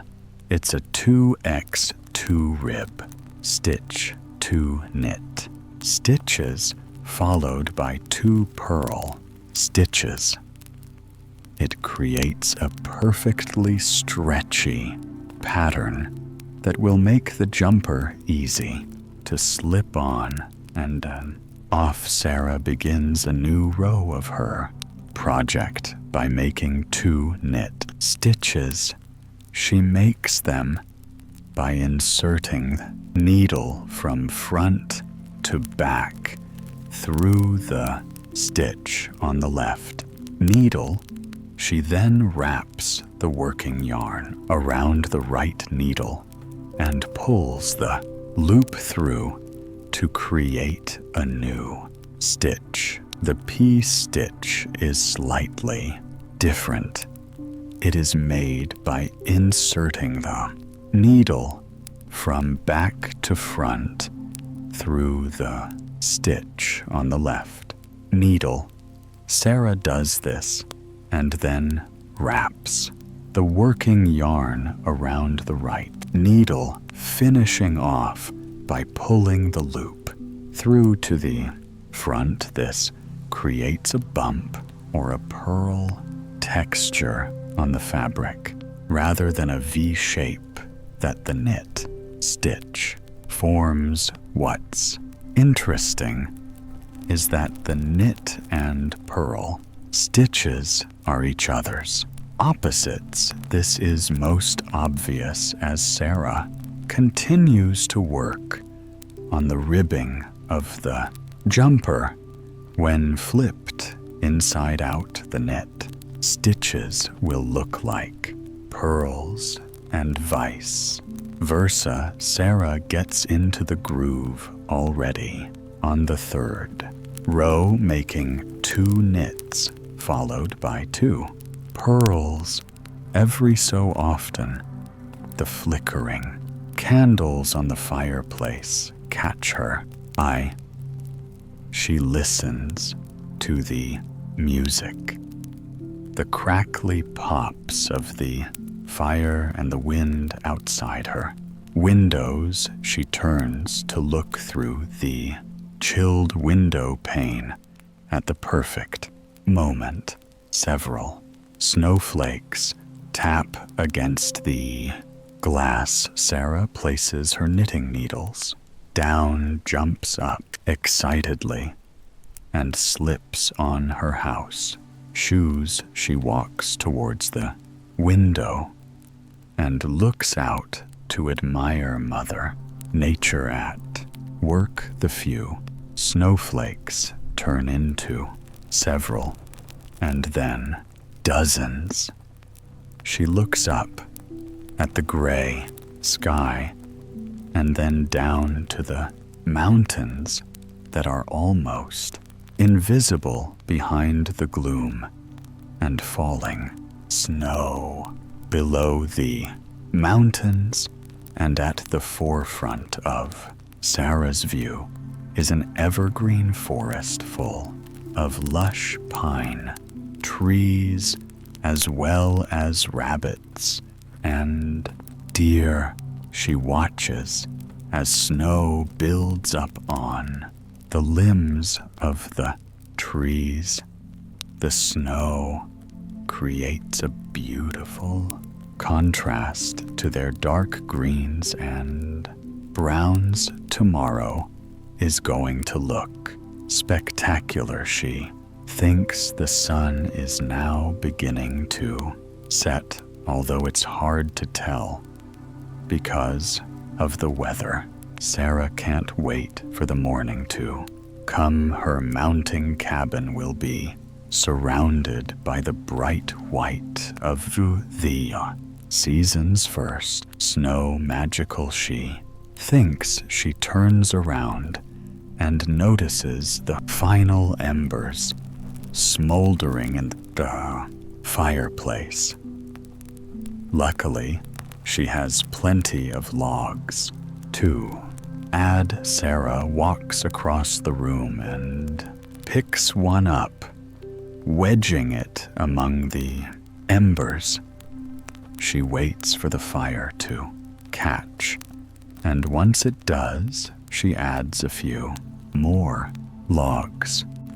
The room is filled with the scent of burning oak. She loves this smell with the snow Outside, Sarah feels incredibly relaxed in her homey space. Now she just wishes to finish her knitting. Of course, she still needs to complete both the left and right sleeves. She is confident she can finish one sleeve this evening, but she might have to work on the other after breakfast in the morning. But that's okay with her. How special it will be once she has the jumper finished and can wear it on the first snow day of the season before. Sitting back down, she leans side to side, giving her body a nice stretch. This is important when she knits for hours at a time. Then she settles back into her natural rhythm and finishes up the final row of the ribbing before binding off. Curious to see how it fits, Sarah unbuttons and removes the cardigan she's wearing over a tank top. She then slides the jumper over her body. The active stitches of the sleeves are secured on extra yarn, so there is no worry that she will damage her project. She walks to the hallway and looks in the mirror. A big smile crosses her face. It's a perfect fit, she thinks. The turtleneck hugs her comfortably without feeling restrictive, and the body is loose, fitting without being too oversized or baggy. Sarah loves the length, the color, the texture, everything now. She really can't wait to finish the sleeves. This may become her favorite jumper. Sarah carefully lifts it back off, over her shoulders, ensuring it's not inside out. Then she walks back into the living room. Outside, the snow persists. Sarah sticks her palm to the glass of the window and feels the coldness of it on her hand. She slowly pulls away her palm, and the warmth of her skin leaves a little imprint on the glass. Finally, Sarah returns to her knitting. She places the active stitches from the right sleeve onto a pair of 6mm circular knitting needles, the same as the body.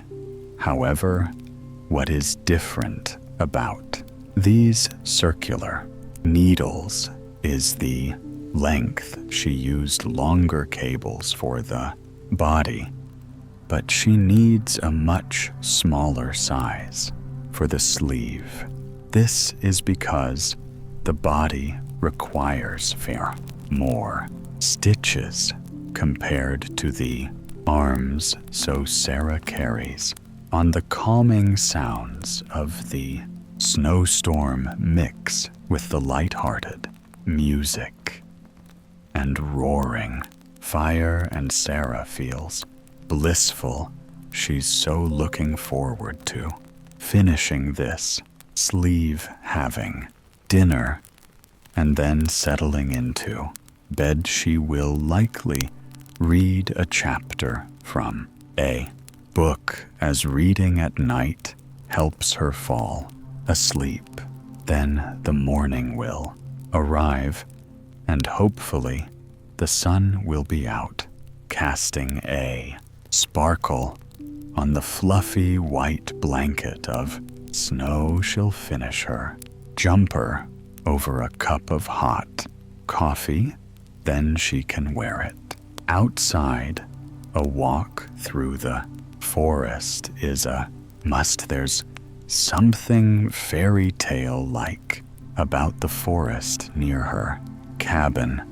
The friendly creatures that inhabit it make it feel extra special on a snowy and magical day as Sarah knits the evening away. She daydreams about the coming months.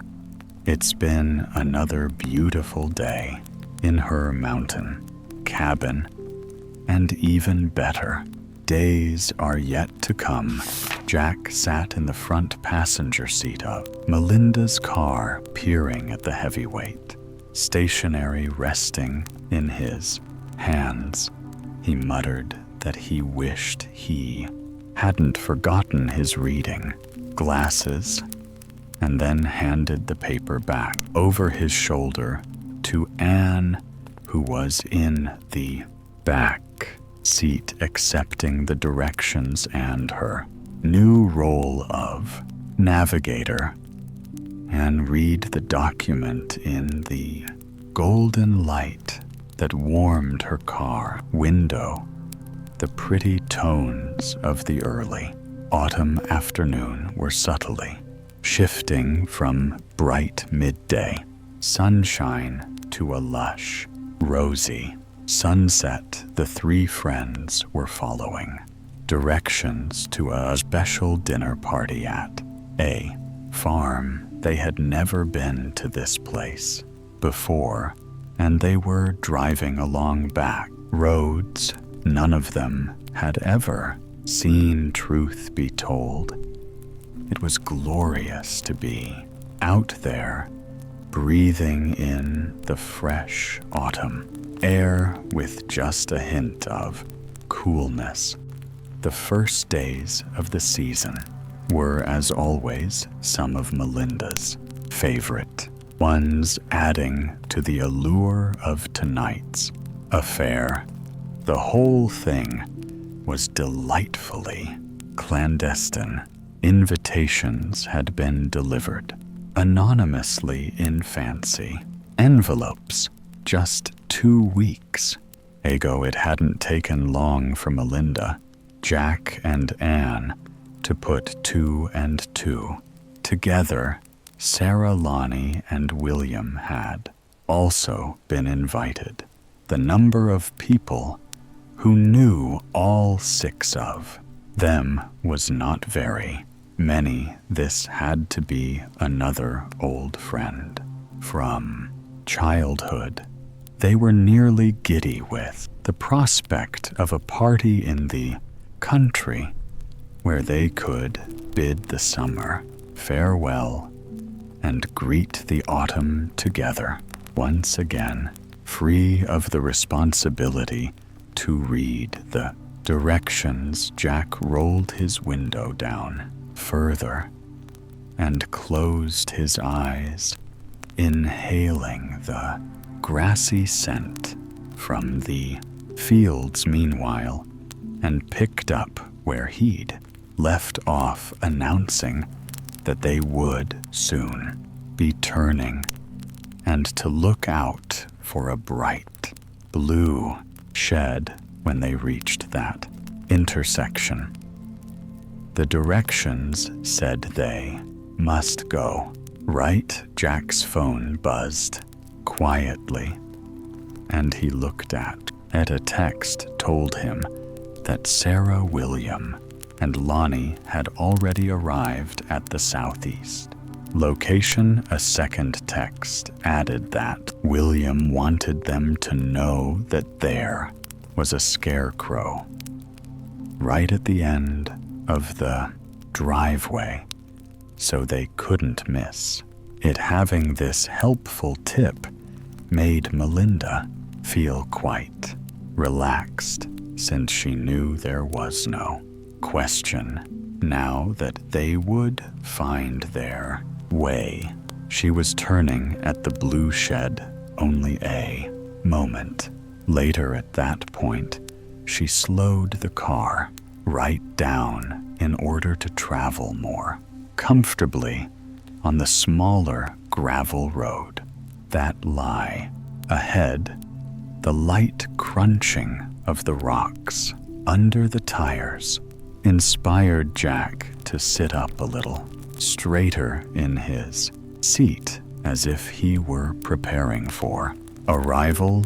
Melinda smiled to herself, thinking how a gravel road was so often an announcement of a journey's end. It heralded the sputtering out of the long-distance road and the proximity of the friendly welcome. Leaning forward between the two front seats so they could hear her Anne read a cryptic message from her phone, it stated that the other three friends said that they were at the table helping to make luminaries. Luminaries? Jack queried with a skeptical look, and reminded him that this was the word for white paper bags with candles. Inside, she described the process of weighting them down with sand and lining them up to light a driveway from an outdoor party or Halloween trick or treating. At this, Jack nodded with recognition, grinning. He knew exactly what she was talking about now, and he was delighted by the prospect of making a luminary of his own. At that moment, Melinda spotted the scarecrow William had described. It was dressed in baggy trousers and a flannel shirt. There was a battered straw hat upon its head at a rakish angle. The cheerful likeness of a farmer was propped up against a split-rail fence with a few bales of hay and a couple of early pumpkins artfully arranged nearby. In unison, Anne and Jack caressed Weir here, and all three of them laughed. After so many years of friendship, they tended to finish each other's thoughts sometimes.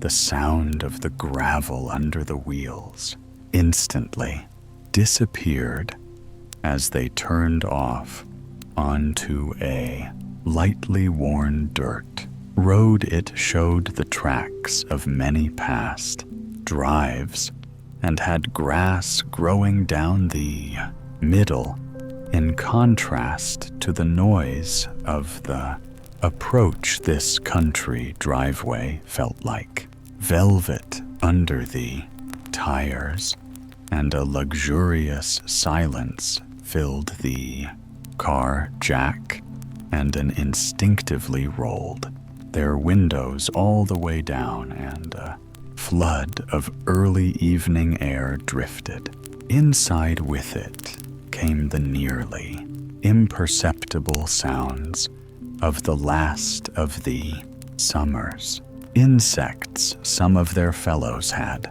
already given up, and their numbers were small, but they were determined to keep singing for a bit longer. The road curved around, occasionally flanked by enormous trees that looked half a century old. Then, finally, as if revealing a wonderful surprise, a large barn appeared. The building was a weathered red color, and it stood 2 stories tall. In the very middle of it, wide double doors stood open, offering a glimpse of an airy, decorated space within. Up the hill to the right, a rambling white farmhouse was nestled quietly in the background. Best of all, a little way down the hill, there was a large glassy pond with a wooden dock that had several rowboats tied up to it. All 3 friends gasped with delight at the charming scene. They felt very lucky to have been invited to this pace, and they knew that their evening was going to be a memorable one. There were a few other cars parked in a grassy area near the barn, so Melinda found a spot right next to them. She had hardly had a chance to unbuckle her seatbelt when Jack sprang out of the car, with Anne close behind him. Having arrived, they were ready to begin enjoying themselves. They wanted to know which friend had arranged this surprise and who else among the guests they might know. They had the answer to their question in moments when their childhood friend Elizabeth rounded the corner of the barn, with Lonnie, William, and Sarah close behind. All four friends were carrying luminaries and talking with animated expressions, welcoming them to the party. Elizabeth confirmed their hunch was correct. She was the anonymous person who had arranged the surprise dinner. None of them had caught up with Elizabeth in over a year, and there was a lot of conversation even as the luminaries were being placed in an orderly line down the driveway. Then Sarah and Anne linked arms, and Jack put his around Lonnie's shoulders, and they all trooped back around the corner where the rest of the luminaries were being assembled. As they did, Elizabeth disappeared to take care of some hosting duties, saying she'd look forward to talking more with them during dinner, having already contributed to their efforts to the paper bag assembly. William, Lonnie, and Sarah took the opportunity to walk down the slope to the beautiful pond below. As they arrived at its edge, they stood in momentary silence, as if implicitly agreeing that some respect was required. The sunset was now in full bloom, and it was a gorgeous one. Shades of pink and orange filled the sky like layers of SB. Each moment that they thought the sunset was at its peak, it proved them wrong by becoming even more gorgeously saturated. Lonnie commented quietly that it was like the entire sky was made of stained glass, enhancing the effect. The pond acted like a mirror reflecting back the sun sat in its many tones. The orange and pink spread across its surface, and only the tiny skating insects made the water move at all. Sarah commented that it was too gorgeous to capture in a picture. William and Lonnie agreed they would not soon forget this country sunset that was for sure. Dusk crept up stealthily, as it usually does. All of a sudden, the pastel in the sky became more subtle, and the singing of the insects rose around them. The three friends turned and looked back at the barn to see Melinda, Jack, and Anne waving their hands to get their attention. As they returned to the luminary table, they could see that the work was done, and Elizabeth was handing out 2 long matches for guests to help light the candles they'd placed on the drive 1, 2, 3. She struck the long matches and carefully passed one to each person nearby. They then walked down the row of white bags, artfully dipping the little flames inside and lighting the wicks like little magic orbs. The bags lit up, forming a path fit to welcome the fairies. The guests blew out their matches, and everyone clapped. Elizabeth called out that the party would now begin to start. She directed guests over to a table laden with sparkling drinks and enticing appetizers. A service stood behind the table wearing a white shirt, and an apron as guests selected their favorite refreshment. He poured it into a delicate cut crystal glass. Melinda held her own fresh cider up to the light from the barn, admiring its old-fashioned facets. Their friend Elizabeth had always been so stylish, and her sense of vintage charm was impeccable. Melinda thought to herself how these little touches made all the difference.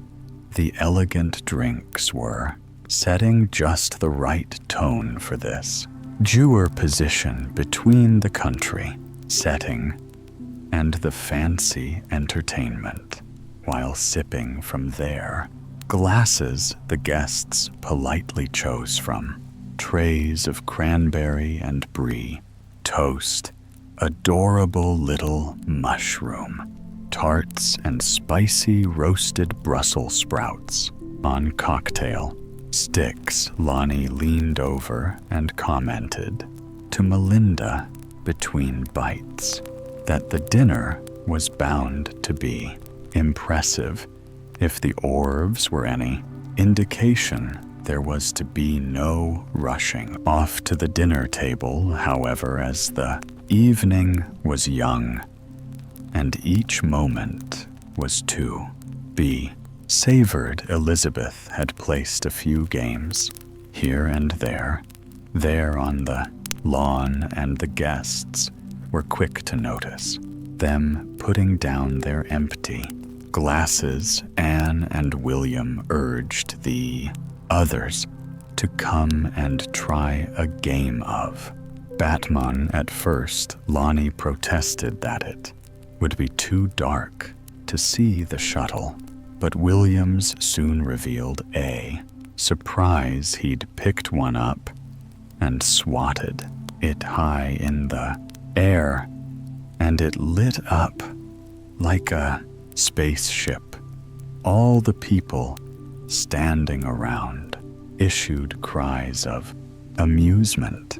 Brilliantly, the shuttlecock was made to glow in the dark. Lonnie and Sarah were quick to grab their own rackets once this secret was out, and the hilarious game that ensued was entertainment for everyone else who was standing around. Even though high school gym classes had honed their badminton skills pretty well at one point, that had been years ago.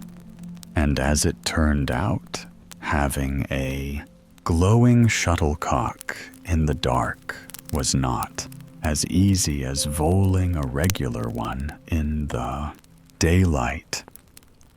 All four players found that their hand-eye coordination was not as good as they expected. They couldn't easily see their arm on the darkening lawn. Many was the time that one of the friends swung confidently at the shuttle cook fully expecting to get a good whack out of it and, instead, missed it completely. The spectators were thoroughly entertained, and by the time the players had enough, the four friends were laughing so hard that their efforts were not even good ones anymore. William commented that he was now on a mission to buy his own glow-in-the-dark badminton set, and that they should expect to see it at their next fine weather gathering. Having wandered away from the badminton spectacle, Melinda and Jack decided to take advantage of the botch Babel set. Not everyone at the party was familiar with the Italian lawn bowling game, but Jack's parents had always kept one at his lake house, and Melinda had played it with him for many, many years. Now the rolling nature of the lawn created some natural obstacles to their rusty skills, however, and there were many humorous moments when one or two of them rolled a ball too gently, and it came right back to their feet nonetheless. They pressed on. About the time that the badminton game finally disbanded, they completed their play and passed over the boats to other interested onlookers. At that moment, Elizabeth appeared at the entrance to the barn and lightly clinked a fork on her drinking glass.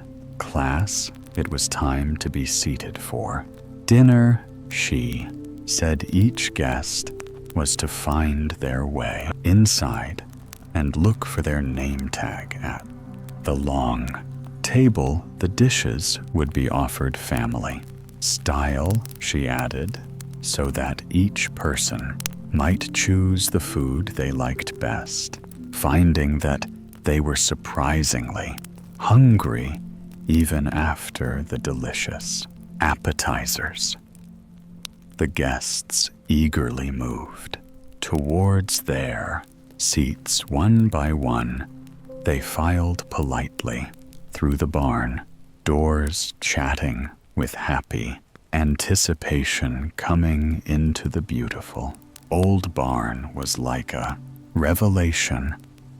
After getting used to the deepening twilight outside, the guests were dazzled by the hundreds of white lights in the rafters and the luxurious white tablecloth on the long wooden table. The building was truly a proper barn with all its casual roughness, but it also felt clean and airy and festive. Sparkling glassware blended perfectly with weathered wood, dripping candles, and the smell of clean hay. Melinda closed her eyes and inhaled, feeling like this moment was the very essence of autumn in one big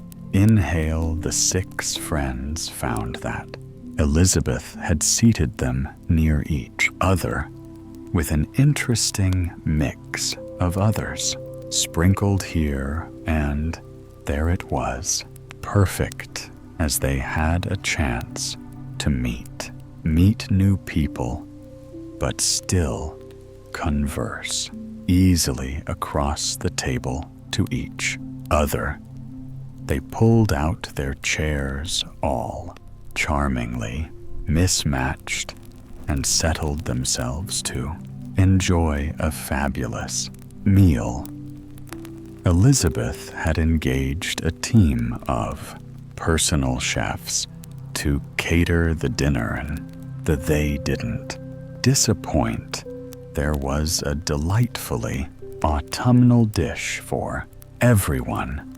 The table was laden with salads, chock full of nutritious hardy greens and grains, little potpites with their flaky crusts looked like they'd melt in your mouth. There was noi drizzled with brown butter sage sauce, and other plates were laden with lovely potatoes or pureed squash that contained a hint of cinnamon and brown sugar. The list went on. Pictures of fresh cider were placed up and down the table next to CFFs of ice-cold water.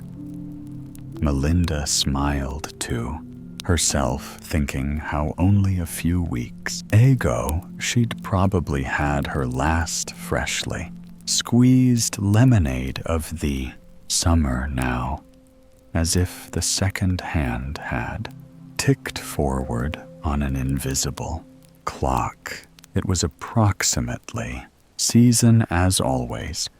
She felt a little thrill of happiness in the observation. She picked up her fork and savored her first bite of food. It was delicious. At some point during the meal, the diners were delighted to hear the sound of a classical guitar turning.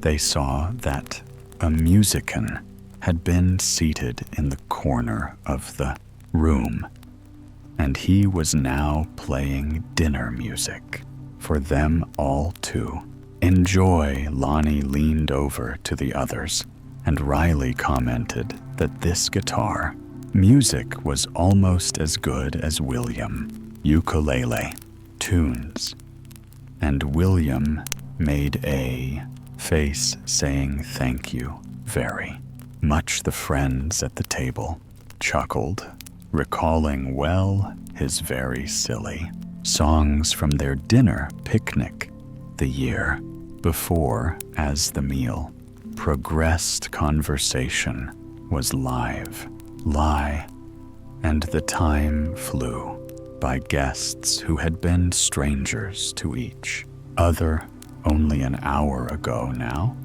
talked like they'd known each other for years.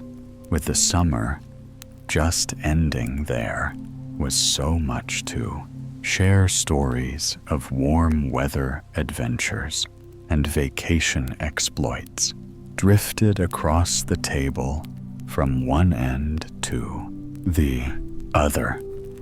Melinda heard a little excerpt of a story about a visit to Italy, and then someone else discussing a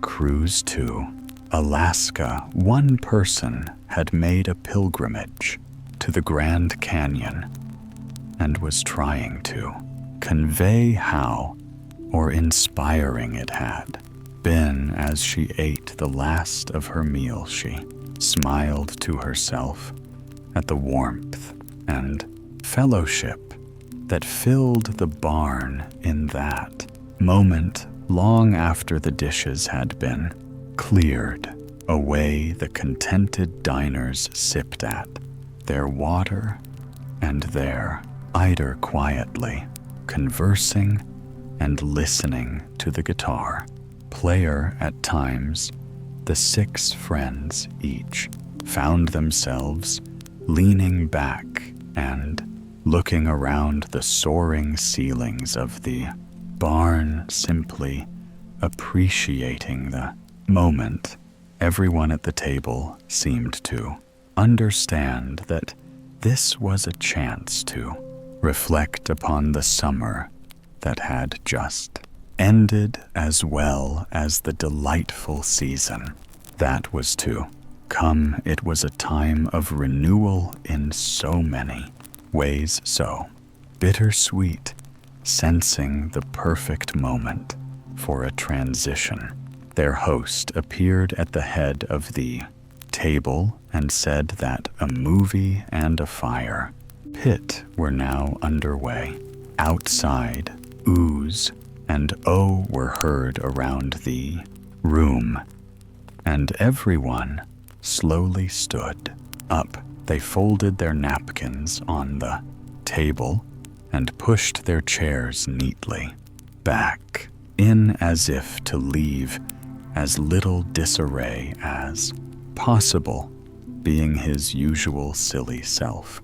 William grabbed Anne's arm and began dancing with her in an exaggerated wars to the last strains of the guitar. In response, the guitar player altered his rhythm, perfectly matching William's stride, and threw her head back and laughed as the other friends clapped appreciatively.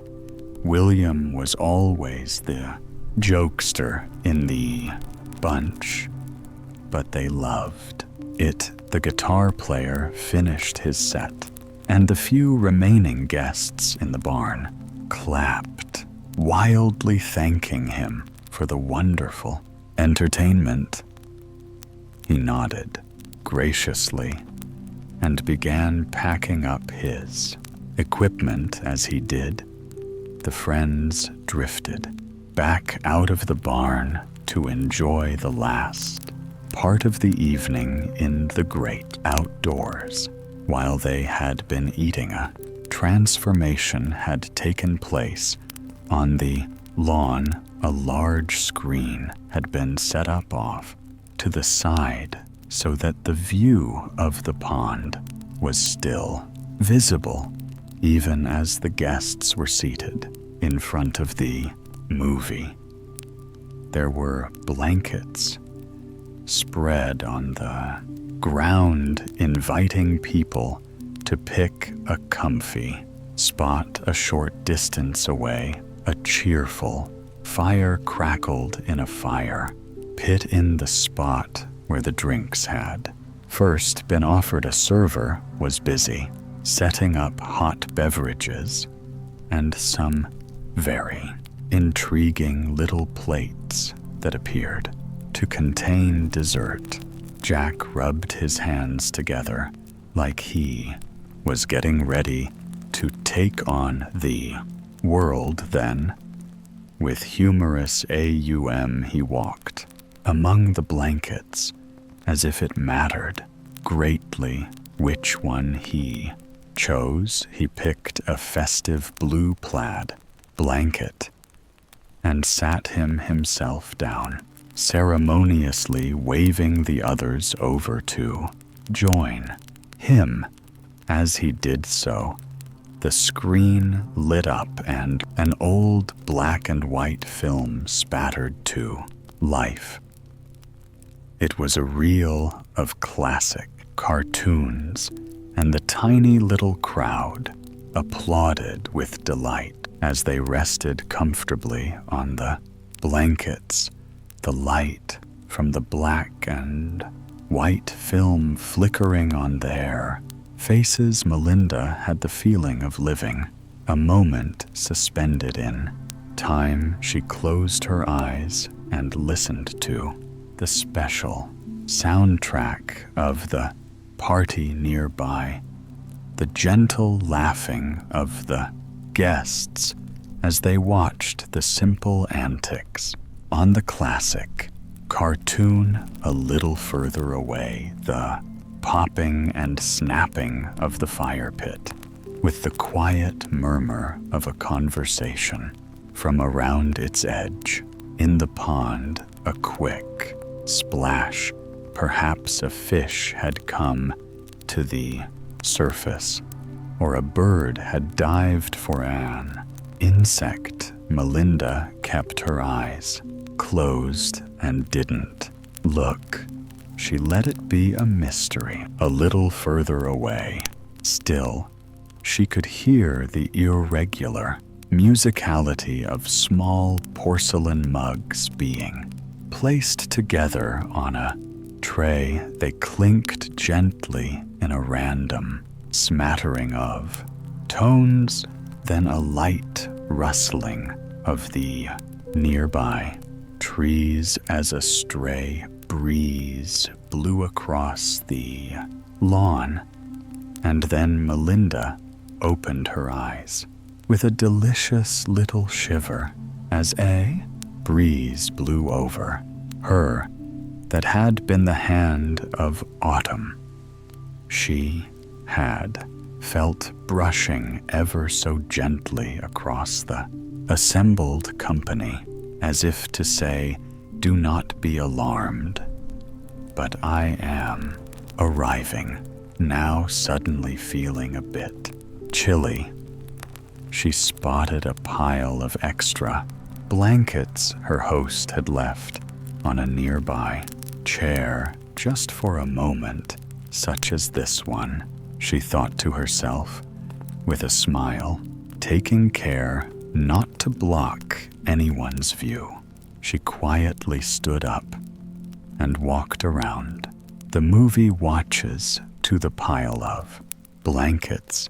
She chose a small, very soft one in a forest green color, wrapping it luxuriously around herself. She strolled over to the fire and stood there, warming her hands away from the movie projector. She could hear evidence of nature a little more at this moment. The last sounds of summer were vanishing. A few crickets still sang, the cardass were gone, and the driest of the leaves in the canopy above were beginning to give themselves over to the wind. Any moment, the first of them would break free and drift slowly, haphazardly to the ground. In her mind's eye, Melinda imagined that first leaf as if its passage would be the official start of the season, and she smiled at the idea. She was pulled from her wistful reverie by Sarah and William tapping her on the shoulder. Wordlessly, they moved IED to the dessert table, and she realized that all the treats were in place with her blanket wrapped around her shoulders. She walked with them to the buffet. Guests were offered a variety of lovely hot drinks, including cider, hot chocolate, and tea. An orderly collection of little white mugs stood perfectly arranged upside down, waiting to be put into use. Next to them, there was a selection of desserts that offered something to tempt every palate. Little berry tarts, on lacy white paper, sat next to miniature bites of flowless chocolate cake. And for those who were nostalgic for their scouting and camping days, the chef had produced a small, plated version of the iconic small, where chocolate and marshmallow topped a gras cracker crust, and the entire concoction was drizzled with salted caramel. It was hard to choose, but each of them selected one of their favorites, and then stopped at the end of the table to pour themselves a comforting drink. Melinda and Sarah laughed at William as he drowned his hot chocolate in whipped cream. Of course, he promptly got it on his upper lip when he took a drink acting clueless for comical effect, he asked them what in the world was so funny. They shook their heads despairingly when they had finished their desserts.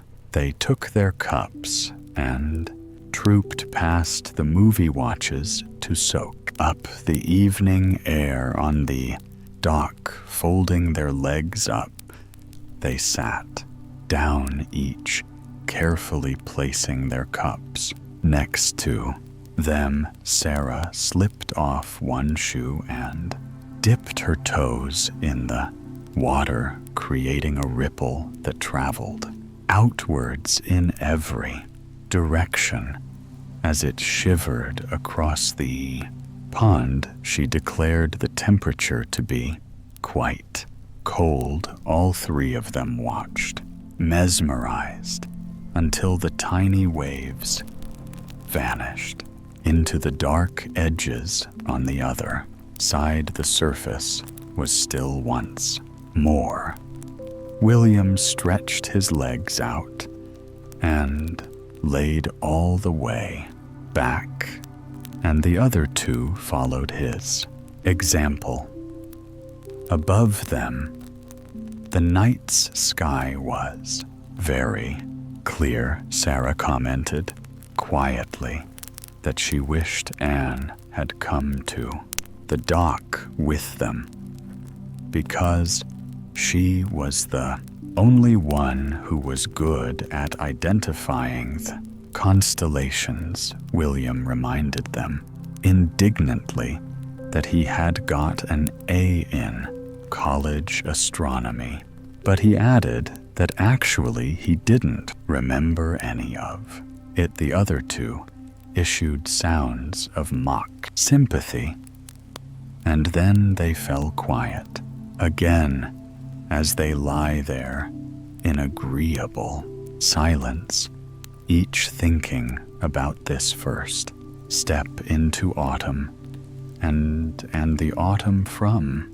last year and the one before, that they were grateful to have been here in this place at this time with these friends. Again, there was a burst of clapping from the makeshift movie theater, and guests began to rise and fold up their blankets. The friends on the dock sat up, retrieving their empty mugs, and slowly got to their feet. As they did, Jack and Andon walked towards them, and they met in a little group near the fire pit where they could see each other's faces. In the background, other people were politely thanking Elizabeth and saying farewells. There were hugs and handshakes. There was laughter, and many a small fragment of conversation appeared to contain a promise to get together, to catch up more often, to send a recipe, or to follow up on a new book recommendation. This was the special magic of a get-together on the cusp of autumn. It inspired people to recommit to friends and loved ones who would keep their spirits bright through the cold part of the year. And as Melinda looked around at her group of friends, the low flames from the fire pit shining on their cheeks, she was grateful to have seen them again. The luminaries were still shining down the length of the driveway, lighting the path to their cars with steadfast silence. It was a peaceful way to leave this enchanting place. The hour was late as they got back into their cars Melinda pulled first onto the gravel road and eventually back onto the smooth surface of the two-lane thoroughfare that led home, as is often the case on a September night. The warmth of the day had dramatically evaporated. Instead, the friends felt a crisp chill outside the closed windows of the car. For the first time of the season, Melinda actually found herself turning on the heaters and relishing its comfort as the soft air drifted over her fingertips near the vents. William and Anne sat sleepily in their seats, and nobody really felt the need to say anything at all. Instead, they drove homeward, each basking in the happy glow of their lovely evening together at the secret farmhouse dinner for 444. And now, dear listener, our long autumn journey slowly comes to an end. The rain continues softly outside. The forests grow still, and the warm lights of distant homes begin to fade into the night. The pumpkin patches rest quietly beneath the falling leaves. The bakeries close their doors, and the sleepy city streets become calm and silent once more. Perhaps by now, your breathing has slowed, your thoughts have softened, and sleep is already beginning to find you. So there is nothing more you need to do. No roads left to follow. No stories left to chase. Only rest, quiet, warm, peaceful rest. And if you are still awake, simply remain here a little longer, listening to the rain, wrapped safely inside these gentle autumn worlds. Soon, sleep will carry you the rest of the way, and I will be here again very soon with another quiet story from the Sleepy Story. Until then, good night and sleep well.